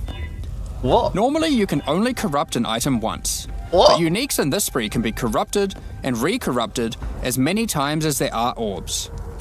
Why? This orb also allows you to get 2 corrupted implicits and has a Three much corrupted lower implicit. chance to brick the item. That's 3. It can be a very useful tool for seeking specific corrupted implicit outcomes. Of course, if you push your luck, you can still ruin the item. There are also crafting sprees where you still need to provide an item, but those items are generally more accessible and it occurs less frequently. This one allows you to bring your own normal rarity item, then just go ballistic with a whole ton of scouring orbs and orbs of chance. Yeah, because people hoping love to get your ideal can unique. scouring. Are you serious? For most sprees, the rank of the syndicate member increases the amount of currency provided, the quality of really the pre-generated fucking nice. items, That's really and nice. the time allowed to craft your item. That's really nice. Aside from the crafting sprees, there are other new options too. If you love gambling for currency, how about you try opening Varici's Emperor's Luck chests? Okay. These work just like the Emperor's Luck divination card and provide full stacks of currency. So they're complete garbage. If you're lucky enough, unlike me, you could end up with a whole lot of divines. Bro, Emperor's luck is Betrayal is a trash. good source of veiled items. Veiled items have some important quality of life improvements in this expansion too. All of the crafting bench options normally granted by unveiling items Bog. are instead Villa. now moved to the core Future game, Coilster. so you Okay, don't cool. need to run Betrayal Nice. to unlock them. They are Oh instead my God. found at the entrances to boss rooms and in-game Thanks, maps. On top of that, you no longer need to speak to Jun to unveil items. You can just right-click them, or the equivalent on gamepad, and select which veiled modifier you want to unveil. Overall, Betrayal is now much more streamlined and more rewarding. Good changes. Happy to Betrayal interrogations. overall. I like that. Shut up!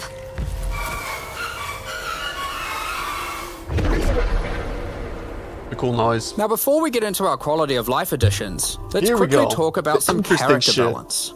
Here we go. We will be doing our regular character balance Lights changes, up. where we are bringing outliers in line to help evolve the meta, but we are also focusing our attention on Buff buffing spells. some specific things. Yes. This includes spellcasting supports that specifically enhance self-casting builds, channeled spells, adding new options to the Guardian, Dude, put Winter Orb Berserker, on there. Elementalist, Hold on. Saboteur, and Champion Ascendancy classes, which include some favorites from some of the alternate classes from Legacy of Frisia, and buffing a whole bunch of Wow. transfigured gems that never really hit the mark. Interesting. Combined with the new endgame crafting, improved Betrayal crafting options, rune graphs for your passive tree, new pinnacle unique items, new modifiers and Trathan gems from the mercenaries, I didn't expect them to and of bring course stuff the from mercenaries Prisha. themselves to act as an extension to your character, it's safe to say there's a lot of new character options and builds to think about. Instead of delving into all of these in more detail, we figured we'd just let you absorb them through the patch notes so you can do it at your own pace. After the stream? In the Secrets of the Atlas expansion, we've also added a lot of the quality of life features that we know you've all been asking for. Oh, boys, we're so bad. A lot of these have already been posted, but let's take a look now in case you missed any. You can now pause the game at any time by pressing escape to open the menu, or by opening any full-screen interface, like the passive tree. You'll also be paused if any lag is detected or if you disconnect. It's worth noting that in certain Pinnacle arenas, a debuff will be applied to you that prevents you from pausing. XD. We're also making a change to how you use currency items on strongboxes and monsters imprisoned in essences. Based on the currency in your inventory and the state of the strongbox, these buttons will appear. Valuable currency like divine orbs have been excluded from this as it would often be wasteful to use in this context. The same applies to essences with the remnant of corruption currency. Orbs of Horizon have been updated. They can now re-roll your Elder and Conqueror Guardian maps. Doing so will re-roll the base map and the Guardian of that map. The map device now has a small additional inventory. This is particularly useful if you're rolling many maps to We run need a in search sequence, bar on that inventory, or to be fair. if you want to use varying amounts of scarabs or other map fragments. But I'm happy. During breach encounters, all the splinters will be automatically collected and dropped at the end of the breach.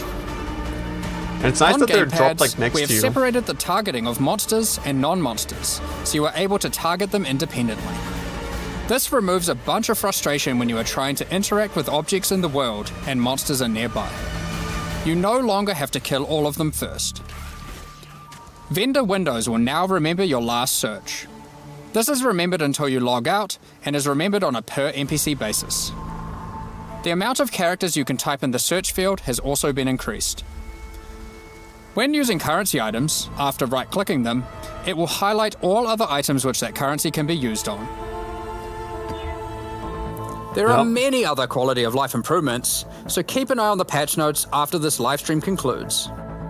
Alongside the launch of Secrets of the Atlas, we are hosting a competitive event where players will race to be the first to kill the new Hardcore Pinnacle SSF. bosses. The event will take place in the hardcore, solo self-found Mercenaries of Trathus League. Who's logging in We have to some interesting HCSSF, prizes in boys? store for the winners.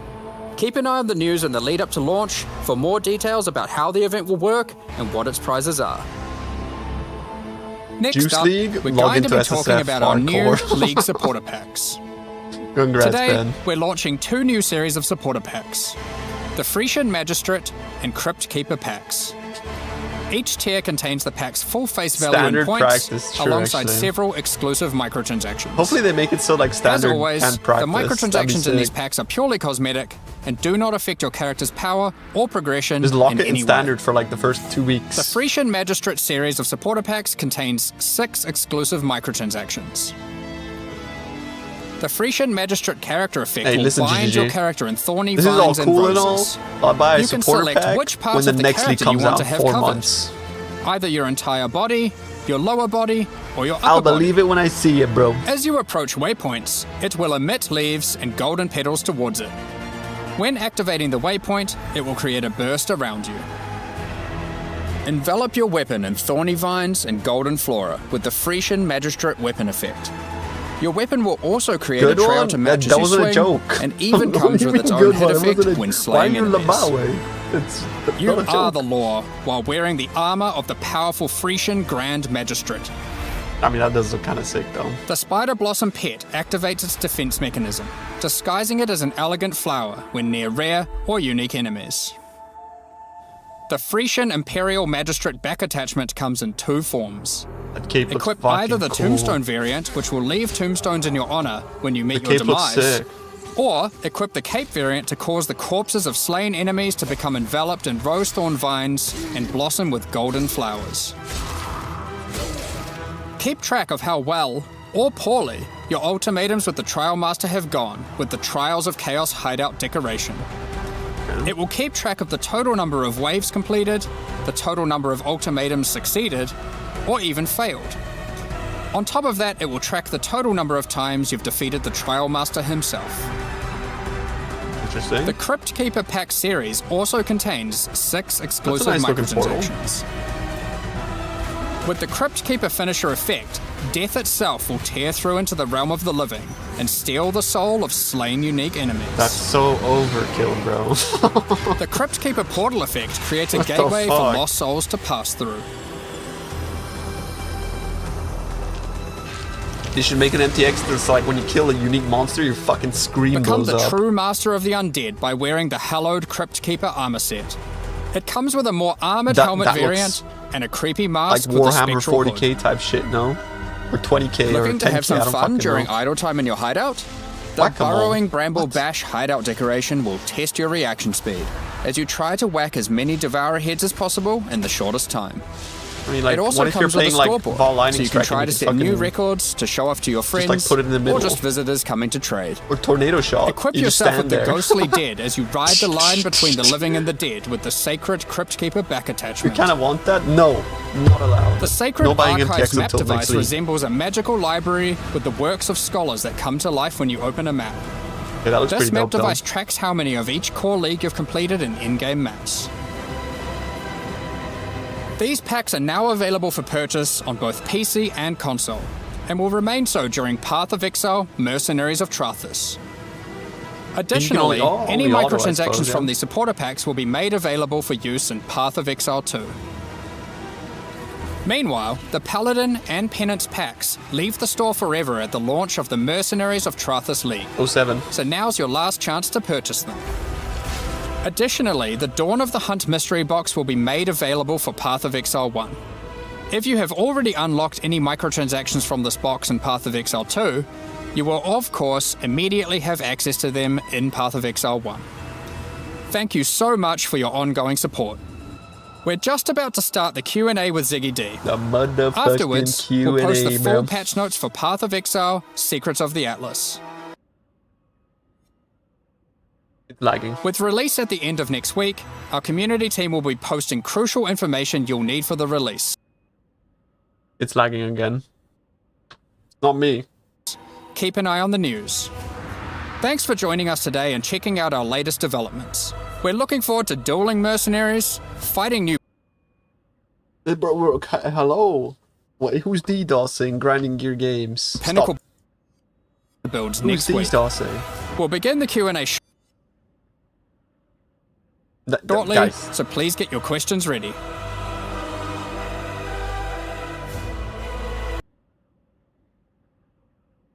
somebody's DDoSing. It's Blizzard. It's fucking Blizzard.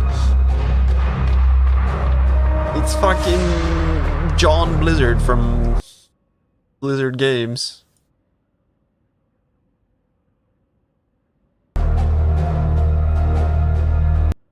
Welcome back, Exiles, to another, I expect, very large Q&A.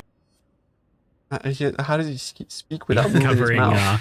all that we have to cover for Secrets of the Atlas. I am, of course, joined Chat by saying lag? Jonathan Yeah, everybody's saying FFF lag classic FF. and Mark. Yeah, Welcome back, It's not me. folks. Thanks for chatting with us once again. Always great to have you over. Yeah, cheers. Thanks for being here as well. yeah.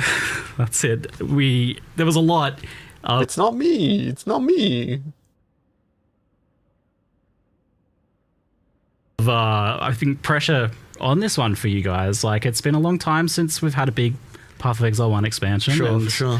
How did you guys feel going into this, and how do you feel like you've been able to deliver? The audio's working. Oh. Jinx. Honestly, I'm like pretty happy with where we're at. Like, it isn't a full year of development because obviously PoE 2 disrupted things a bit. But the main thing is we're kind of back in action now. We've worked out the model for how the studio can function doing this.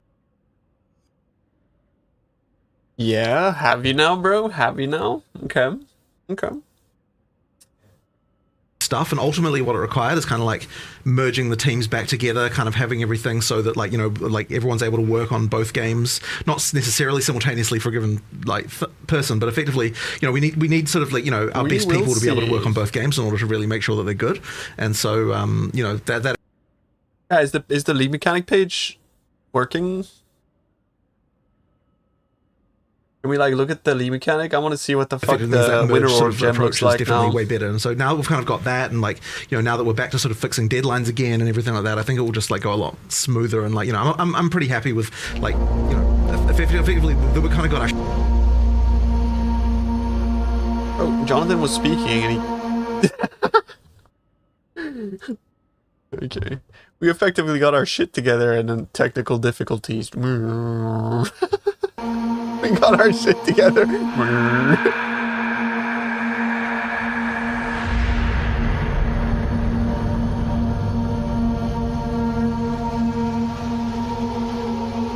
Alright, is there a winter orb gem here though? I want to see it.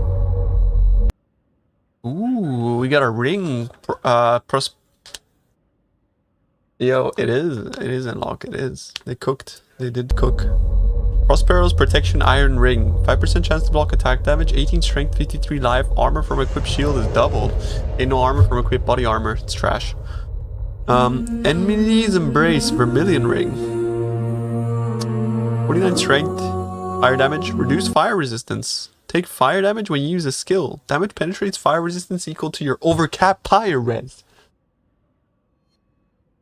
What? I'm using this on Fisher. What? That's so broken. That is so broken. That's so broken. That is so fucking broken. What? 55% reduced? It's okay. I mean, I think it's still okay. I think you can still get like a lot of fun. It's way better than bro. This is way better than Omni. Think about it.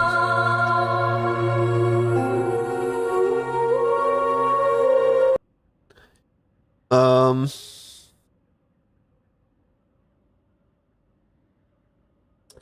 turn this down a touch.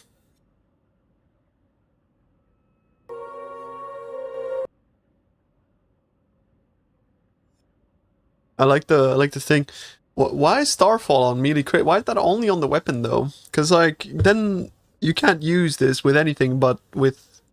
Oh, it's a two-handed axe. It's a two-handed axe. Wait, interesting. It's two-handed, chat. That's kind of interesting. Oh, it did look small, yeah.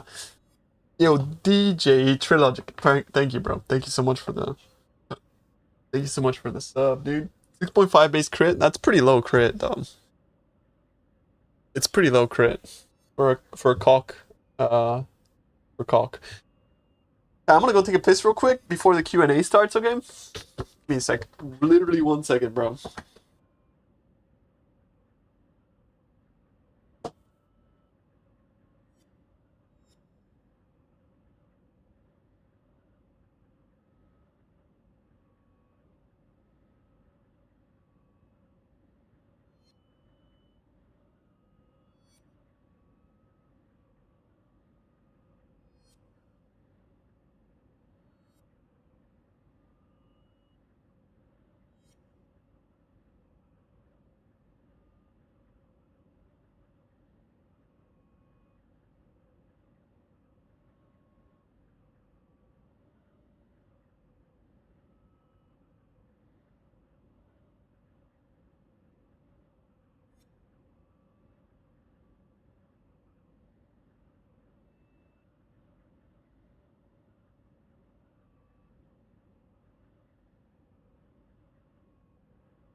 Yo. No beach mouse. No beach mousers. Path of Exile stream working again? On the end of the stream. Fuck. Come back. Come back. Come back. Depends on they're back. What's ready by the time we get there, and I think that's just going to result in a much better experience for players. And so now that we've kind of got that, I mean, this really represents what we can deliver sustainably, what we can deliver in 4 months, and so we'd expect to see this kind of like amount of content every 4 months, as we go forward, and for PoE 1 and 2 as well. So now that things are back, I would say we're kind of back in our stride again. Things should go a lot smoother from now. In some. We're back. That's not we're so back. Yeah. I fucking hope so, bro. We're back. I do feel like that. I feel like the reception's been very positive so far, and I've been having a bit of a chance to play around with the mercenaries, which are exceeding my expectations in terms of like how fun and powerful they are. I think you guys have made them really powerful too. So we've honestly been talking about making a mercenary for like probably 5 to 10 years. Like it's been one of those things. You've been telling me about it for years. Yeah, exactly. It came up with the PoE 2 Rogue Exiles. Came up during Settlers League. I mean, that's just the. Well, recent. I mean, a year ago. I think the mercenaries might be so OP, you guys made bro. me pretty hard because last league you put out this system where you have these exiles that you send out on maps, and I'm like, oh, we're gonna gear them and all this stuff, and it's like, oh, I can't wait. That's what I've always wanted. And then it wasn't that, and I'm like, oh, now you're never gonna do that because you did this instead. And then literally next league, you do the mercenaries finally. So was it like waiting on something? Was there something that needed to happen there? I guess it was more just a question of having a good design for how it could work, and there was a couple of other things. One thing that wasn't really mentioned in the video very much is that the mercenaries do count as half a player for the purposes of drops and monster difficulty. And so that's going to kind of change the calculus a little bit. You're effectively getting 9-player difficulty and loot, which there is some differences to the way that works now. But that's kind of one of those things that if we just added mercenaries without doing something like that, then it would mean that the game would be too easy. So that's why we've kind of got that situation going on. It means at best, if you're a more, bad build, bad character, new player, whatever you want to call that, they're going to carry you probably, or could carry you. And at worst, if you're, the power of 10,000 gods and have infinite everything and screen coverage and DPS, then they're just boosting your loot. Right, so there's a flaw there on either side that is just going to be beneficial to every single player. So it sounds like absolute beautiful chaos, like 6-player party plus 6. Bro, Exile already has 7 chains. Mercenaries. Our initial design had it that you could have up to 6 this players, with like TS mines or something. Think about one it. Player and.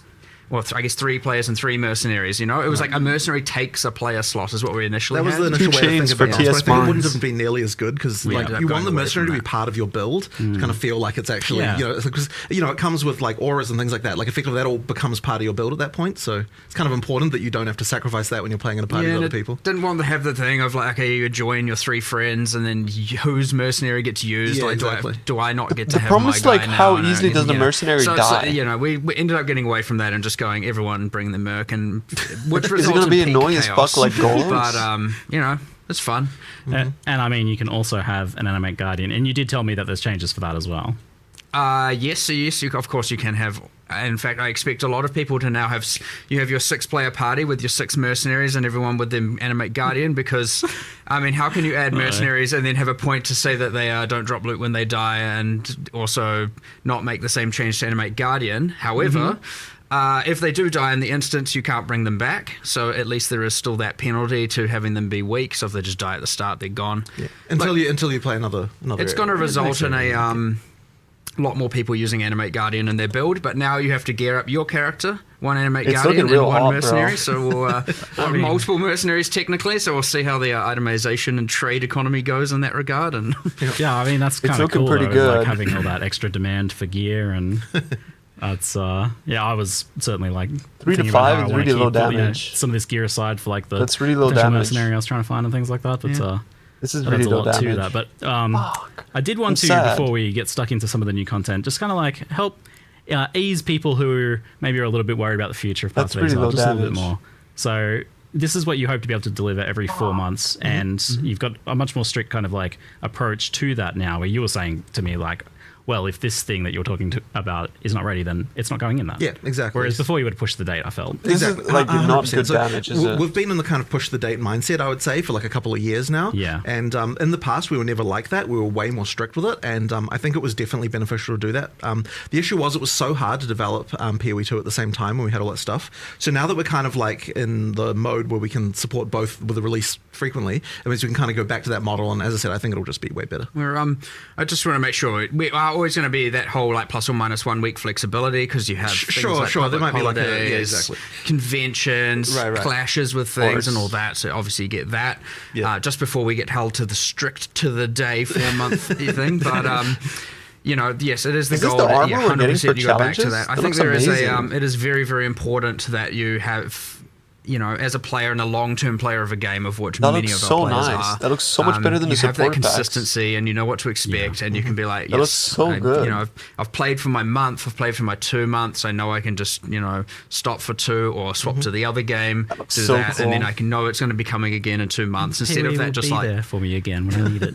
that like unknown is very sad, honestly, as a developer and as a player, and I certainly don't want to do that ever again. I imagine it has a toll on the team in terms of them like knowing, because it's hard to make content, I imagine, and just not have it get shipped. Like, because it's the date's being pushed out. It depends on the person. Some people kind of like actually prefer that more. Some people like, don't really like the deadlines. It's honestly a variety. Yeah, okay. And then look at and this. you mentioned blending the teams together. That's like a big change, whereas before you were explicitly trying to separate them. The and there was the question of like, well, there's problems with that, right? Yeah. Well, so I mean, we had problems when they were blended originally, like years ago, where PoE 2 wasn't getting like, you know, it kind of wasn't working because that deadline was so far out that it kind of works. So we had to split the team to get PoE 2 shipped at that point, but now that we're back and, you know, like releasing frequently, it just makes more sense to bring everyone back together again. And it keeps the expertise up and makes sure that, you know, like the games are... Good news. You know, there's just technical things like making sure... Did somebody take a screenshot of the Winter Orb for both games and that kind of stuff? Like, there's just so many elements that sort of make it better to have everyone in the teaser chat together, I think. I imagine it helps with the cross-pollination between games. We just got pausing, which is for sure. one of my most bingo? wanted Fuck bingo. quality of I life only did it improvements. because That's a phenomenal announcement. I certainly see people asking about things need to know what's going on. and stuff like that. There's support for the figure out the features. Fortunately, WSD just can't really happen because, well, okay, I say have a that, screenshot? but this is the thing, right? So effectively, in order for WSD to happen, we would need to be able to change the rigs over to the PoE 2 character rigs. In order for that to happen, we need to get all the micros ported over, and then we'd need to port all of the armors from PoE 1 over to those rigs as well. So it would be a really long-term thing. Yeah. There might be a world one day where that can happen, but it's certainly a long process to get that to happen. That's what I was kind of wondering is, like, do you envision a situation where Path of Exile 1 is, like, warrants that sort of massive effort in a year or two or something like that? Once we've got all the microtransactions ported, which we're doing anyway, then it wouldn't be like so bad. I mean, it would be a lot, but not like, you know, not like completely unreasonable. So it's a thing that could happen, but yeah, it's a lot of effort to get that feature. So the main reason to do it isn't even for WSD. It's because we've been pretty unable to make new combat animations for PoE 1 for so long due to all of the problems with the rigs. So if the main reason to do it would be that we can make like new actual melee skills properly again. That would be the reason. I mean, hopefully we can get to that. It's just it'll take a while though. A lot of the skills you notice, and if people have been playing PoE 1 for then you lose it again. Any of the new skills we add often just reuse the same animations. And they're not exactly the most modern things in the world. Not so much you can do with it now. You don't get to do the cool custom flurries with like your swords and combos and all that kind of stuff. And what about the support gem? I mean, you still obviously have Cyclone, where you just spin in a circle, you know, and if you remove all the effects from that, you're literally just on a pivot doing this. It looks a little bit silly, but I mean, I am keen to do it though. Like it's just it'll take a while. Yeah. It's I feel like I notice the kind of an increasing disparity between like the bosses in PoE 1 kind of like pushing further ahead because you have a bit more freedom, I guess, to use more modern. Well, the bosses are new, like new content, right? So yeah, they get to just and the engine's the same, so you get to use all the modern tech for completely new content. So they're looking like better and better and better, but the players are kind of staying a bit behind. Like don't need to rig anything to the bosses. They don't need to equip. Really, we have to be this conservative with channeling skills. You know, but so that's a unique challenge for you. It seems like you've got a plan of kind of like how to approach it potentially. Why are we scared? Yeah, all right. So while we're on this kind of like frank discussion, is like something that people often have been mentioning is this idea that like maybe they love Path of Exile 1, but they're not that interested in Path of Exile 2. and they maybe feel like their money when they buy a supporter pack for Path of Exile 1 is going to a company that's developing both games, and one of those being something that they're maybe not interested in. Right. Well, I mean, like, they're getting the same value. ultimately, you know, like now that we're kind of in the shared model, like it's kind of. It doesn't really, it's sort of hard for us to say, like, you know, that like money goes to one particular team or another. Like, it doesn't really work like that because we're all merged. The main thing is just to understand is that when we're in PoE 1 development mode, then PoE 1 takes precedence, and like any resource that it needs, like there's not going to be we can't do this because PoE 2 needs it. And when we're in PoE 2 development mode, it's like, it's the opposite of that, right? Where like we've got that sort of random going on. shrine So there's always going to be people seconds. working on each game, like all the time. But it's like, if one's going to come out soon, that Wait, one's is getting all the Hierophant attention. just So like broken now? every resource that PoE 1 could possibly need for this expansion was moved to it. Can't you just increase make that happen. duration? Yeah, I got to see that firsthand walking around. It was like 95% of people working on PoE 1 right now. Right, It's like, in this moment, because it's in the last week. But yeah, but it's kind of variable. Like, I mean, if you look at things like the, you know, I mean, you've probably got a Guardian, better idea my of the bad, breakdowns. sorry. Like, how much of the VFX team was working on PoE 1 versus 2 in like the last, you know. Yeah, the whole all but 1 is currently on PoE. All but 2. I guess that doesn't really make sense. They don't know how many. So 80% of the team is on PoE 1 right now. Yeah. But it's kind of variable through the months. But like, you know, and stuff. the dynamic thing is because obviously we had like 021 for PoE 2 that we're working on, and like yesterday I moved some people onto that, quickly got some stuff across the line, literally 2 hours later moved them back, and like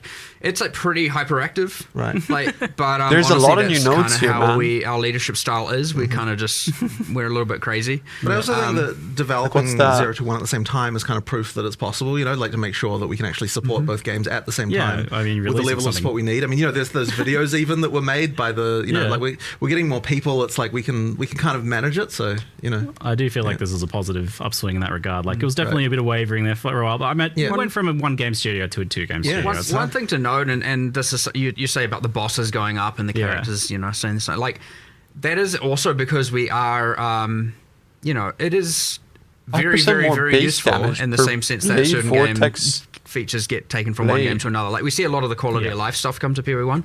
Those bosses are, you know, animated or rigs from PoE 2 that we have like fully remodeled and reskinned. So you get to reuse that entire animation set. Sure, you got to tweak some stuff, but then like you can have one animation be 8 different skills if you know put your mind to it and actually design the different outcomes. Awesome. So you end up with this thing where because you were never spawning, you know, enough we're actually blades for harvesting this a to be lot good, of right? materials back from PoE 2 to 1. Also, that build was And hella squishy. This is how we're going to be able to get even more bosses, even more monsters, even more of that content just all the time. So.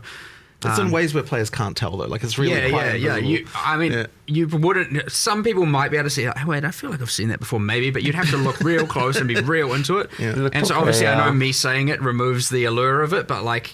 They also nerfed trigger wands, remember? It is like you can ultra now only beneficial to be able to harvest all that art. Terrible. And so you could look at it as like, oh, that PoE 2 art is going on PoE 2. It's not. Like, all of that, I'm just constantly going, I'm going to take that, take that, you know. And the tech as well, of course, right? Like any new renderer features we're making, like all that stuff, like, you get to use it all. So hopefully it's more of a positive thing. But I think to wrap it up, I think what it all really comes down to is people just want to know that they can feel confident that Path of Exile 1 has a future where you guys I don't know. love it I'm and not giving sold it the on this. attention that it deserves. The next year is going to be the year of Path of Exile, 100%, right? I mean, we're talking, what, every 4 months, both games? It's every 2 months, 6 releases. 6 releases a year. Wild. 6 releases a year. That's going to be If you guys can pull that off for a year, that's going to be wild. I'm looking forward to it. But I mean, and to allay people's concerns, I guess, in that regard, is you were telling me that this expansion is like this is part of a multi-season story arc that you're saying. 100%. Like with obviously you, there's a whole bunch I can rant about here, but effectively, yeah, obviously you see Zana coming back. I know, spoiler, sorry, but it kind of was important. Yep. You know, you got Zana coming back, and you've got, you know, it's an additive storyline for now. And it was kind of on purpose because I wanted the end game to be still familiar. I wanted people, after coming back after almost a year, to still have the core of the end game be familiar, but have this additive layer on top that's cool and new and they can explore. And I didn't want to like completely rework all the mechanics, and they come, people, I want PoE 1, finally a PoE 1 expansion. They come back and they're like, the hell is this end game? This isn't what I remember. This isn't what I was familiar with. So it was really important with this update to have a layer of familiarity across the board, and then like improved and reworked things and removing, obviously with Betrayal, we've removed a lot of the constraints and annoyance and all of that, but it's still mostly just additive stuff on top. Same with the end game. The League is obviously additive, the mercenaries. So having that there, so there's that core Path of Exile 1 familiarity was important for this one. But yes, it is like part one of a new arc of the end game storyline.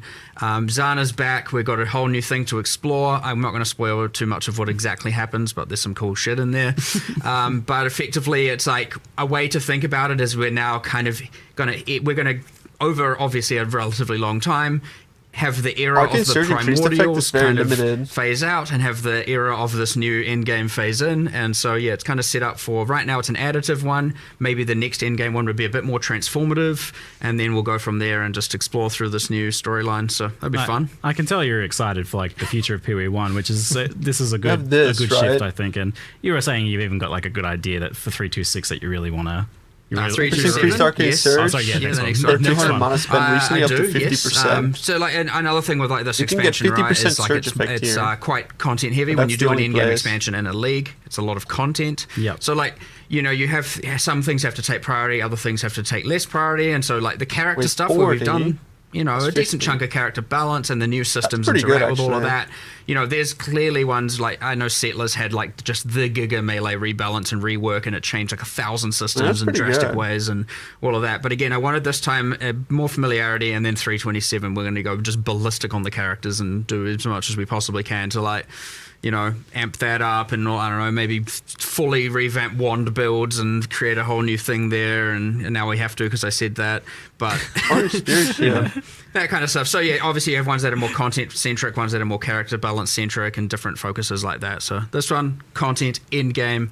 We wanted our core players who have been playing for 10 years, the ones that are really looking for PoE, who are like mostly playing in the end game, to really have that like expansion and new boss fights. And that was a discussion we had yesterday, actually, was this idea that you don't necessarily have to worry about new player onboarding as much for Path of Exile 1 now, but that's more the focus for PoE 2. I would definitely say that, yeah, for PoE 1, it's like it's now very easy to just say, you know what, like if this isn't new player friendly, it's okay. Like we're making a game for the experienced PoE 1 players, so like we can just go ham with all that stuff. Yeah, you can kind of go nuts with it. Like if you're a new player, then PoE 2 is obviously going to be more appealing, like I'd imagine they're more likely to want to go there.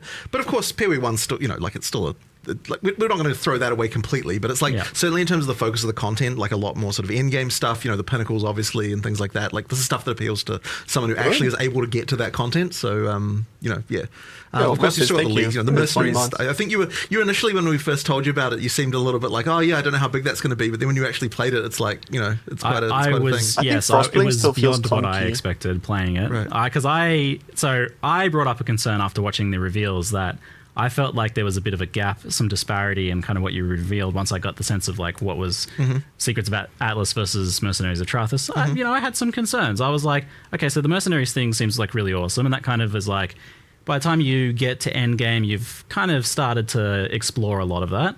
And there's still more progression beyond that, but that's like, it's not necessarily like a ton of new content for that mechanic beyond that. And then you've got this new Secrets of the Atlas system, which starts at tier 14. It's very endgame pinnacle content focus. So I'm like, it feels like there's kind of a gap there between tier 1 and 14. But you mentioned yesterday after that discussion that maybe you've changed it.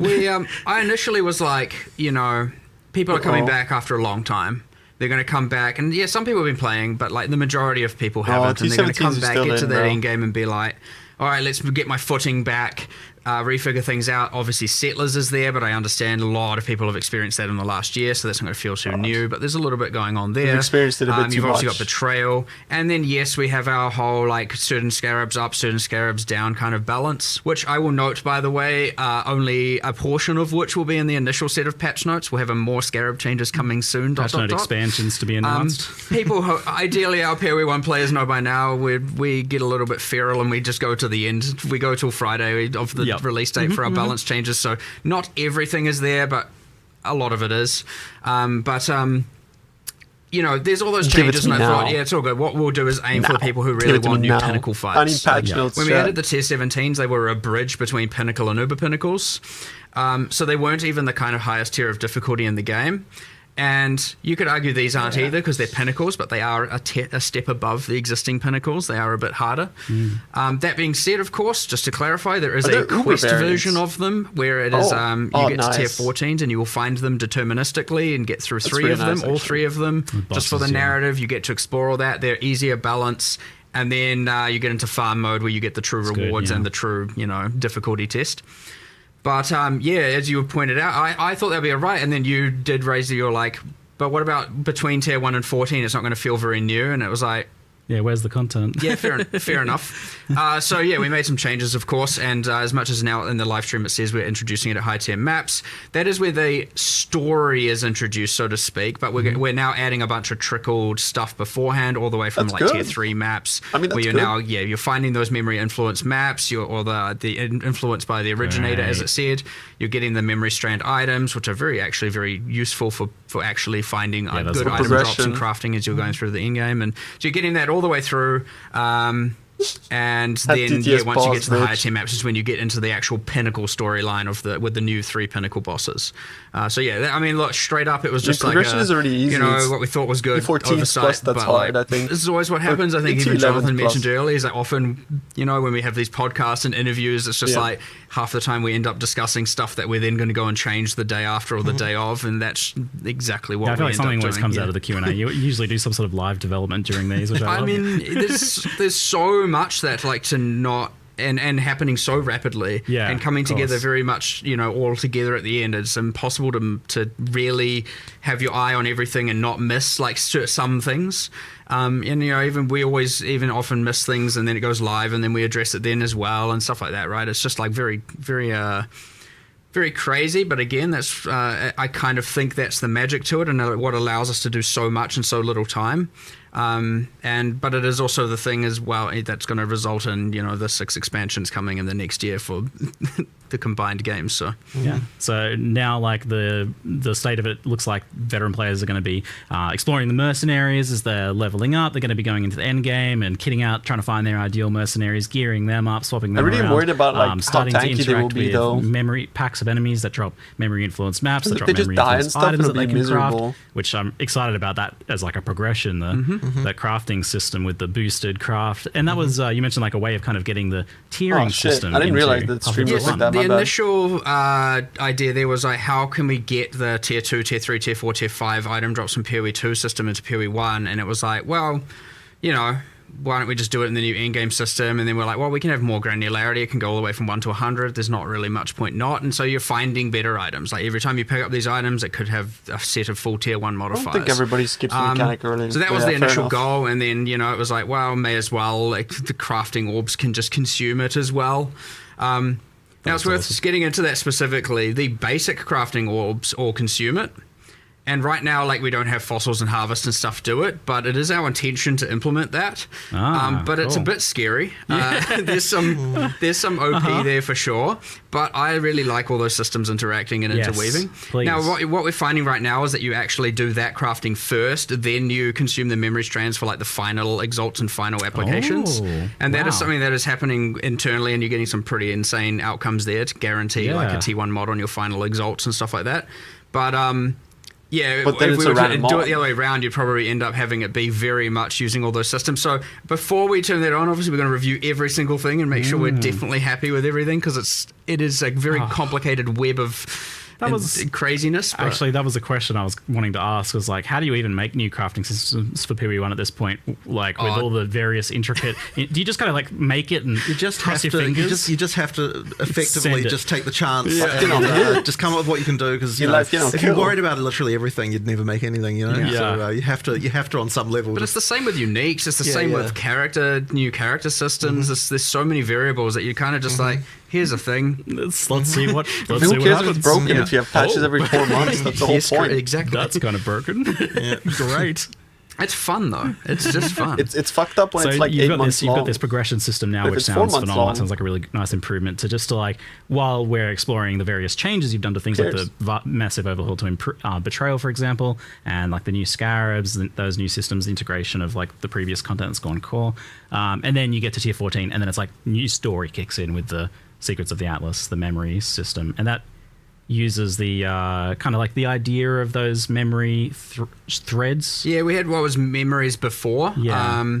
So that was like there was Alva's memory and all of that, and they had kind of different things. You couldn't juice them, but some of them gave pretty specific rewards, and a bunch of them were worth absolutely nothing. The lack of juicing kind of meant that they didn't really have a good place in the end game, though. Yeah, there was only a couple that were worthwhile. We were like, we didn't really give that system justice, so like let's kind of use that as the baseline for the new memory threads, except we 100% allow full juicing. Yep. And make them more unique, have the alter mods at the end of each run, and then have the new influence mechanic. They apply memory threads to influence and then what we did gear. is we took all those memories and we were like, I think it was Octavian actually who suggested it, was like, good job. Put all those on Kirak.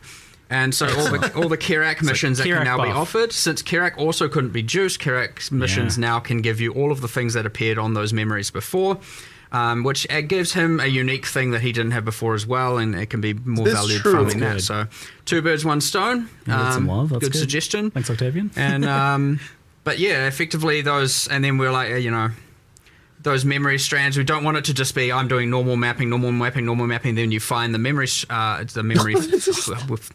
I've already tripped up now. And What is we're talking about this? yesterday with all the terminology. Memory threads versus memory strands. The memory threads. Again, once you're playing, it's a bit more clear, but yeah, we've got a bit of synonym What is thesaurus this? issues going on. You're doing the memory threads, and it's like, well, we want to be able to do that experience without just having to go, okay, I don't want to have to run a bunch of maps, get a thread, have some fun, and then I'm back to just, regular things. So we're like, well, once you finish the storyline, I won't explain exactly how that concludes, because it's a big one.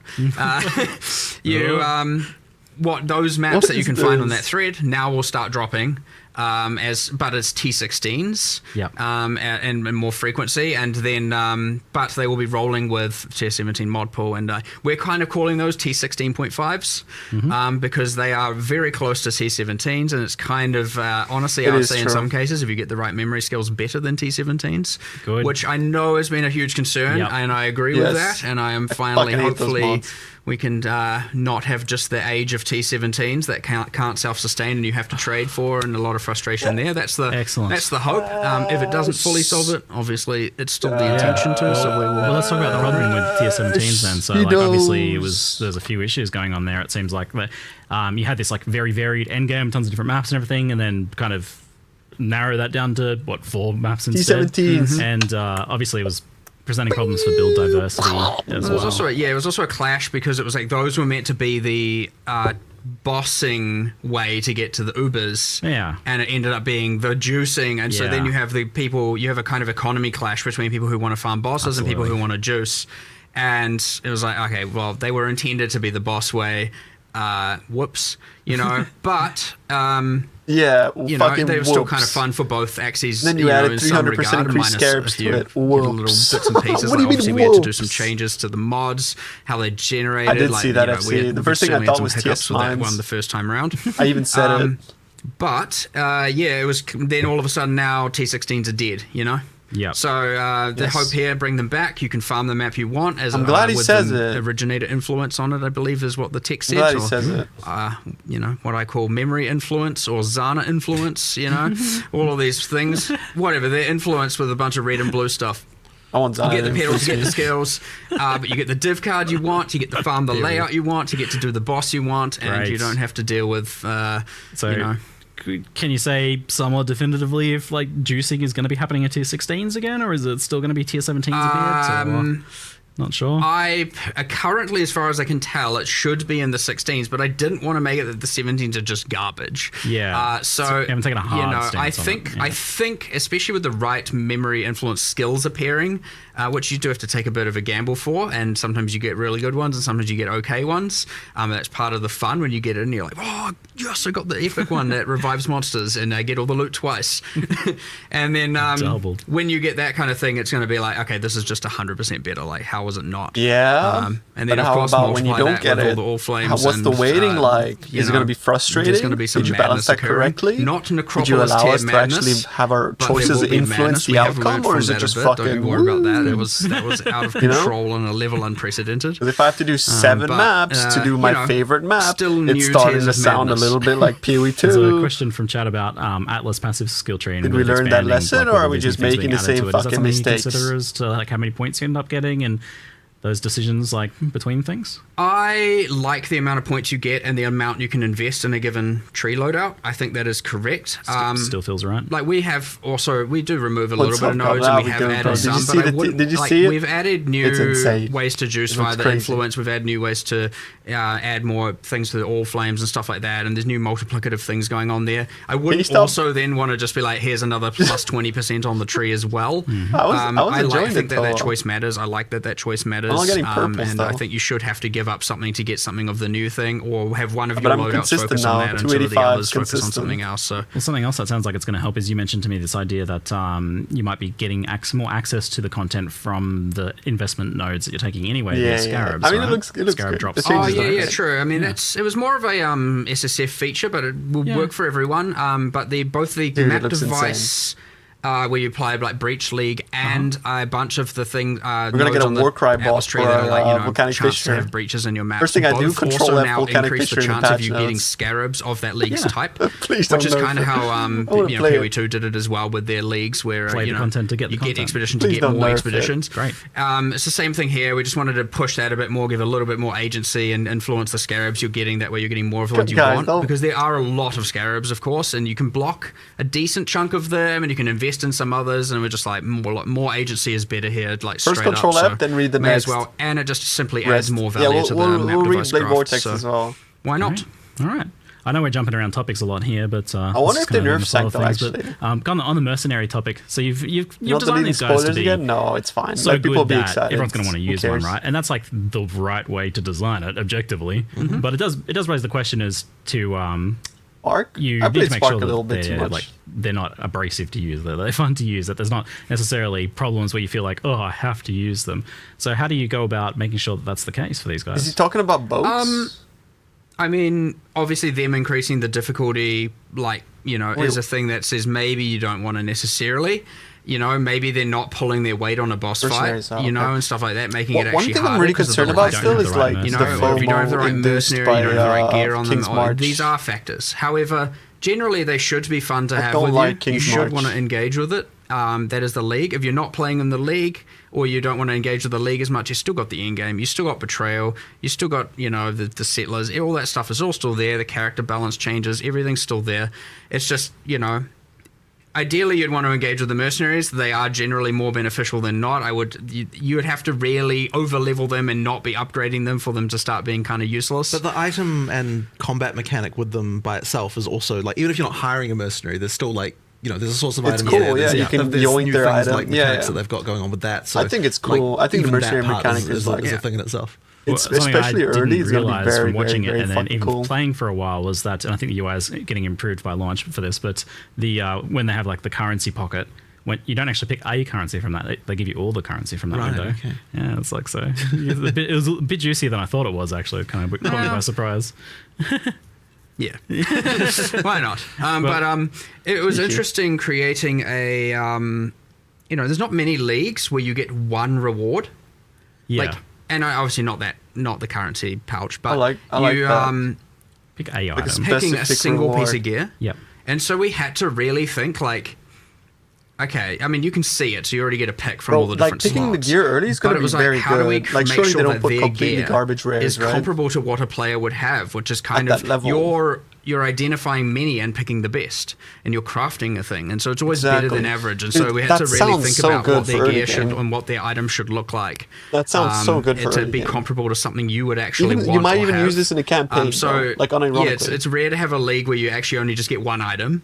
Like even Ultimatum, sure you get one in many rounds in a row, so you still get up to 10. Whereas this is just actually one. So you have to make sure it's good, right? Yeah, and that was actually kind of complicated to The do, Q but there's some pretty powerful stuff you can get from that. I mean, obviously the uniques are relatively easy to put in, but they do affect the mercenaries in some pretty crazy their gear's ways. locked. But You can't steal their shit. rare all items and our stuff like shit. that. Yeah, it was a little bit complicated to actually get that to feel good, such that you feel like, I actually want to take that as opposed to just always taking the currency. But if you want to do that, go ahead as well. Was there any kind of, just out of curiosity, was there any kind yeah. of thought on like as to what sort of items or what sort of mods they roll on their items then? Since they're like, can we ask them like how tanky builds? they are? Are they going to be dying often? It is relative to the Do I have build to, more like, so, yes. every Like map they're like rehire them 30 when I'm something doing different juice maps? archetypes. So we talked about like the striker and Often I can't talk to remember the me. names of half Eruptor and stuff. But there are like to me now. 30 something of them, and there's a Chaos Mage, and there's ones with curses, and ones with auras, and ones with I'm obviously listing all the utility stuff because I know that it's the aura bots of Trathus really is probably how a lot of people are going to see it. No aura, exiled.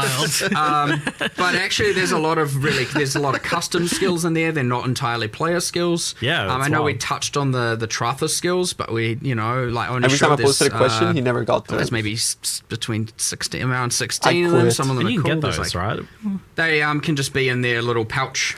And you can just take one. You can pick them, and when if you defeat them, they drop it, and you get it, and it's a new. So Bro, it's we're gonna see kind of people like a getting transfigured mirrors from gem that in a shit. way, but it's a Trathan gem, and it's just so that's a way of delivering a bunch of new skills. And I know you have like Blood Storm Call, which is like physical that creates a blood dot. So you maybe want to add, so there might be some builds that want to do that. There's like new spectral shield throws and a whole bunch of different things. We saw the Siege Ballista in the live stream, but there's certainly a whole bunch What of else? them. I know Talk there's to a me, yeah. Keep kind of talking. incinerate based blast ray. shit. Blast rain was it? Yeah, like arrow comes down, does a wave of almost like an incinerate wave out of it and stuff like that. So like, keep I'm spoiling a bunch of them, but it's only 4 Yeah, or so. go. But yeah, there's heaps of different skills there, which is pretty cool. That's it. But then they also just have like kind of high cooldown and different passive skills and stuff like Mage that as Bloods well. from So like, Mercs? there's a lot of Let's stuff. go. that Put can more of those in the video, honestly. Yeah, possibly. Probably. Yeah. And there's probably some surprise and cool stuff for people to find. It was a 42-minute presentation. Like it's all right. Give a taste. Let people find a lot of cool stuff on live. So, in terms of making them fun to like manage and hire and things like that, if you'd asked me before playing it, I would have said like, oh yeah, you want to be able to like spend some sort of passives on them or something like that. But then actually after playing it, I was like, oh, it's kind of good that you didn't go to that level because then there's no lock-in with them. You can change between them easily. Would have been a bit annoying, I think. Yeah, and When did, a bit too much tedious upkeep. Low micromanagement on this. So like doing the gear, you won't have to do that too often. Is they don't Winter level back? up. They don't have The gem like looks- they have a passive tree behind the scenes. You just don't get to see it or don't see it. engage It's with like it. not that actually that sure. much Was that stronger. Lumina's actually allocating individual nodes? No, I no, assumed no. not. I assumed They not. have a I assumed Trathan not. passive tree. Okay. Secret proprietary. Yeah. Right, I mean, right. they gain stats as they level up, and it's kind of relative to the archetype, and there's some stuff going on. But you don't need to care about that. It's just as far as you know, they're higher level. They've made somewhat intelligent decisions about their passive points and whatnot, and they're pretty good.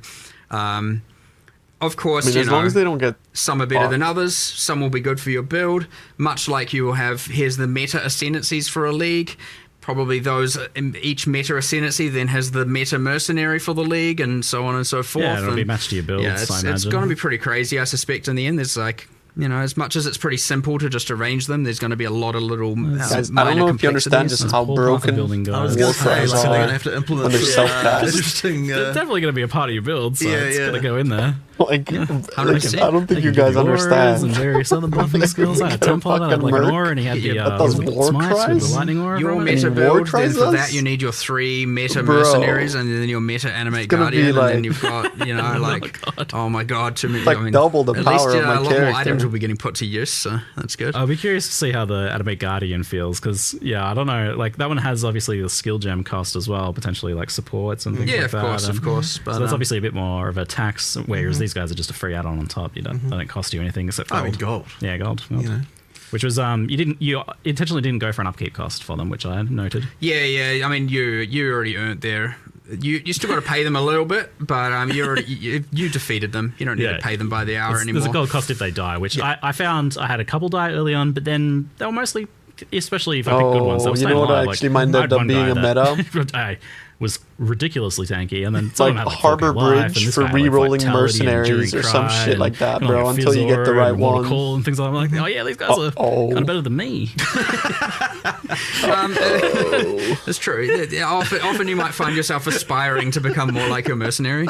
Yes. No, but like you want to level them up, but you want to find the specific from a gems. ruthless place in Trathus, and they've come here, and they're like, "What are all you weaklings doing?" And so, you know, Yeah, it was quite confronting when I was like doing my usual running through mud flats with my ranger in a Hessian sackcloth clothing, and then I run into literally the ranger one, and they're like wearing, you know, Giga MTXs, and they got like all these different supported skills, and they're like comboing them together, and I'm like, whoa. It's giving you something to aspire to.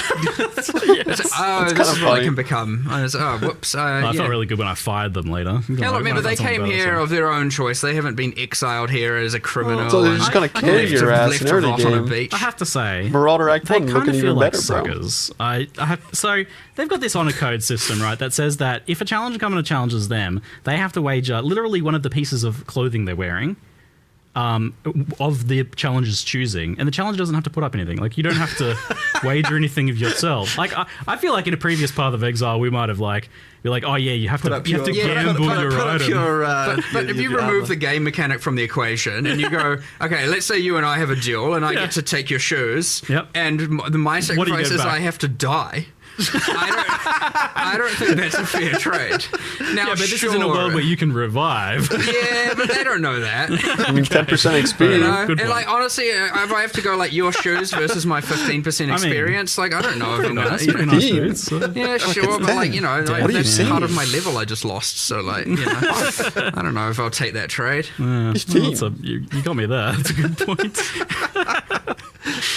We'll get some more questions about the mercenaries there. Do mercenaries count as minions? Has been asked. Oh, I said 15%, and I realised that is not correct. Oh, what was the? I'm just making up numbers. Oh, no. Ignore me. I know that's the wrong number. No.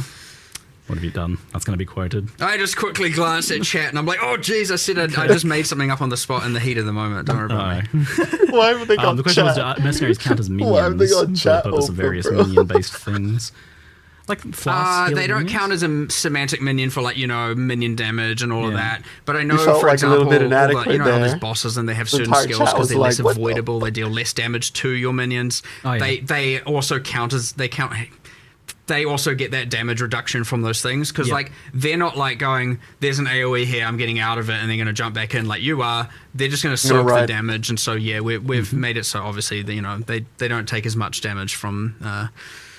You know, I'm gonna wait until you stop speaking, and I'm gonna write, so to speak, and Mark, much like if you how your read this, minions I do love and you. whatnot. But again, they are pretty tanky, so you know. Look on at top chat, of that, really? On that same spirit of like you know, live 1. improvements happening. Read chat as we're now. Talking about it, it's like yesterday I was asking kind of, can you heal them with like the minion flasks or something like that to like heal them in between combats, and later I got a message saying that you guys have changed it so that they heal. You think out you of read it, combat now. chat?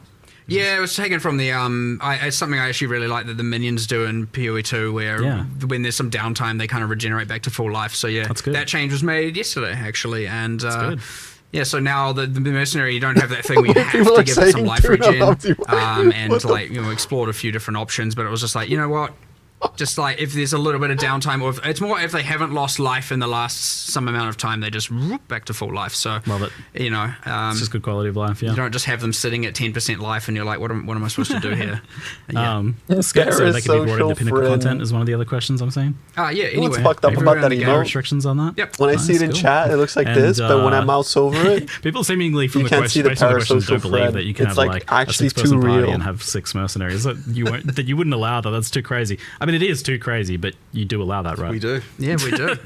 That's the thing. Okay. I mean, you know, it's a lot. It's a lot of auras. But you know, I'm very much looking forward to playing my. Everyone knows I play my support characters, and you know, you'd expect, you're a support character, so you can get a DPS merc now and not have to play with your friends. But I'm thinking, well, hold on, I can be a support character and have a support mercenary and support my friends even more. So like, you know, it's all win. That sounds about you. You can finally be a carry and not have to use purity of elements because your merc felt like the uses DPS ones were. So you don't need to be the purity of elements viable bitch as well, anymore. Or if I was like struggling in that regard, they did seem like they were actually able to kill good. things. Is that something like that can you get happen in the ailment in-game, though? Like, that seems immunity hard to if your believe. merc has purity of elements on I mean, every look, build. at the end of the day, Think you about can it. give them Headhunter, That's you can give them all broken. of that stuff, and they take the damage, they scale it. Like, the only thing they don't have is, you know, They don't have your flasks, skill. right? Which Yeah. could They be don't bad, have and thus they flasks. could be better than you, or you could be very good, and in which case, you know, I'm just saying, like they are still a computer, right? They are still at the end of the day doing that, so they might not make the smartest decisions that you agree with. There's and like custom AI for each skill, there, though, right? there is 100%, and So they're a bit above the 50 percentile of players. yeah, is they that- might is be. what you're Yeah, saying? I'd say around 55% percentile average. You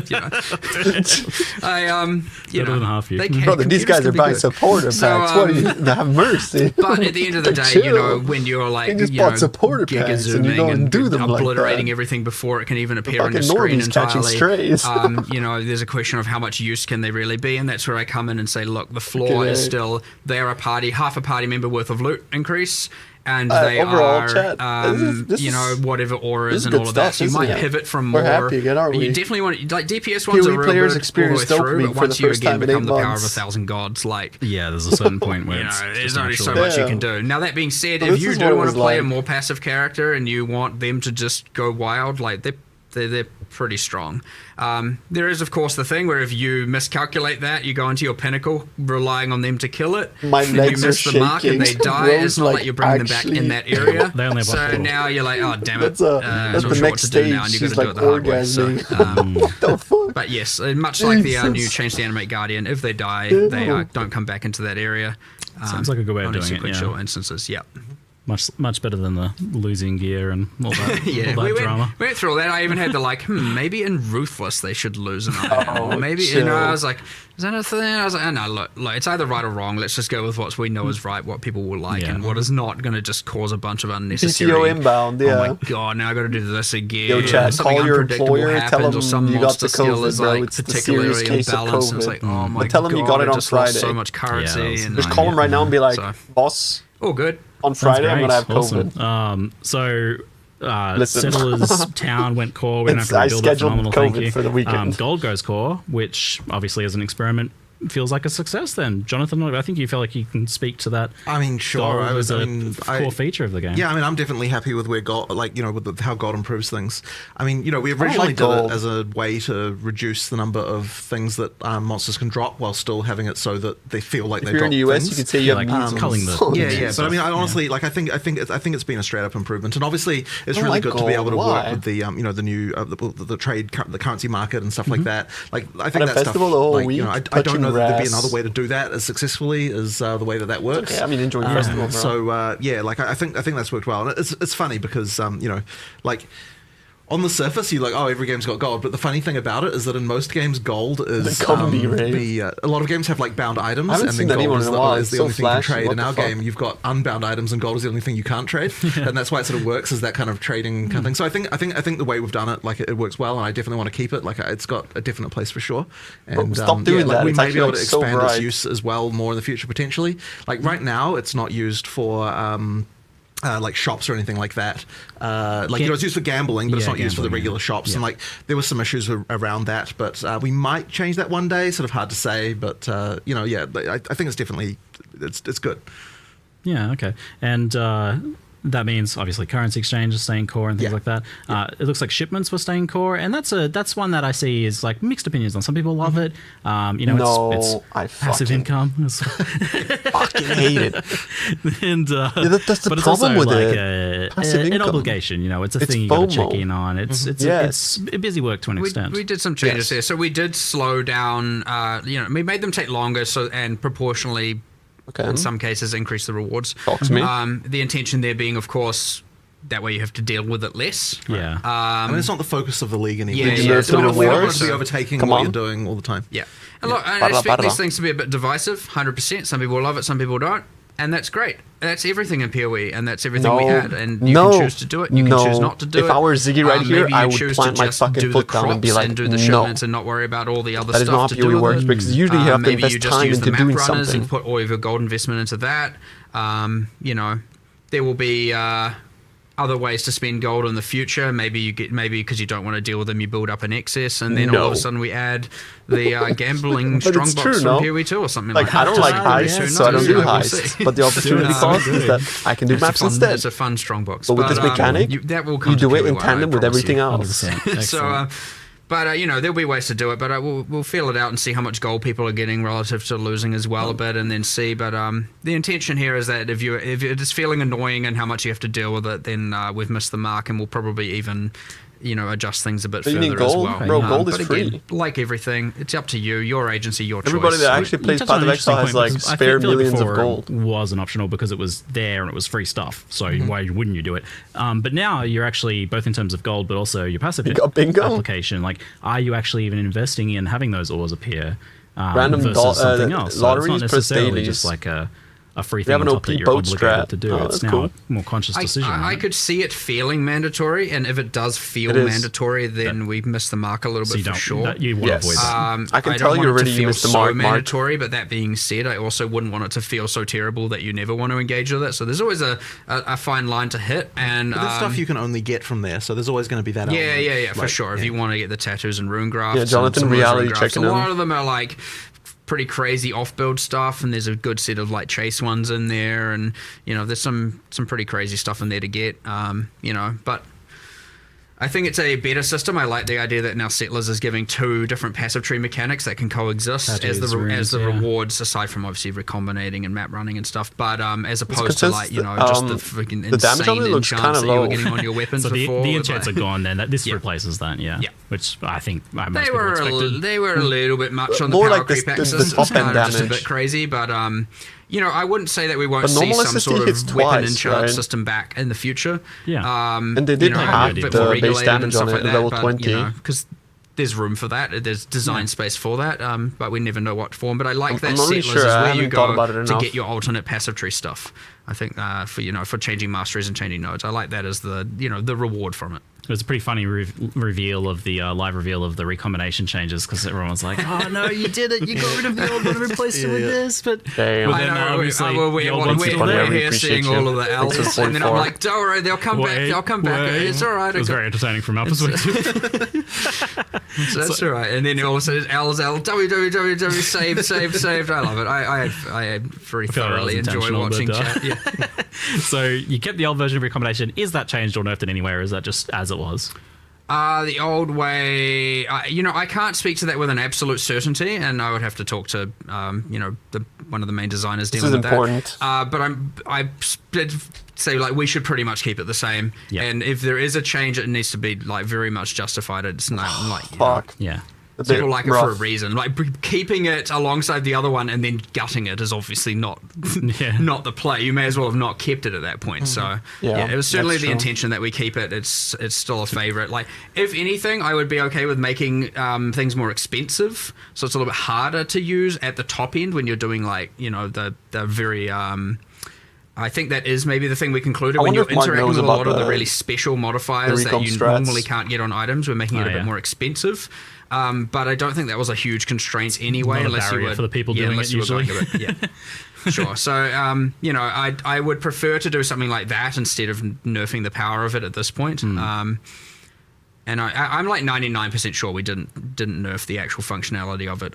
But I'll verify, and if it is the case, I will let the community know afterwards. Okay. On the topic of gold, an ongoing thing has been that gold is very present from core Atlas mechanics and certain things, but other things just literally don't drop it. You do Blight or whatever and you just don't get gold, or Sanctum just doesn't get gold. That's obviously a separate topic, but is this something that has been normalized across the game? Do you want players to be in a position where they can't use it? We are making some adjustments. So like when we did that, obviously we went through the entire game, of which there is a lot, and everything specifically we're like, do this, too much gold, lower, and we had penalties and increases all over the place. And but the new influence thing that you can upgrade mods. Some stuff is, and I wouldn't say it's too high. It was actually probably relatively. So it's not fair to say that it's the only way to go now. It was just a bunch of stuff that's just dead. And it is our intention for that to not be the case. So yeah, we do want to increase those. I don't know how much they'll necessarily increase by, but it is something that is on our radar 100%. So yeah, okay, great. Because heist is a good example. Yeah, I think the most compelling argument I heard in favor of like making sure that those had access to gold was for the player who wanted to focus on just that. They just wanted to heist. 100%. They can't currency exchange, right? That's the biggest problem. 100%. It isn't. It is just like, let's say it is already a relatively divisive league, and then also the gold sucks. It's easy to perceive that as dead. So yeah. Look, there are some things where we maybe make an intentional decision because they are like too rewarding to be like it's not a place you're going to get a lot of gold, Sanctum, and then when we're like, okay, which. We'll make some changes too, but then you have the things like heist, where I would say it doesn't really isn't that regard. It's just like, why is the gold bad here? And it's like, look, we just missed the mark. So yeah. Oh well, I guess what since we about brought up Delve? the It's not anti-Sanctum rewarding and you get no Alliance gold. has been constantly messaging me asking about whether Sanctum's going to see any changes in terms of just kind of how much raw currency it prints early league for like a low investment for like really knowledgeable players, giving them such a massive advantage over less ones. Obviously, that's always the case, but it seems to a severe magnitude. I don't have the exact changes because they're we're like going to do them today or Monday. But like, I would say no, it seems crazy. So they're not like massive grand rework, but at least for now, we're certainly going to give it less of the edge it has. Mm-hmm. I don't exactly know what form, but it's not just going to be untouched. In terms of I miss like Chris. a grander future. Like I would like to shift I still miss away Chris. from Mark it just video. being pure regular currency and move into something where it has its own item and own reward. Chris was that has there some sort of for interaction Settlers with something. Like reveal almost chat. every league has something special, and that one is just That's like how long ago it was. obviously it's got a relic meta system, but it's just like here's some uniques, here's a different style of gameplay, but just like here's all the currency. Yeah. So yeah, then it becomes very quantifiably better or worse than just like core game. Prepare my Obviously merc very command. early, it's very strong, and then maybe juicing catches up, but then it obviously gets a little bit crazy. In different axes, you get a lot more uniques, a lot more different things, but that's enough. It's still. Yeah, it's just that there's a very easily quantifiable thing where it's like a very good strategy if you know what you're doing, especially very early on, as you're saying. Yeah. But it needs its own thing. It 100% needs its own thing. So, but at least for now, it doesn't have to be as good as it is for how easy it is to do so. So we'll make some changes. I just don't know the exact specifics. And as a result, they won't be in the patch notes today. It will be in another coming soon section because it is. Yes. Great. I mean, again, I'm not. Why would we not stop? Why would we stop developing now? We have another week before. It's like, what are we going to do? Sit around and twiddle your thumbs? Exactly. Sounds good. With the like big changes to Betrayal, which look phenomenal, that's obviously like a big overhaul for that and something that was really long awaited. It does kind of make me want to ask, like, do you have like another one that you're really looking forward to giving a similar treatment? I hear a lot of feedback about like quality of life around Bestiary, for example, being not where people want it. That is on our radar. There's I know for like itemizing beasts and improving the quality of life there is a little bit annoying. Yeah. Maybe more than a little bit. But like talking about like the Sanctum reward as an example. What is this, Imgur? There's some others, like I'd love to give, Blight a bit of an overhaul. I'd love to, do something with Delve. It's just all those, there's probably more that once I actually look at the full list, I'll be like, here's some obvious ones. But look, these things fall out of popularity, they fall out of favor, they get Is this a outdated, meme they format? become old, 0506? It's what happens, but the good thing is, much like Or are with people Betrayal, actually we circle using- back what and is this give it a whole website? fresh coat of paint. New rewards, new systems, new interactions. Fucking fortune? Step forward the storyline and evolve it into a mini sequel sometimes People as an still use option. There's all these kinds of things that are completely things we could do. So I just forgot the name. Purely hypothetical. Maybe you're now later on you're just delving and oh my god, there were the 3 cities and now there's a 4th city with a 4th boss and you have what is this thing I'm finding? 100% confirmed. Again, now episodes. I don't think that's hypotheticals have to become realities. 100% confirmed. It's a meme generator. Also, just like the side. Blight overhaul coming next week. And in my mind, you didn't even say it, but like temples are getting reworked. So it's like you didn't even say it, but I said that in my mind, and now it's true. So I'll hold you to that. Cannot confirm nor deny. Phenomenal. Some rapid rapid fire quality of life things to kind of follow on from the bestiary mention. We have like the ID all things in your inventory from PoE 2. Love it. Would love to see it in Path of Exile 1. Any reason why it couldn't be a thing or wouldn't be a thing? What? Do you hate it? Do you hate my hands? I can't remember what. Control click at an NPC and it's on my list. It's still on my list. It's I had my here's all the quality of life stuff. It was like there was a section where it's like to discuss later again, and I put it in that, and I actually genuinely cannot remember why it wasn't just immediately and obviously doable. Yeah, it seems like the thing if you want to do, you'd be like, yes, do it. So I assumed some hiccup. There was one thing that was like blocking me from just being like, hey, 100% just do it. I just can't remember what it was, but it's a thing we can get around Game and exploded. make happen for sure. But like, yes, the being able to go to town and ID all was very useful, and hideout as well was an extreme upgrade that I liked. So It's not me. I'm still live.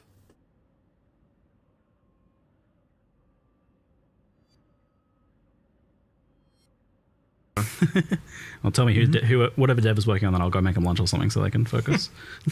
I'll take you to them afterwards. But you have to now, because if I'm going to be held to things I'm saying, you're going to help buy them lunch. So okay, I'll see what I can do. Some of the older bosses with phases, Chimera is the one that stands out to me. Is like are they no longer like just like really long immunity phases. Well, They're quite dated at this point. Katarina got the same treatment. Where it's just like, oh, okay. We still have like, altars? you know, maybe like 40 immunity phases is just a bit much. It's not. I don't know what the number was. It wasn't that, but like it was just a bit much. But yeah, a lot of those are going to need a bit of overhaul as well. It's hard to justify going back and spending a lot of time on that, but there's sometimes very easy things we can do, because instead of doing that, we could just be making a brand new boss that's like way more epic, way more fun, and fits into a more modern and core thing. Whereas like some of those are just like very high in game, get some fragments. It's one boss of 4 that then gets to a pinnacle, and like you know, you want your pinnacles to be good. You certainly want your end of line bosses like, you know, Katarina to be good, and that having as many immunity phases as it was just doesn't hold up now. Like I would say it didn't even really hold up then either.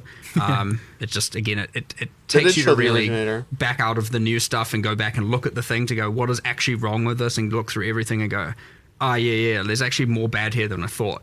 And then you go through and fix it all and change it all and revamp it all, and Chimera, do it again X years later. It's been a while since we talked about this, but with a discussion about gold and the currency exchange, actually, it didn't worth revisiting. Just like, how do you feel that the old trade manifesto holds up from way back in the day? Like now, in light of, I would say that the currency exchange, like, kind of definitely shows that there's it's not like we didn't know there wasn't demand for instant trade, right? But the currency exchange definitely helped things a lot, and I know that we still want to do more stuff. Like I've kind of talked a little bit before about how there's other things we want to do, and I still think we want to do it. The main thing is that like the gold allows us to make it so that there can be a cost that isn't the cost of having to do the actual trade with individual other people. And so I do think there is a world where we can go to where we can have a different system. We'll probably prototype that in PoE 2 first, I reckon. Where we still don't have a permanent standard economy that, in PoE 2 we've got an economy that will exist forever, but that's not going to be standard, right? Because that'll be the early access economy that will stick around. So we've still got an opportunity here to completely damage the economy without being able to recover from it. I know from my perspective, when the currency exchange came out, I was like, fair enough. After we played it, and it was such a relief of friction that I was like, you were like, oh, this is all we ever need. Maybe this is enough. And then now after, and obviously then it started coming back a little bit, then playing 020 on PoE 2, and then going and trying to trade for more items. I was like, I'm reminded of all the frustrations. I'm like, we definitely need more than just the currency exchange. So, I would say we scoped it out. We wanted to see if it was better enough, and then I was just like getting beyond angry trying to trade, and I'm like, why is the whole server AFK? It might have been worse in PoE 2 because more new players. So what I found in PoE 2, a fun little trade thing, is when I first started, people didn't know go to you invite them, they come to your hideout. Basic etiquette and I'm like, stuff. Is are you just coming? lost. What's going on? And then they're sitting in Act 2 town, just like waiting One for of me, us, and I'm like, one of us. I'm like, oh, okay, I get it. No one knows that you just go to your hideout. That's a new thing to have to learn. Oh, and it's shifted as well, like weird new kind of.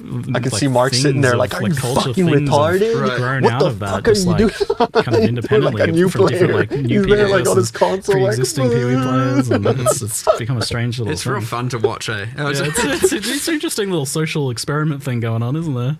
But yeah, I think like it just. I think what you've touched on there is that it does just kind of raise the question of like, oh, where should the friction be? The friction being in gold feels really good. I think that is exactly the thing that we would prefer, right? Yeah. The thing that's going to be the question is that if gold is the only friction, there still needs to be. It still needs to be that the cost of it is enough. So the thing that the trade manifesto talks about basically is you get this issue with you don't get it with currency. So doing it for currency is actually fine. Doesn't help that you don't look hideout until maps. True, currency, it acts as a sink. Like it is currency, so it's okay to have like fluid trade for that.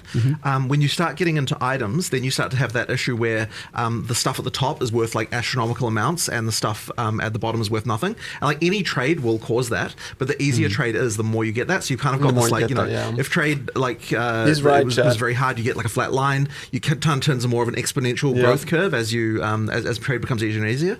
So That's effectively, we just true. have to make sure that we're hitting the right point. And what I worry about, and this is one of the things as well, if we first do something like this, we're probably going to have to price the gold cost pretty high as a starting point, and then kind of maybe back it off as we see like what the effect is, because just allow people to trade if without gold is the leaving only their map. barrier, Changes then you're going to everything. see that kind of make issue. it like gold's like a asynchronous. direct kind of translation of your like playtime / Exactly, quality, your and efficiency so to that trade capacity. So the fact that it works that way, where it's effectively character, like bound to you, effectively means that we can use it this way, and that's kind of the difference between us and other games. So I think it will work, but it's like we're just going to be very careful. 100%. Because I 100% get like the concern about it, because this is about like what you're actually putting on your character and circumventing whether you're actually doing gameplay for that. But this makes it so that you are doing gameplay for that, and it's an alternate method. And so we have to be careful, especially in the early game, where if you can just get something that some high level player just doesn't care about anymore, so they sell it for nothing. And then but it costs you, but it effectively costs it sort of just costs you something. So we just have to make sure we're getting that right. So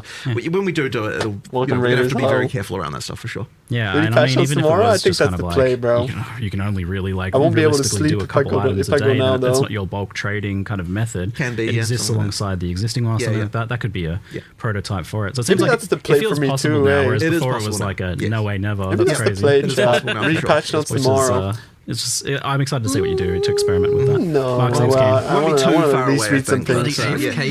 I'm pretty sure we're going to prototype it in PoE 2 first. Yeah, that makes sense. Where we've got a bit more leeway there. Tonight. I mean, that shows a bit of like a love and sanctity to Path of Exile 1 there for the people maybe concerned that you don't care about it. Right, I guess so. Yeah. And just one more note, and all you people who are listing items, here he goes, rant time. And then you're not even AFK, you're in a map, and you're just not replying. Don't list it for that price if you don't want to sell it. Please, stop it. No, but you know why that is. Actually, no, you're going to keep going now, because then you're going to have more drive to get this new system implemented. So, yeah, it backfires. But Mark, you play the game, you know how it feels. Possible to motivate no, we're not having some accelerationist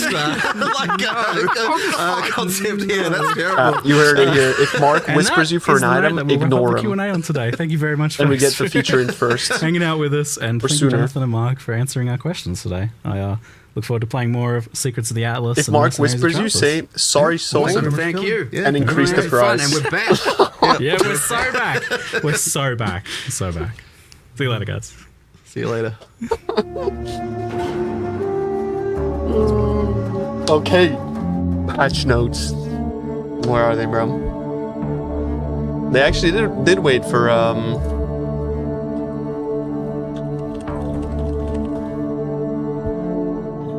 Manny to go offline. Where's the patch notes, guys?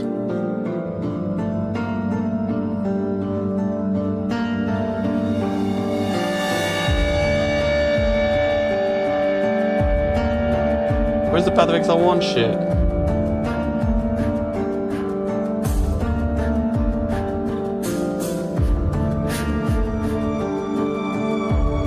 Show me the patch notes.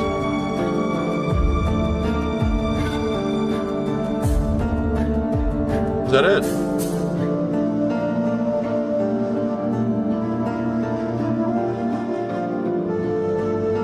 Who's the intern that was supposed to press post?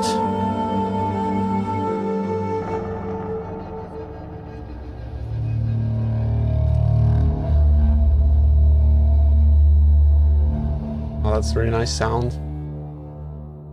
Like a distorted didgeridoo, bro. That sounds sick.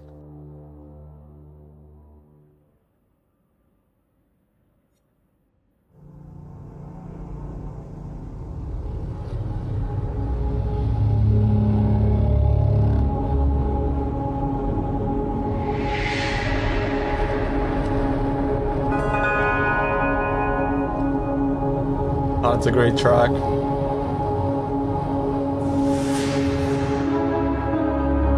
No shit. The hair, I'm actually, bro.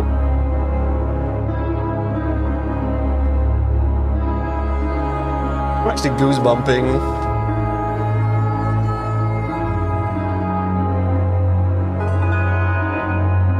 Yo, what up?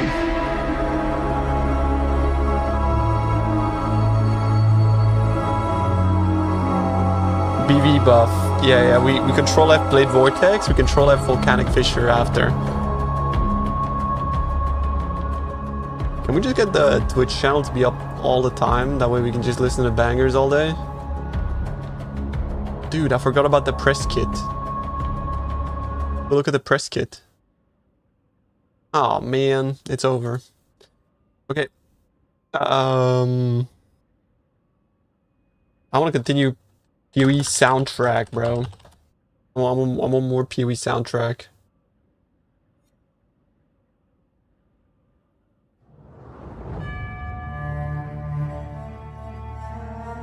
I'm not making a Cyclone Gen cry. Sorry, bro. Also, who made this? Like, what is this? Like, what the fuck is that, bro?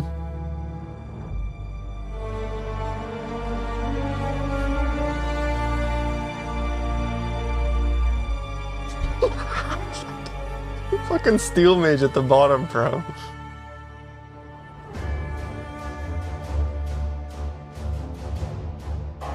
The Kitagi mode is great.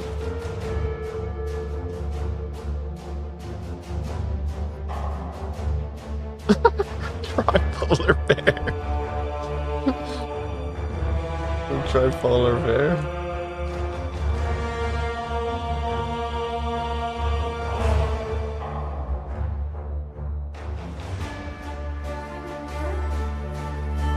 Okay, but like for real now, where's the patch notes, bro? There it is. We're in.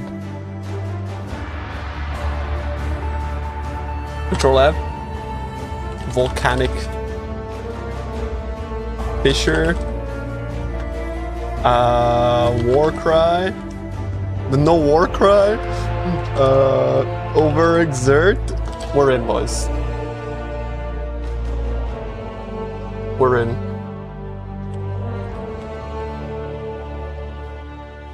Blade Vortex? No. Only Scythe? Alright, we're Volcanic Fissuring, boys. We're Volcanic Fissuring, boys. We're in. But they're like hot. Bro, there's no way they nerf Berserker, right? If I pain has been reworked and now causes gain defiance, losing life on enemy, no one 3% of missing on reserve life before being. What? It's buffed!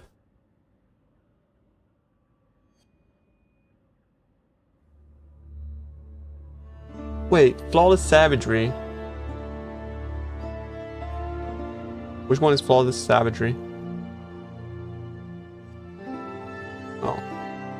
They buffed Berserker! Okay.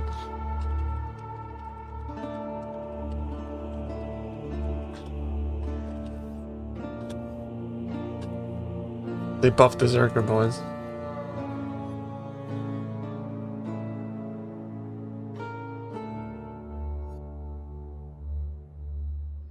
No, who cares about instant leech? We're not going that. It's kind of sad. Actual building coming? I'm gonna have to make one, yes. Yeah. Like, they kind of fucked Savagery, actually, and Blitz. I don't think this is good. I feel like Savagery and Blitz is better than what it was now. We didn't take Define Pain, but now we might take it. That's the thing. We didn't take it because it was fucking garbage. The build didn't need extra damage. The thing was, like, we didn't take it because it was fucking trash. But now we can choose to take it and drop Aspect of Carnage instead, right? And just become a fucking beast. 3% of missing unreserved life before being hit by an enemy per Defiance. Per Defiance. It stacks to 10, no? That's 30. And you can stack this with Defiance of Destiny, bro. What the fuck? What the fuck? Holy shit, dude. That's so fucking crazy. What the fuck? What the fuck, boys? Oh my god. Oh my god. Oh my dude, holy shit. I'm gonna be writing this guide, bro. I need to write this guide.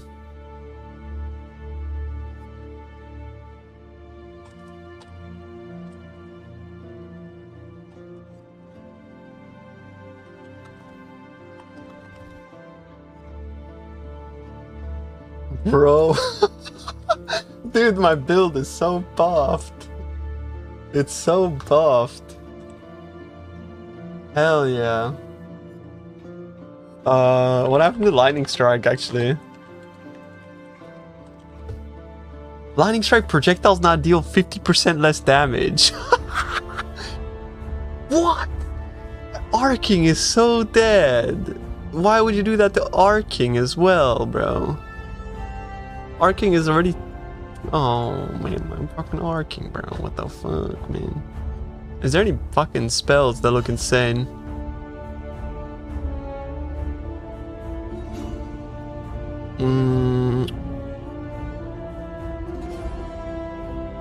Yeah.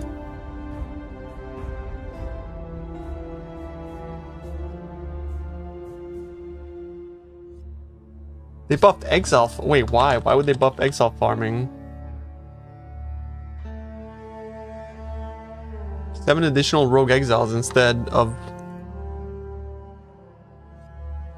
No. But like, bro, surely that means that they nerfed Rogue Exiles, right?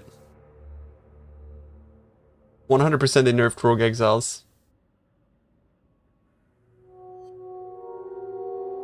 Blade Blast of Dagger Detonation. If 2 daggers are equipped, each contributes 60% as much damage, previously 50. But it's just a 10% buff.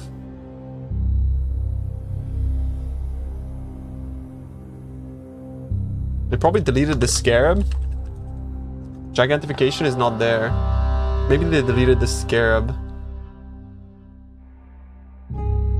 Doesn't matter, the skill was busted previously, it's even more so now. Are you sure? Because I have never seen anybody play this. Are you sure?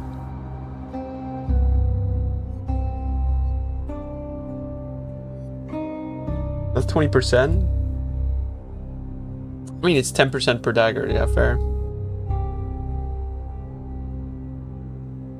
Blade Blast of Dagger. I've never seen anybody play this and like say much about it. It could be another like explosive concoction type shit though, where people are just like not seeing it. But like, guys, Volcanic Fissure is so OP. Like we have to, like, Volcanic Fissure is so OP.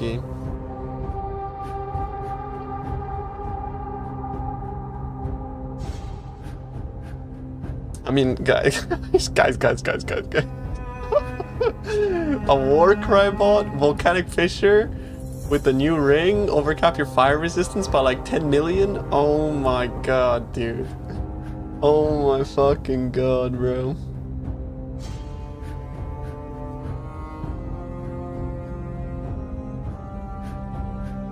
What happened to Ralakesh? Count as either having maximum number of endurance charges, and I also have 15% increased movement speed and immune to corrupted blood. Honestly, bro, that's not that bad. That's pretty good. That's not that bad.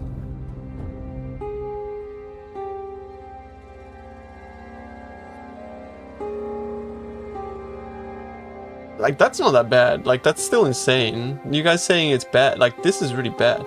Team's dead. Bro, what are you talking about, dead? Like, you could still go for, like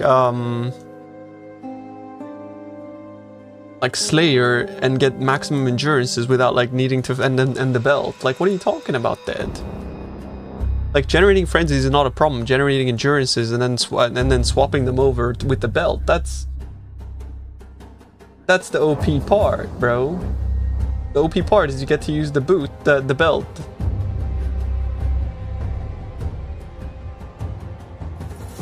Like, it's OP. It's definitely not dead. It's definitely not dead. What did they do to endurance charges, actually? No way, dude. There's no way. They didn't nerf endurances, bro. My build is insane. My build is completely broken. My build is insane, chat. Holy fuck. Dude, log the fuck in. Volcanic Fissure, boys. Sorry. Our build is insane, chat. Holy fuck. I didn't expect this. I thought I was gonna get fucked and have to pivot, but no, for once. For once. It feels like that time I made the explosive ballista build. You know what I mean? That, like, you fucking... You plant something and then it's not nerfed and it's just like, great. Really fucking nice.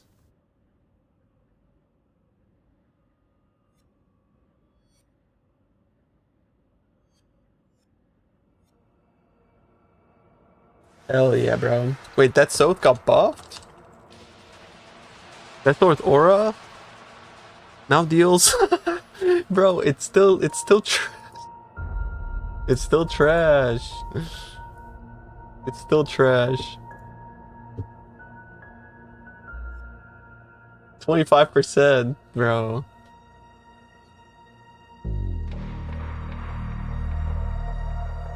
I mean, like, I think actually, like, 25% is not that bad, right? Like, if you put, like, Headhunter on it, you'll be, like, chillin'.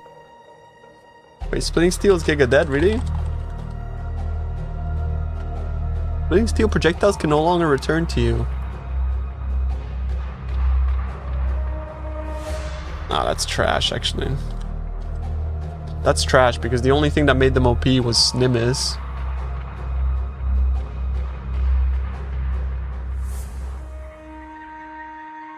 Berserker, yeah, Berserker got buffed. Berserker's sick. Berserker's insane, bro.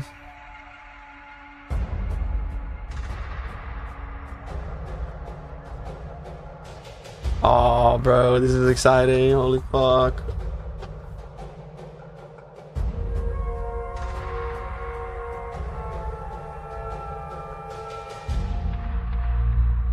Like, the prospect of not needing Aspect of Carnage and grabbing Defiance and not needing Defiance of Destiny and actually having an amulet is insane. Like, 30% is crazy. I don't know if they're changing the... I don't know, like, lose all Defiance when you reach 10. Like, that's fine because you could stack up Defiance real fast, bro. Like, having access to Defiance of Destiny. So, for context, Defiance of Destiny was a thing that made me able to do Exiles, right? Before Defiance of Destiny, I was like too squishy on a Berserker. So if you can fucking actually just get Defiance of Destiny and have a way to, like, stack it up quick,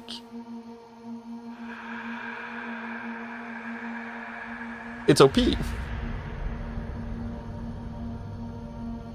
The only problem is, like, no more than once every 0.3 seconds. And, like, you have zero avoidance on this character, right?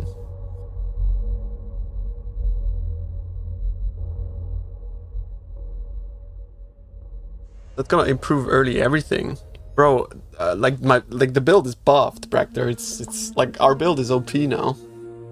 Because they gave Berserker a bunch of shit, and they also fucking didn't nerf Volcanic Fissure as a whole, and on top of that, they also fucking give us potential Warcry bots in Mercenaries. Mercenaries are gonna be so OP. Like, if you can actually get buffs from Warcries from your boys, that's so OP. I assume blocking wouldn't cause you to lose Defiance? Generally shouldn't, but how are you gonna get block?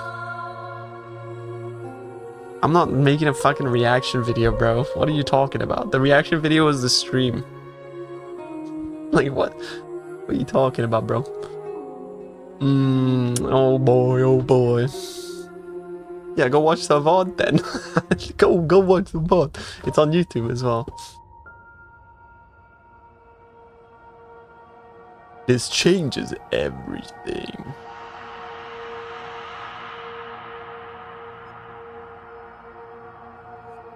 Damn. Defiance, what are you starting, bro? They fucked your build, didn't they? The Polymath now provides 2% more damage. Escape Artist, 4% per 1/5. That's not that bad, actually.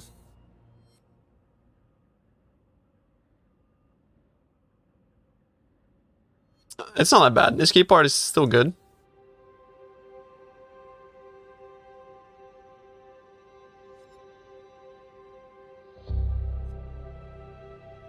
Search Power Siphon. Okay, damage effectiveness got fucked. Damage effectiveness got fucked.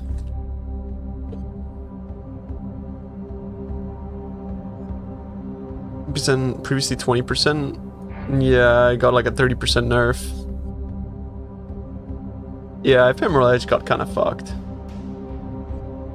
But yeah, Power 7 got shit on from mines 100%.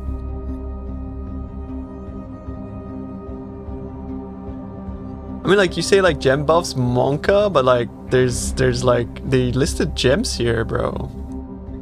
They already listed them.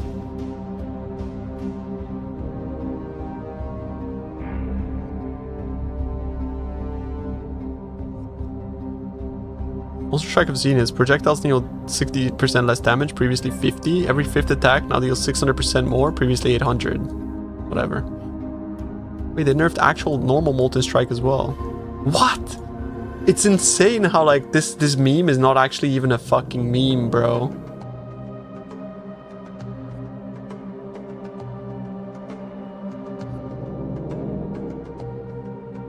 They just nerfed Molten Strike. Why? Why is Molten Strike catching strays, bro?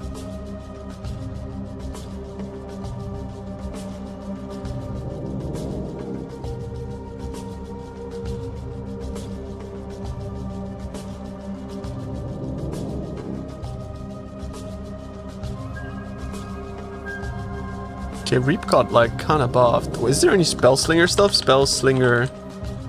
Now has a base reservation of 20% at all gem levels, previously 30 to 25.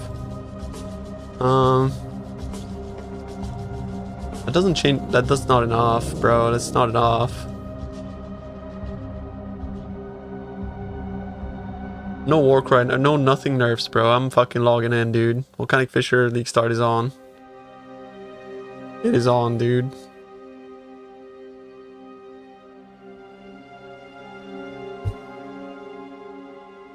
It is actually on.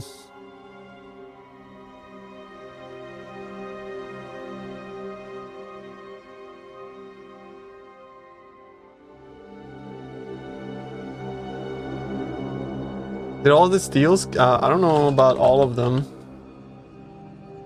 Catabasis got fucked? Don't. Now everybody's gonna start Fissure, bro. Are you serious? Chat, don't snitch. Please, yo, chat, please don't snitch. Don't tell anyone, okay? It's a secret. Don't tell anyone. Do not snitch, alright? Do not snitch. Don't snitch. Bro, no, dude. No, simple drama, bro. Listen, please, man. Please, don't snitch. Please, I beg you, bro. Come, dude. Even Noogie's talking about it? No, bro. Ralakesh is not dead. Ralakesh is still OP. Ralakesh is still OP, bro. I think people are gonna play Volcanic Fissure in the fucking boss farming event.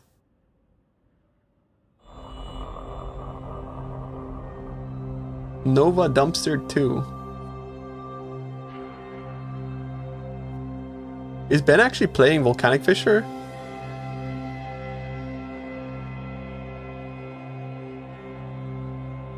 Damn, bro, like, holy fuck. We're in, boys. We're actually in. I'm gonna sell my Chaos Primacy for 5 dips. Yeah, bro.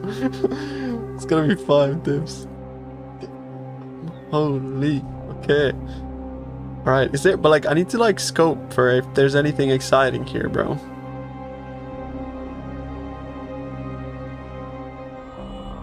Wintertide Brand. That's such a minuscule buff.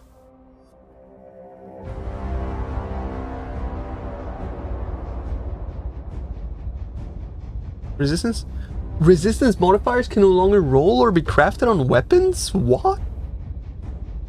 Wait, that's sick. I mean, slamming a suffix is gonna be so much more like easy. But wait, how am I gonna get my chaos res now?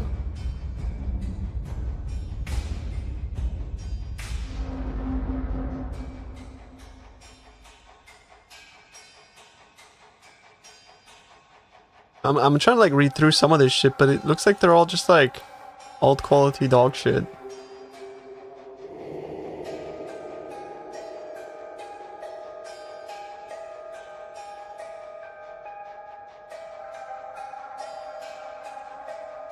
Bro, Warb looks weak.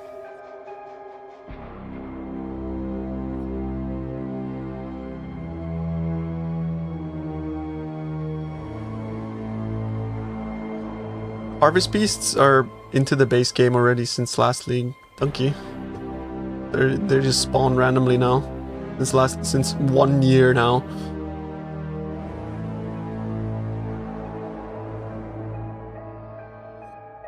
Thornburst got a bit buffed. Wait, what happened to Elementalist? Reaper, Storm Ascendancy? Okay, let me actually like read through all the Ascendancies because I got too excited about Volcanic Fissure being OP. Fortitude Ascendancy passive skill now causes you to have your maximum fortification, previously 15. Nearby allies count as having fortification equal as yours. They just like reverted this. Not only have they reverted it, they buffed it because now you can get plus. Like you can get more fortification on the tree. That's actually really sick, by the way. That's actually really sick. That's a big buff. Unstoppable Hero Ascendancy skill no longer causes nearby enemies to count as having fortification equal to yours. Now grants 3% more armor and evasion per fortification above 20. More! And 3% attack speed. What the fuck? Bro, you can get like up to like 30 or 40 fortification with the gloves, yeah? Jesus, that is fucking crazy. Bro, Champion Armor Stacker is now like gonna be the GOAT endgame build because of this, by the way. Like, you can fucking clip this right now. Like, fucking clip that shit, bro. Champion Armor Stacker is completely fucking broken because of this. Like, that is completely broken, bro. You're gonna get all the fucking like you're gonna get Steve fucking getting funneled by 30 people to make his fucking armor stacker. Like, I'm telling you, bro, this is gonna be OP as shit. 33% more armor and evasion per fortification, bro. It's armor and evasion, yeah? Like, you fucking take like IR and you're just a god, bro. And you wear the fucking Elder Gloves, Jesus. Or you're gonna be a fucking god with this. 44 Ascendancy skill no longer requires Conqueror and now has you taunt on hit. The Conqueror Ascendancy skill has been replaced with the new Worthy Cause, notable. That grants having a placed banner does not prevent you from gaining Valor. The banner skills have 50% increased duration, requires inspiration. Oh. Yo, Blitzen, thank you for the 30-month resub. I appreciate you, bro. Champion is now insane. Like, for a champion armor stacker is completely insane, chat. Obviously not a league starter, but it's gonna be fucking... It's gonna be turbo broken.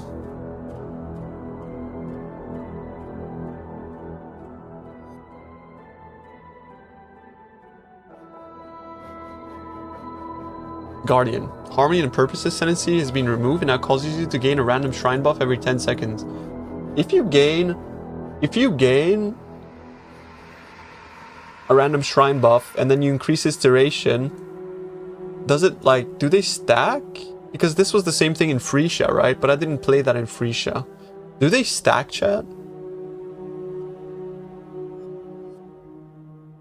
Like, do you get like a shrine buff every 10 seconds, or is it like a duration type of thing where like it cycles between them every 10 seconds? How does this work? Explain now. I know some of you motherfuckers got Shrine King. It stacks.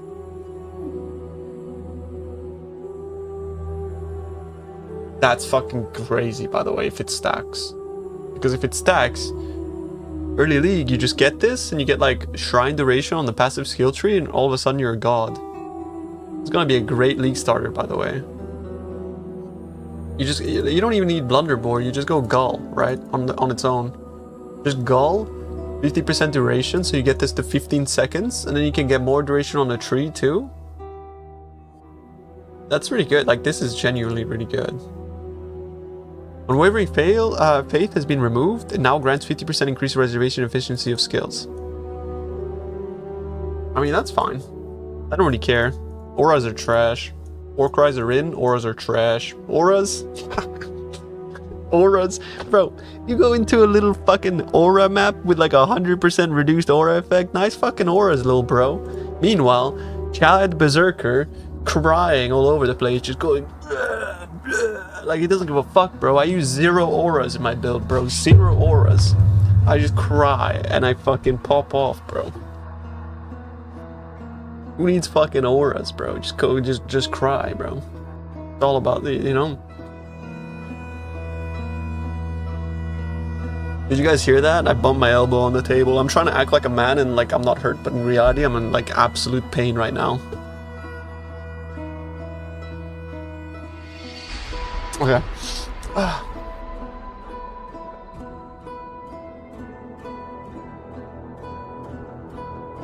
Sanctuary of Thought Ascendancy passive skill no longer provides 25% increased mana reservation of skills and now has 50% less mana cost of skills. Wait, no, now provides to regenerate 1% of mana per second. Sanctuary of Thought passive no longer provides 25% increased mana reservation efficiency of skills or 50% less mana cost. It now provides regenerate 1% of mana per second. I mean, 1% mana regen per second is pretty good, chat. If you stack a lot of mana, that's really good. It's not that stinky. Like 1% base regen is pretty fucking good. Like, it's pretty good if you stack mana. That's really strong.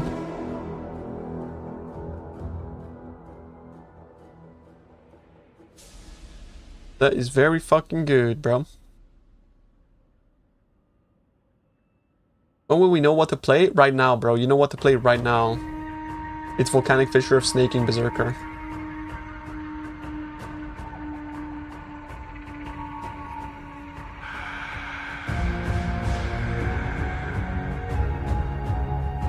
Wait, what am I looking at?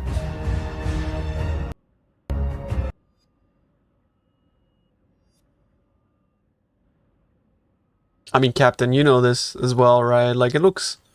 As long as there's no spelling mistakes, the SEO is happy, fucking post it, bro. If anything, if there's a way to add a little bit more spacing between bullet points, that would be my #1 thing. I don't know if you can ask Tenki if there's a way to format it so there's like a bigger gap between bullet points. Aside for that, yeah, ship it.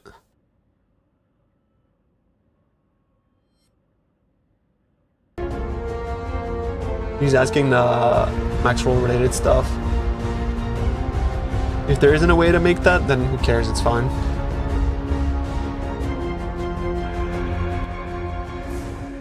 A bit loud, isn't it? There's nothing in there. It's just, exactly. That's why, like, you don't even really. I mean, like, I appreciate you showing me it, but like, you know, yeah.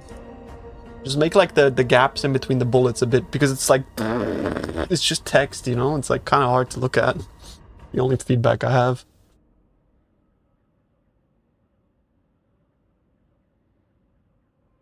All right, saboteur.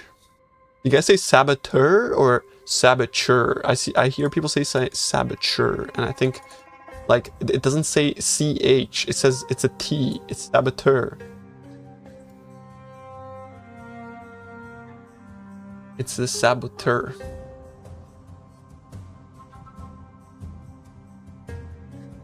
You read it in Spanish?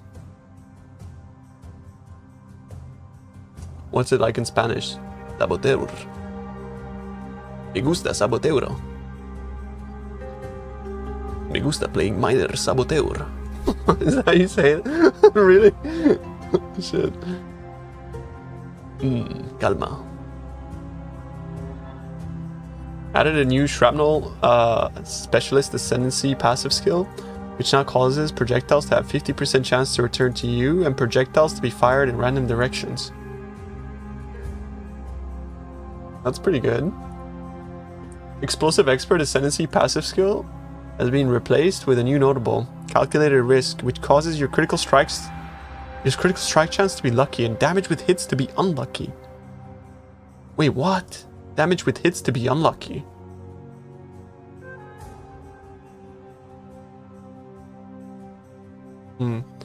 That's pretty good. Yeah, bro, 50% Nimbus. I mean, the downside is random direction, right? That's the downside, in theory.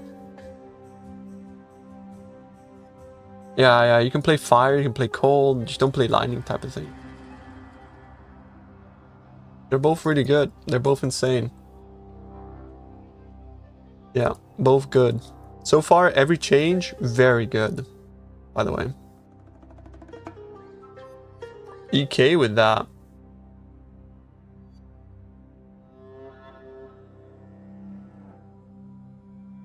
EK with that is very good. If you have enough projectiles, it doesn't matter. Correct. Tornado shot, unfortunately, doesn't return to you ever. It has like a really fucked up feature, like function with return, where like, you know how tornado shot fires one projectile that then explodes? What happens is that like the projectile that you fire returns to you and then it explodes, and like the secondary projectiles don't return. It's dog shit. Yeah, it completely fucks your entire character. How hard is Volcanic Fissure? Get off the ground as a league starter? Bro, I mean, you watched me do the practice runs, right? Go watch the Twitch VOD or the fucking YouTube VOD where I practice. You walk around with fucking rags and you just blow everything on your screen. It's sick. Not blow. You don't blow the monster. You blow them up. Sorry.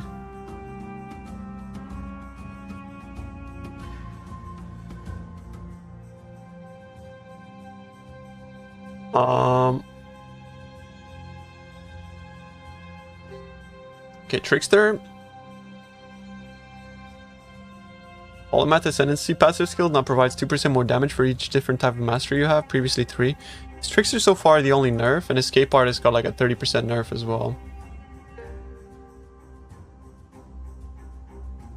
If you guys want to see my practice runs on YouTube, check out the yesterday's run. I got 3 hours, 57 minutes on Volcanic Fissure. I'm not Tai, but I did explain some things on there.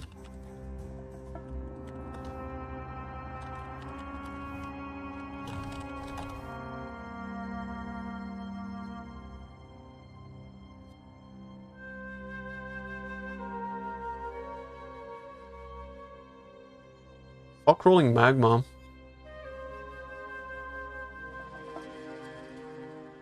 That's true. Sabo is now like a great Hawk ascendancy, actually. Now that I think that's true. Like Cock Sabo. Sounds very good. Lucky crit. Cock Sabo. Sounds very good. That's a shout, bro. I don't know about Magma. But yeah. Sabo is Spanish for Ligma. Sabo is Spanish Ligma for semen. Me gusta Sabo.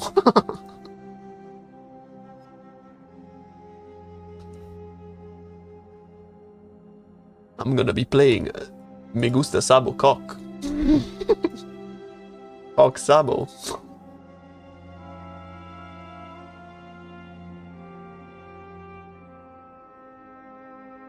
Elementalist. Shaper of the Storm Ascendancy no longer has 25% more effective lightning ailments you inflict with hits.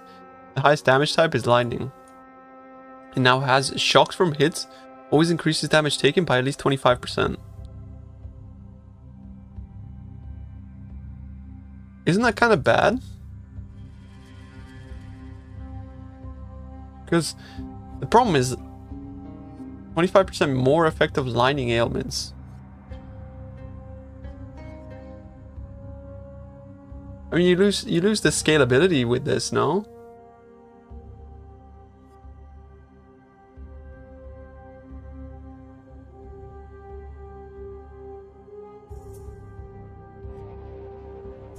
It doesn't need to be higher electric damage now. Yeah, I suppose. Oh, I see. So in a way, it's kind of like, it's kind of maybe a little bit of a nerf to lightning only builds, but it's a buff to everything that isn't lightning, right? Kind of.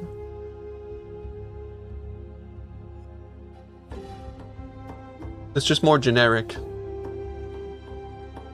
Yeah.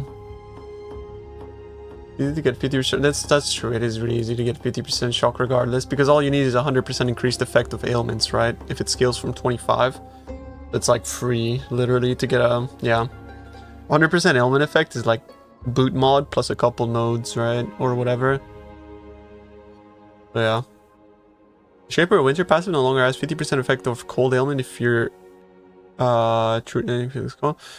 chills from your hits reduce action speed by at least 15%, or your chills can reduce action speed by up to a maximum of 40. Instead, it now causes enemies chilled by your hits lessen their damage dealt by half of chill effect, and enemies chilled by your hits have damage taken increased by your chill effect. That is fucking crazy. That is really good. That is actually really good. It's like 15% damage reduction, and also on top of the fact that they're 15%, like 30% slower, and on top of that, you're dealing 30% increased damage. What the fuck, dude? That is insane. That is actually insane. That is actually really good. No, it's the other way around, where like you get 15 DR but 30% increased damage.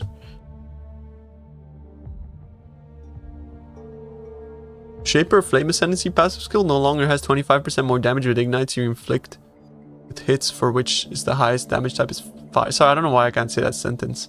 Instead, it now causes enemies ignited by you have 40% of the physical damage converted to fire.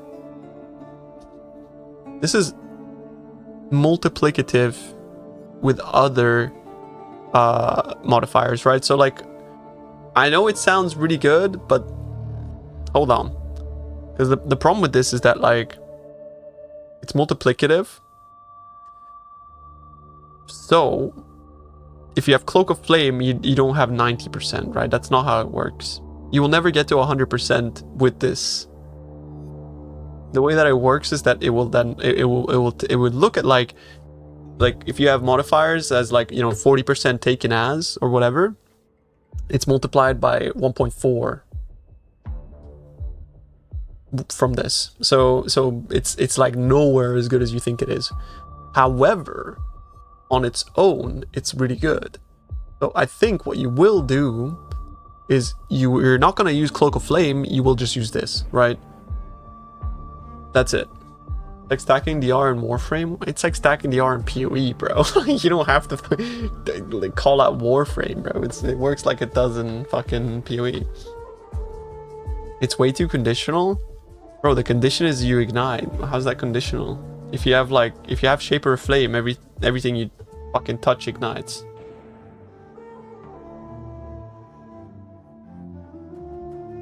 But yeah, the problem though with this node is that like there are a lot of effects that kill you that are like, you know, ground effects and that kind of stuff that are not converted. So like deli effects are gonna fucking eat your ass and that kind of stuff. They double the amount of golems, cool. Illimancer Ascendancy passive skill has been replaced with a new notable, Bringer of Ruin, which grants 66% increased mana reservation efficiency of Herald skills and 66% increased Herald skill buff effect. That's good for Herald of Ash and Herald of Purity, and Herald of Ice is still dog shit, and Herald of Thunder also. Sabo is insane, actually. Sabo is fucking broken, yeah. Sabo is fucking crazy.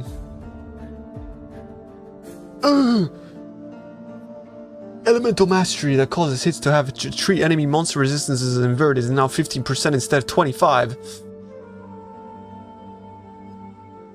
Oh my god. They nerfed us, chat. They nerfed our build. Yeah, I know. The mastery is completely broken. Yeah, it's like I was surprised they didn't nerf it like fucking last year, bro. Honestly.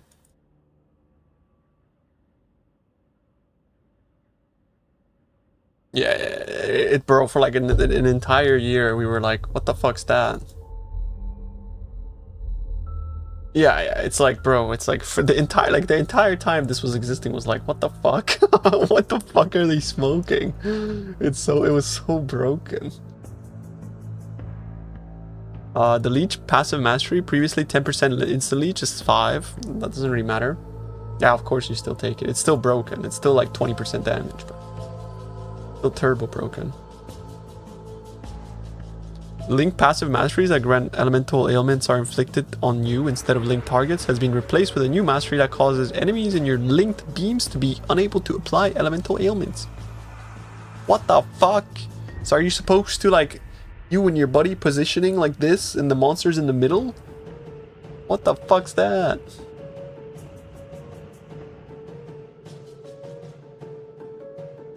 Bro, you moved, I'm frozen. What are you, bro? I'm frozen. Move back in the beam, bro. I mean, link skills do work. Orabot's link, right?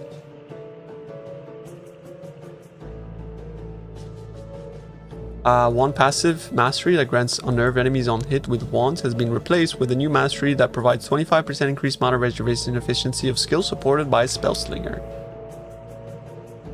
Okay. Spellslinger's in. Kind of. A little bit. Okay, wait. I control FK oms. That we are so in. We are so in, boys. We are so fucking in. Oh shit, dude. We are so in. Our axe is still fucking broken. Bounce of Terror Jewels, you're no longer unaffected by breeze confront. What? You're unaffected by freeze if you've cast Frostbite in the past 10 seconds. Now correctly grants unaffected by freeze instead of immunity to freeze. The Bitter Bind Point Unique Shield now has 100% increased spell critical strike chance per Ray Spectre, previously 50. The Cane of Kulemak can now rarely be found with 4 veiled modifiers. Oh shit, that could be really good. That could be really good. Devouring Diadem Unique Helmet no longer provides +1 to level of socketed gems. The Ephemeral Edge Unique Sword now has attacks with weapons have added maximum lightning damage equal to 10 to 15% and maximum energy shield, previously 20%. Using versions of this item can be made worse by a Divine Orb. Mercenaries lot unique gloves are no longer part of the core drop pool and can now instead be found equipped to a certain mercenary. Okay. Unique now grants 8% damage from hits is taken from marked targets before you.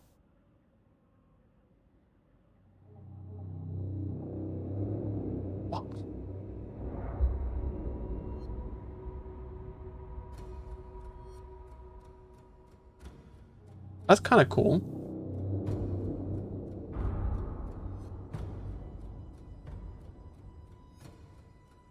Every hit on you now grants 8% of damage from hits taken from marked targets live before you. So you target a, like, you mark something. It's 8% damage reduction on gloves.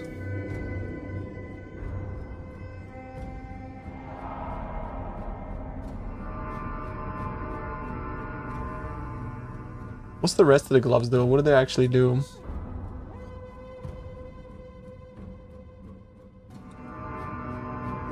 %8 increased attack and cast speed. Marked skills have increased cast speed. 50% increased damage with hits and ailments against marked enemies. Your marks transferred.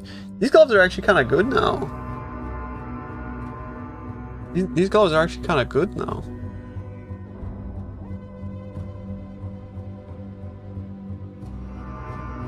Yeah, but in general, I feel like they're actually kind of good because they also, on top of this, gave 8% damage reduction now.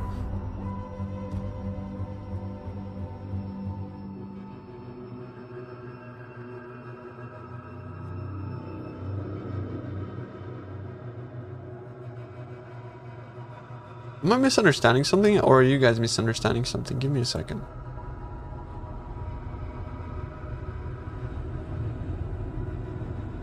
%8 of damage from hits taken from targets before you. Yeah, you guys are misunderstanding this. What do you mean self-damaging build? All this does is, like, you mark a target, you get hit, and that 8% damage is taken from the target you marked instead of you. Why is this self-damage? Where's the self-damage? 8% of damage from hits is taken from marked targets live before you. It's just damage reduction.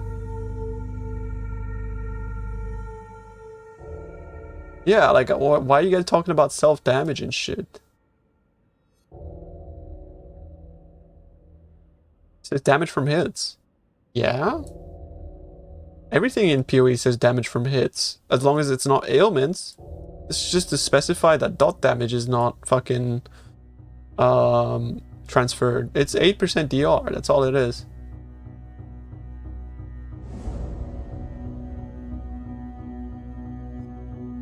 Oh, I see what you guys mean. Like, you're damaging yourself and 8% of the... Oh, that's the dumbest shit ever, Chad. That's some... You guys are fucking cooked, and I understand what you're saying now. You guys are so fucking cooked. We have like 4K live, and a boss has like almost overflow life, and you're thinking that's gonna be a thing. That was so stupid, I couldn't even fucking think of it. Like, what are you saying? What are you talking about, chat?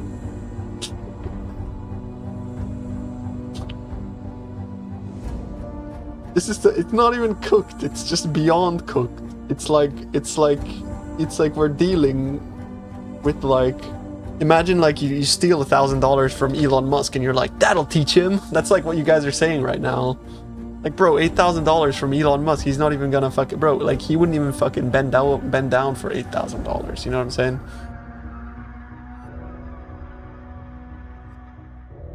You have a build guide. The build guide, not yet. I have to write it.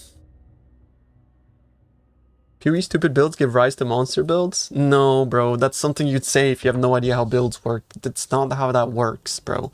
You can't damage yourself for like 100 million damage. And on top of that, you have to multiply it by fucking 10 because it's 8%. Like, it's like, what are you... That's not how it works. Like, you still have to live within the realm of, like, reality. Or, well, reality within the fucking confines of the code base, right? Like, you can't just make shit up. I'm sorry. But fair enough. Nadir mode unique jewel now causes spells to have 30 to 50% increased critical strike per intensity. Alrighty.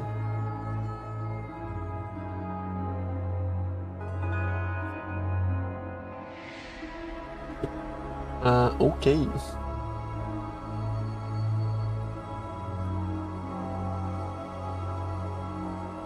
The Queen of Hunger unique body armor triggered offering skills are now triggered in a set order rather than random every time.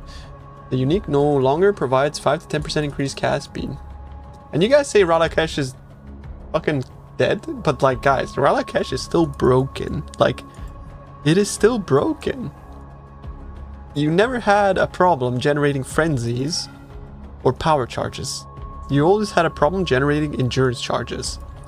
You use this on Slayer, you generate frenzy charges fine. What you can do is you could still use the triple damage belt and get fucking frenzy charges and shit, and it's fine. And on top of that, you gain 25% movement speed back, bro. Like, you're fine, you're chilling. And on top of that, you're also corrupted blood immune. These are still sick, Chad. Like, we got movement speed back on it. You still get your fucking, like, if anything, like, I'm sorry, like, okay, I'm gonna say it. This is, like, outlandish because it's not really true. But if anything, it's kind of a buff. It's kind of better than before, bro. Because like, the only thing that was difficult was generating endurances. Like, everything else, you don't give a fuck. Like, everything else, you really don't care. It's endurances that's the problem. And if you're a build that wants to use the other belts, then, well, fucking get the other versions. Get the frenzy version. Get the power charge. Do whatever the fuck you want, right? Like, but the point is that it's still fucking OP as shit. Our build is better, bro. Our build is better. Like, we got better. Like, they didn't nerf anything and they made Berserker better. They gave Berserker Defiance of Destiny. They basically just gave Berserker Defiance of Destiny. They're keeping Recomb so you can still make out, like, completely broken outlandish weapons. And, yeah. So now, if you want to be tanky in endgame, and you have enough damage, which is the case, you drop Aspect of Carnage and you take Defiance, bro. And then you're just gonna pop off, dude. Also, they added a ring. They added a ring that looks like it's gonna be pretty broken for us, too. And also, there's no Chaos change, yeah. Yeah, exactly, bro. They added a ring that seems pretty fucking broken for us. Though, mind you, it's gonna be a pinnacle ring, so.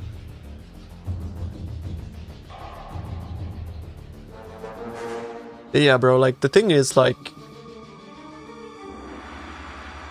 reduced fire resistance is pretty rough, so we'll have to see how we fucking figure that out. How does it drop? I'm pretty sure it drops from pinnacles. These look to be like pinnacle items.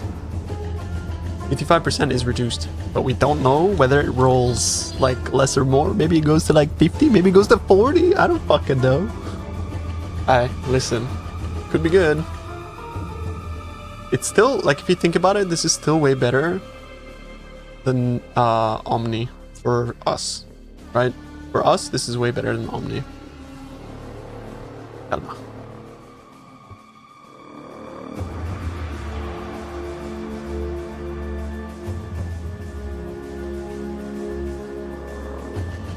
The Divination Scarab of Plenty now causes 3 additional packs of Divination Touch monsters that have a 1000% increased chance to drop Divination cards, previously 800. These additional packs now display Divination Touched. Okay. Titanic Scarab now has a limit of 1, previously 2.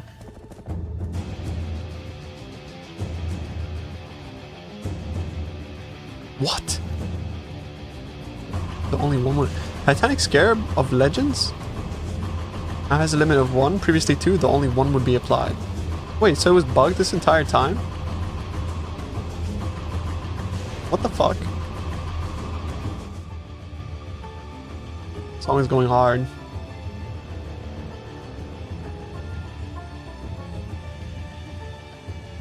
You only use... I only ever used 1 as well, but like, yeah. No, it just has a limit. Yeah, I mean, bro, Fisher is confirmed for me. I'm locking it in, dude.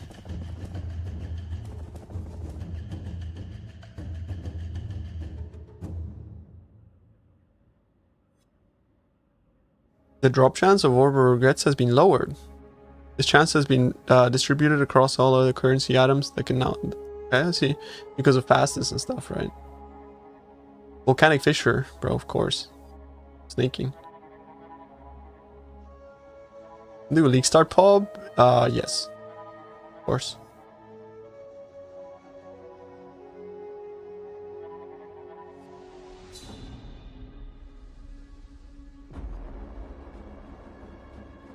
I would say Exile Miner is probably a mistake, yeah.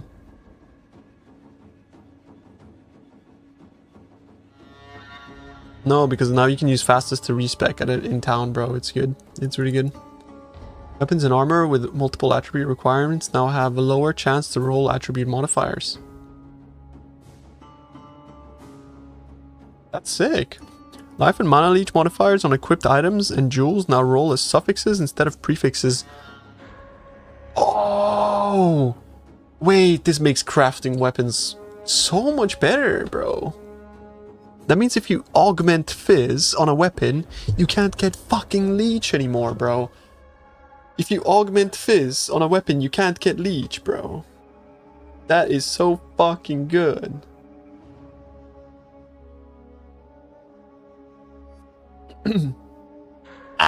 I'm dying.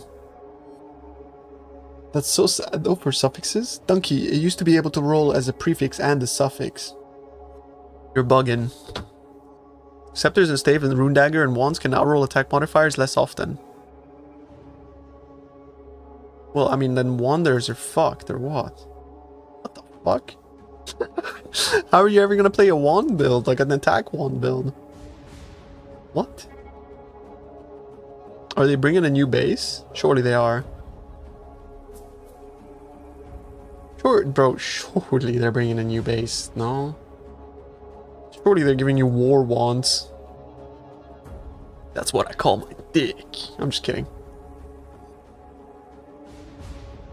Staves now roll a higher tier of increased mana regeneration rate. Okay.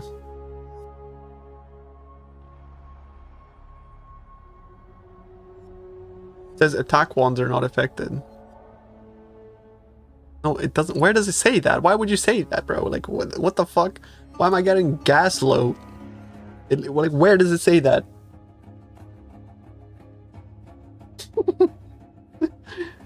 What? Forgot. No, there is no attack wands. They don't exist. What are you talking about? There's no discrimination between bases, man. There's no attack wand base. Unless they added a new base, it doesn't exist. You think they didn't buff PV, bro? PV's the same. It's dog shit still. They didn't buff it at all. It's super disappointing. That's the biggest disappointment so far of these patch notes. They didn't buff spells at all. This meta change is like not very meta changey. They buffed ascendancies, that's cool, but they didn't really actually like meta change that much. They said spell changes are coming next week. Okay. Hey. I mean, all I can say is I can just judge based off of what I see. Right? So yeah, I mean, we're holding.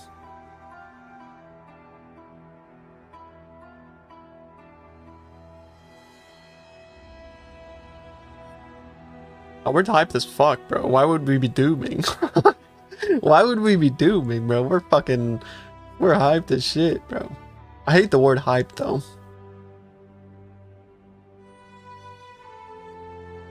Bro, that's Blade Vortex of Scythe. That's Blade Vortex of Scythe, bro. That spell is, like, unplayable. Okay. I will say this, though, that, like, I have tried Blade Vortex of Scythe one time in my life, and it was complete dog shit, so I have a bias towards it.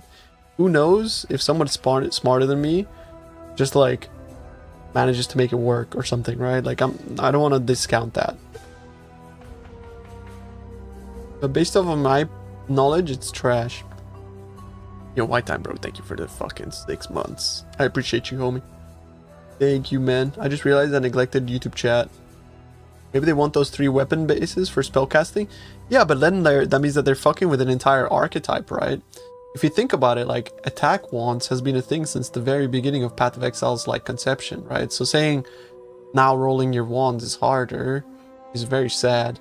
What I'm hoping to see is that they actually give, like, a specific attack wand bases for people that want to play attack wands, right? Calma.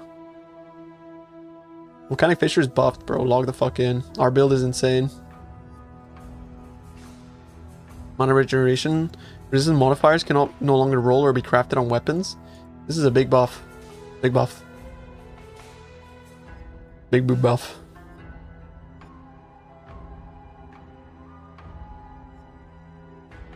When they announced sellers, you slammed your desk. Yeah, it's a bit sad. It's a bit sad, honestly. Synthesize implicit resistance modifiers can roll on weapons. That's a buff too. Redeemer's prefix modifiers on influence helmets for physical damage taken as cold no longer higher than expected values compared to the fire lightning equivalent. Oh, okay, I see.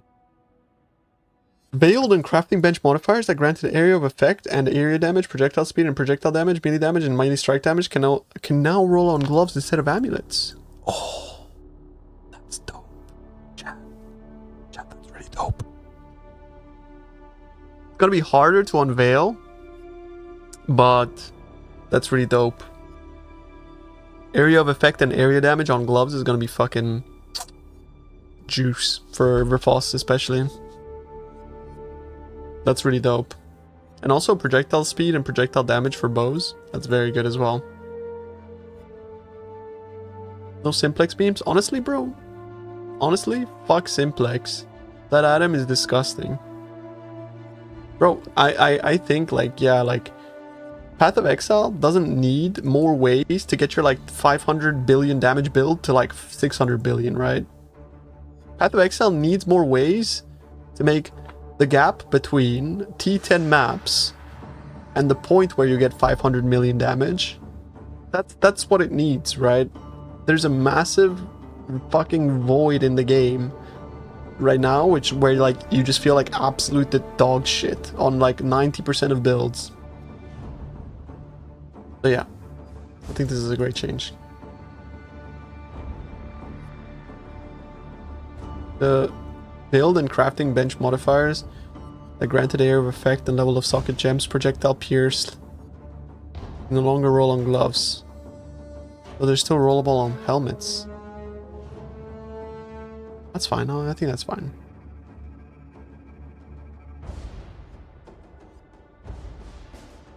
I think that's fine, boys. Holding a sword, we're gonna be holding an axe, bro. Also, we only ever need one Burt, and it's come on Burt. Hybrid added elemental damage, veiled, and crafting bench modifiers can now roll on amulets. Okay.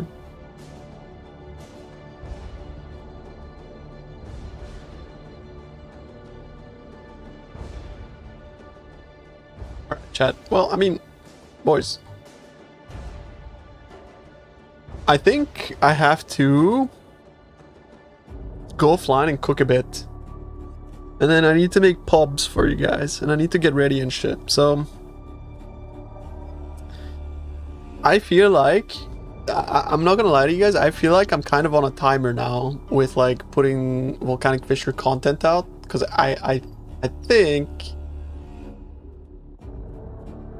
there's gonna be a bit of a race to whoever gets the first video out type of thing, you know what I mean? I'm on a timer, bro. Yeah. But I don't even know if my editor is I don't even know if my editor is fucking able to edit, so yeah. You'll edit it for me? I mean, in a way, I feel like I can edit it as well.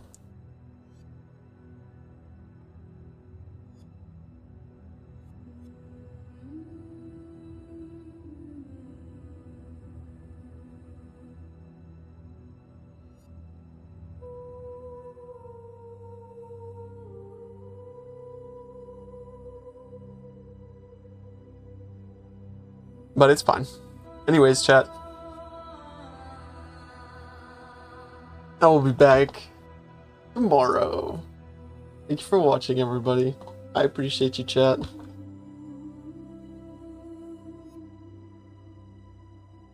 Thank you very much. Bye-bye. Love you, boys. Tomorrow we'll do a deep dive on the patch notes and stuff. And some more Volcanic Fisher stuff. Alright. Bye-bye.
Yo, what's up, everybody?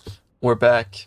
Path of Exile 1 is back on the 4-month cycle, and I am pretty excited.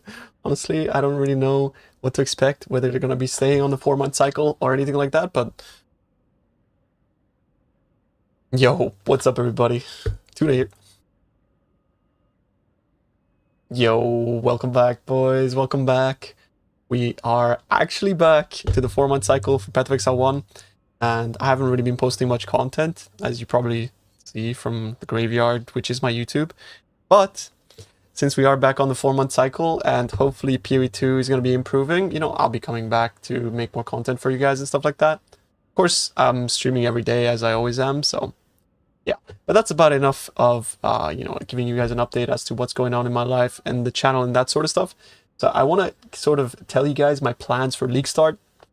The patch notes just came out and the reveal as well, and it looks crazy, man. Like the changes are pretty good so far. I really like the ascendancy changes that they have showed us, and also one thing that is really nice is what I've been practicing, what I played in my private league as well, has not been nerfed, right? Which in my opinion is kind of broken, and that is Volcanic Fissure of Snaking Berserker. Now I've been doing a lot of practice runs with Volcanic Fissure Berserker. It's really strong. Like the progression through the campaign is extremely smooth, and I've made a path of building for you guys to follow. So I will still be making a mid-game and a late-game path of building as soon as possible. You know, in the next coming days, I'm going to be doing that on my stream so that there is a better outline for you guys getting into endgame and that kind of stuff. But as of right now, for you guys that want to go out there and maybe do a couple of practice runs throughout the week, you can do that. And you have the tree here from Act 1 to 3. And then you can continue on to Act 4, etc., right? You're just going to be scrolling through, as you know, here. I will be writing a max roll guide as well for you guys that need a little bit more hand-holding. So look out for a very in-depth guide on that in the coming week as well. Hopefully, I will be posting that around, you know, Wednesday, Thursday, the latest, so that you can kind of like look through that and prepare. But let me explain to you why Berserker, why Volcanic Fissure, and why melee in general, which, like, I'm not really a melee player, but yeah, melee is insane. It has like a really, really, really good progression. I am not a racer. I am not very good at this game. And just yesterday, I did a 3-hour, 56-minute run to Act 10 Kitava.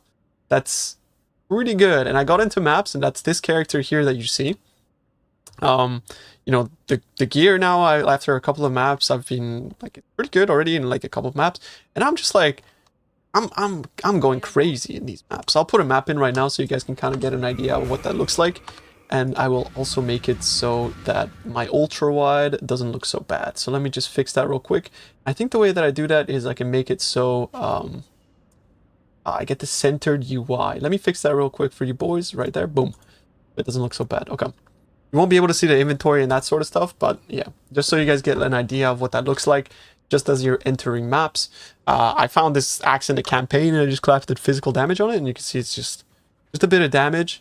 It's not that insane. And again, sorry that the inventory cuts off there. I didn't really prepare for this video. But you go in maps and you start to ramp up your rage, and then once your rage is ramped up, you will just deal crazy damage. Oh, better avoid the chaos volatiles.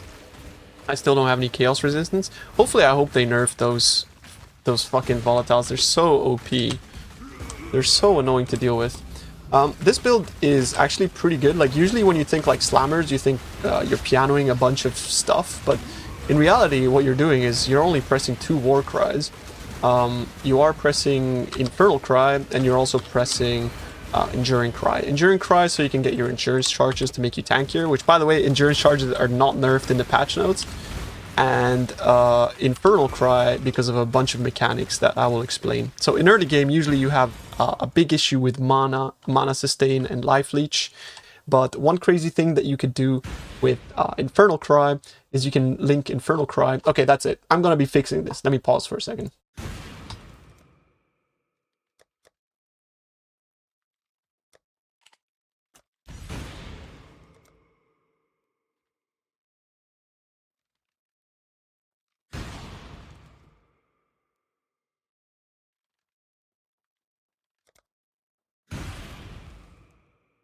Alright, I'm back. And I'm in windowed mode, so please excuse the white bar at the top, but at least now you guys can see what I'm pointing at here in my inventory. You can see that I have Infernal Cry, right? And I linked that to Life Leech support and also Mana Leech support. And this works because the damage that Infernal Cry deals is actually like, you can leech from that. So when you link Mana Leech support and Life Leech support, that means that you're getting your Life Leech and Mana Leech from this gem. And then I link it to Urgent Order as well, so that it's like an instant, it's basically instant. And since I'm a Berserker, and Berserker is taking the Ascendancy node that War Cries exert twice as many attacks, that's 14 attacks, right? As I'm in early game right now, I don't have like really good Rage sustain. And the way that I'm going to be getting that is through getting another Rage cluster here. And for the second... Oh, I'm dying? My bad. Okay, that doesn't count though. That doesn't count. There's another Rage cluster mastery that gives you Rage sustain. So War Cries grant 1 Rage per 5 enemy power up to 5. And since we have the mastery that grants 10 minimum power from the War Cry here, that means that like when we're going to be clicking it, we're going to be gaining Rage. And the way that that looks is...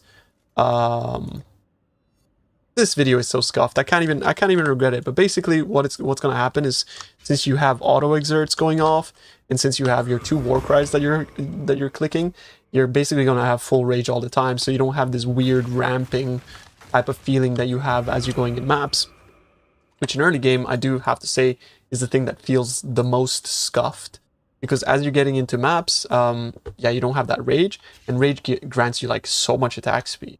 This 1% increased attack speed and inherent rage loss, whatever. So yeah, it grants so much attack speed, so it just makes mapping feel so much smoother. So if you can see that I walk in my map, and at the start I'm like attacking really slowly, but as I as I ramp my rage, if we got some monsters here to hit, as I ramp my rage, my attack speed gets better and better and better and better, until it gets to the point where it's just like, it's smooth, right? I'm like, look at me, I'm like jumping around, I'm like really fast. My axe still doesn't really have like a lot of attack speed, and I'm going to be getting a lot more attack speed from the passive skill tree as I level. I'm currently only level 75, and yeah, I mean, bro, this build is actually just really good. As I said, I played this in my private league. I played it because I was watching Ben play it in his private league, and it looked kind of insane. So all I really did is, like adapt a couple of things, and yeah, and the build is really enjoyable. So if you are looking for a build to play in 3.27, I would say that this is one of the best league starters that you can play. It's very smooth all the way through the campaign, into endgame, into pinnacles, and further. It has really good item progression as well. And I will show you guys some synergies and items that you can basically use to make this build pop off into the endgame and that kind of stuff. I'm still feeling, oh shit, an Exalted Orb, that's pretty cool. I'm still feeling a bit squishy at the moment, but that sort of will, in a way, obviously fix itself as I get more maximum resistances, more endurance charges, better uptime on my Rage, better uptime on my Fortify. And actually, they buffed one of the, well, not buffed, but they basically made Defiance now actually usable on Berserker. You can see here in the patch notes, Defiance now works as Defiance of Destiny, the amulet. So you gain 3% of missing unreserved life before being hit by an enemy per Defiance, and it stacks up to 10, right? But you lose it once you get hit. So it basically acts as a massive buffer for recovering your life, as long as you're not getting hit too much. Although the problem here is that we are an armor-based character, we don't have any evasion, meaning we are getting hit quite a bit. So this is actually going to be a node that you will have to sort of min-max around. And I think the way to get like insane value out of this is to have block on your character. And I think block might actually be something viable for you to actually get, because of the new mercenaries that they're introducing in 3.26. These mercenaries, they can have war cries, and on top of that, they can buff you further. So that means that like you can kind of alleviate some of the investments that you make on your character and shift them towards other things, because these mercenaries are going to be giving us a lot of power through the war cries that they cast. Since they'll be manually casting those war cries, you will be getting the effects of those war cries. So yeah, you'll just be able to essentially shift a lot of the power that they give you into something else, like block or whatever, right? And so with block, Defiance just becomes kind of insane. And on top of that, you can stack this with Defiance of Destiny Amulet, which is cracked. It's absolutely cracked. But let me explain a little bit the early game with this, because we have an axe called Chaos Primacy. And the Chaos Primacy axe is a T4D unique. It's like as common gets. Like this thing is dirt common. The thing that is most likely going to be making this axe expensive is the fact that usually Never Sinks Filter hides this as soon as you go to strict. So that's the potential sort of like price manipulation thing about this. But other than that, like there's no way this unique becomes expensive. And like you can honestly take me on that. It's a T4 unique. Unless GGG decides to just like nerf the drop rate by a shit ton, but I don't think they're going to be doing that.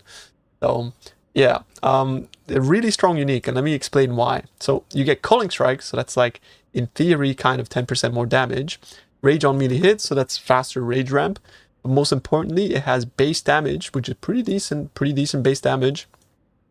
But this line here, every rage also grants 1% physical damage as extra fire damage, and you have 50% rage, like you have 50 rage, right? Your character literally has 50 rage. So that's 50% fire as extra. But this actually interacts with this node here. As you can see, it says 50% increased rage effects. So that's another 25% increased physical damage as extra. This axe ends up being around the equivalent of 800 physical damage axe. The downside of it, of course, is that your attack speed is really low on this. But since it's such a common unique, maybe you can get corruptions for attack speed, or maybe you can even get fortify in your links or like something interesting like that. Because, yeah, I mean, it's going to be a great way for you to access some more power through corruption. So that's pretty cool. This axe is insane. Now, on top of that, there is a new ring that they teased. If I can find it here real quick, I'm going to be scrolling down to it. Sorry, this video is not going to be like edited or anything like that. I'm just so excited to put this out because it's insane. But this is probably going to be dropping from pinnacle bosses, so don't expect for it to be like super common or anything like that. But yeah, damage penetrates fire resistance equal to overcapped fire resistance, which 55% reduced fire resistance is a massive downside, right? That's 50% less fire resistance that you get overall, but the upside is so insane. And since we're 100% shifting to fire, this is potentially like the highest DPS ring you can get on this build. Potentially really, really, really insane. And the fact that it's on a Vermilion base is pretty damn cool as well, and it gives a bunch of strength and fire damage. Yeah, take fire damage when you use a skill, like that's not a problem at all. We have so much mitigation, it's not a problem at all. Another final thing that you are going to be getting is a common Uber Elder unique, and that is the helmet, which I actually forgot off the top of my head the name. But what I'm going to be doing is I'm going to be logging into my character that I was playing in my private league. You see here, this is a Volcanic Fisher guy. By the way, this build is so much fun with a Headhunter as well. Like it's really, really a blast to play with HH2. Yeah, Echoes of Creation. This is completely broken, bro. 14% damage for each war cry exerting them. And we have a lot of war cries on this build. We're using Seismic Cry, Intimidating Cry, Battle Mage's Cry, and then on top of that, we have that all on auto exertion, so you never have to press that. But we have Infernal Cry, Rallying Cry as well, and you can use Enduring Cry, although that does not exert attacks. So we have 1, 2, 3, 4. Wait, 1, 2, 3, 4, 5. So that's 14. This helmet is like 50% more damage. It's crazy. It's a crazy helmet. We have Recombs as well. So that means that we could still craft weapons like this. We are losing this enchant. So that's a big nerf in terms of like very top end damage. But this build, I was doing 100, like I was doing Delhi Exiles with 10,000 wisps on this character, and it was popping off, bro. Like it's really, really, really strong. Once you get to the level of investment with like Defiance of Destiny, Progenesis, and potentially also like the new Defiance node, and you cap your suppression, as well on top of having like a ton of armor from having these insane armor bases with like almost up to 6,000 armor and that kind of stuff. Like, you get really tanky, you deal a lot of damage, and yeah, it's just a fun, well-rounded build to play. And you can see I have like a ton of life. There are a few map modifiers that you really want to avoid, like less defenses or enemies steal your charges and that kind of stuff.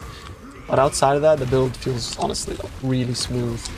Since you have so much armor, you're going to be proccing your molten shells as well when enemies hit you, and the clear is pretty good too. So I'm just going to find maybe like if I have a T17 that I can run for you guys real quick, if I could just like chuck it in and run it. I will pause the recording, and the next time the recording will play, I will be in a T17.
Alright, I'm back. I just put a bunch of Chaos Orbs in my T17, but here we go.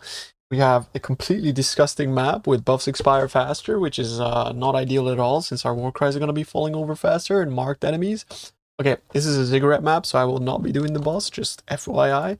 But I do say, this build is pretty good at bossing too, so I'm not going to say it's like an amazing boss or anything like that, because I am terrible at doing bosses in this game, at least with builds like this, where you actually have to do the mechanics. But yeah, it's pretty decent at bosses. Like, you're gonna be able to do all your own bosses, right? Like, that's a given. It's just a matter of like, oh, we got a little filter problem, boys. Let me fix that. We're gonna go for this one, and that should be fine for now. Yeah, it's still pretty unstrict. So the scary thing is, like, the helmet makes you take a ton of physical damage, but by the time you use this helmet, you're gonna have like a ton of armor. And because you have a ton of armor, like, you mitigate that physical damage. And yeah, it's not that much of a problem. Here we can actually take physical damage taken as extra. Here we have a little bit more. Bro, I'm honestly glad that, like, I hope that next league T17s are not gonna be like the meta, but yeah. And you can see that, like, with Headhunter, my build is, like, kind of strong. I was, like, very strong pre-Headhunter as well. Use just, like, a Stygian Vice. But, like, if you're ever doing any sort of, like, T17 stuff, like, Headhunter goes pretty hard, obviously. And funnily enough, like, Headhunter is considered to be a more budget belt in comparison to Mageblood, where back in the day, Headhunter was, like, the absolute GOAT belt. But no longer really.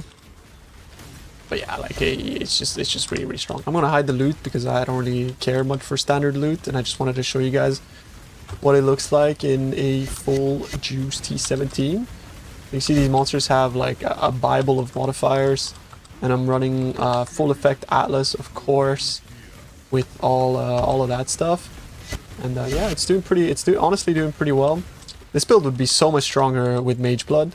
The reason I didn't have a Mageblood is because in my private league, I actually didn't drop a Mageblood. We dropped a few Headhunters, we dropped a Nimbus as well, but we didn't have a Mageblood, so that was kind of sad.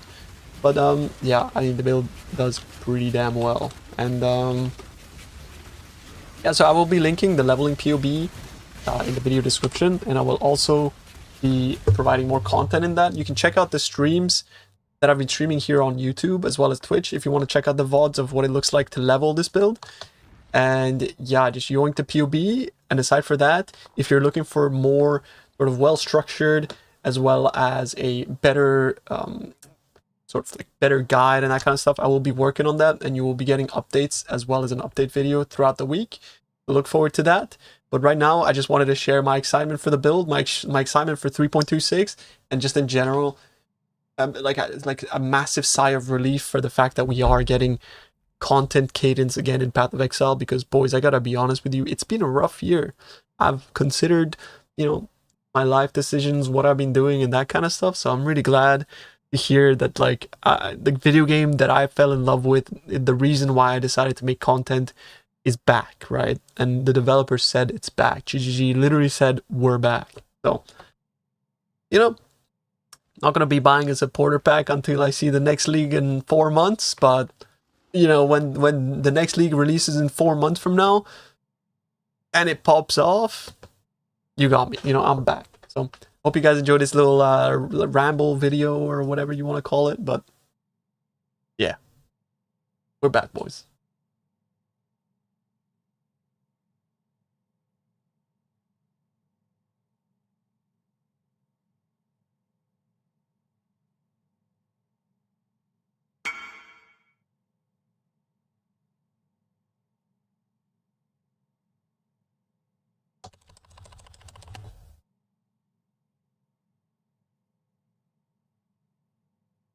Behind the scenes, I'm still live.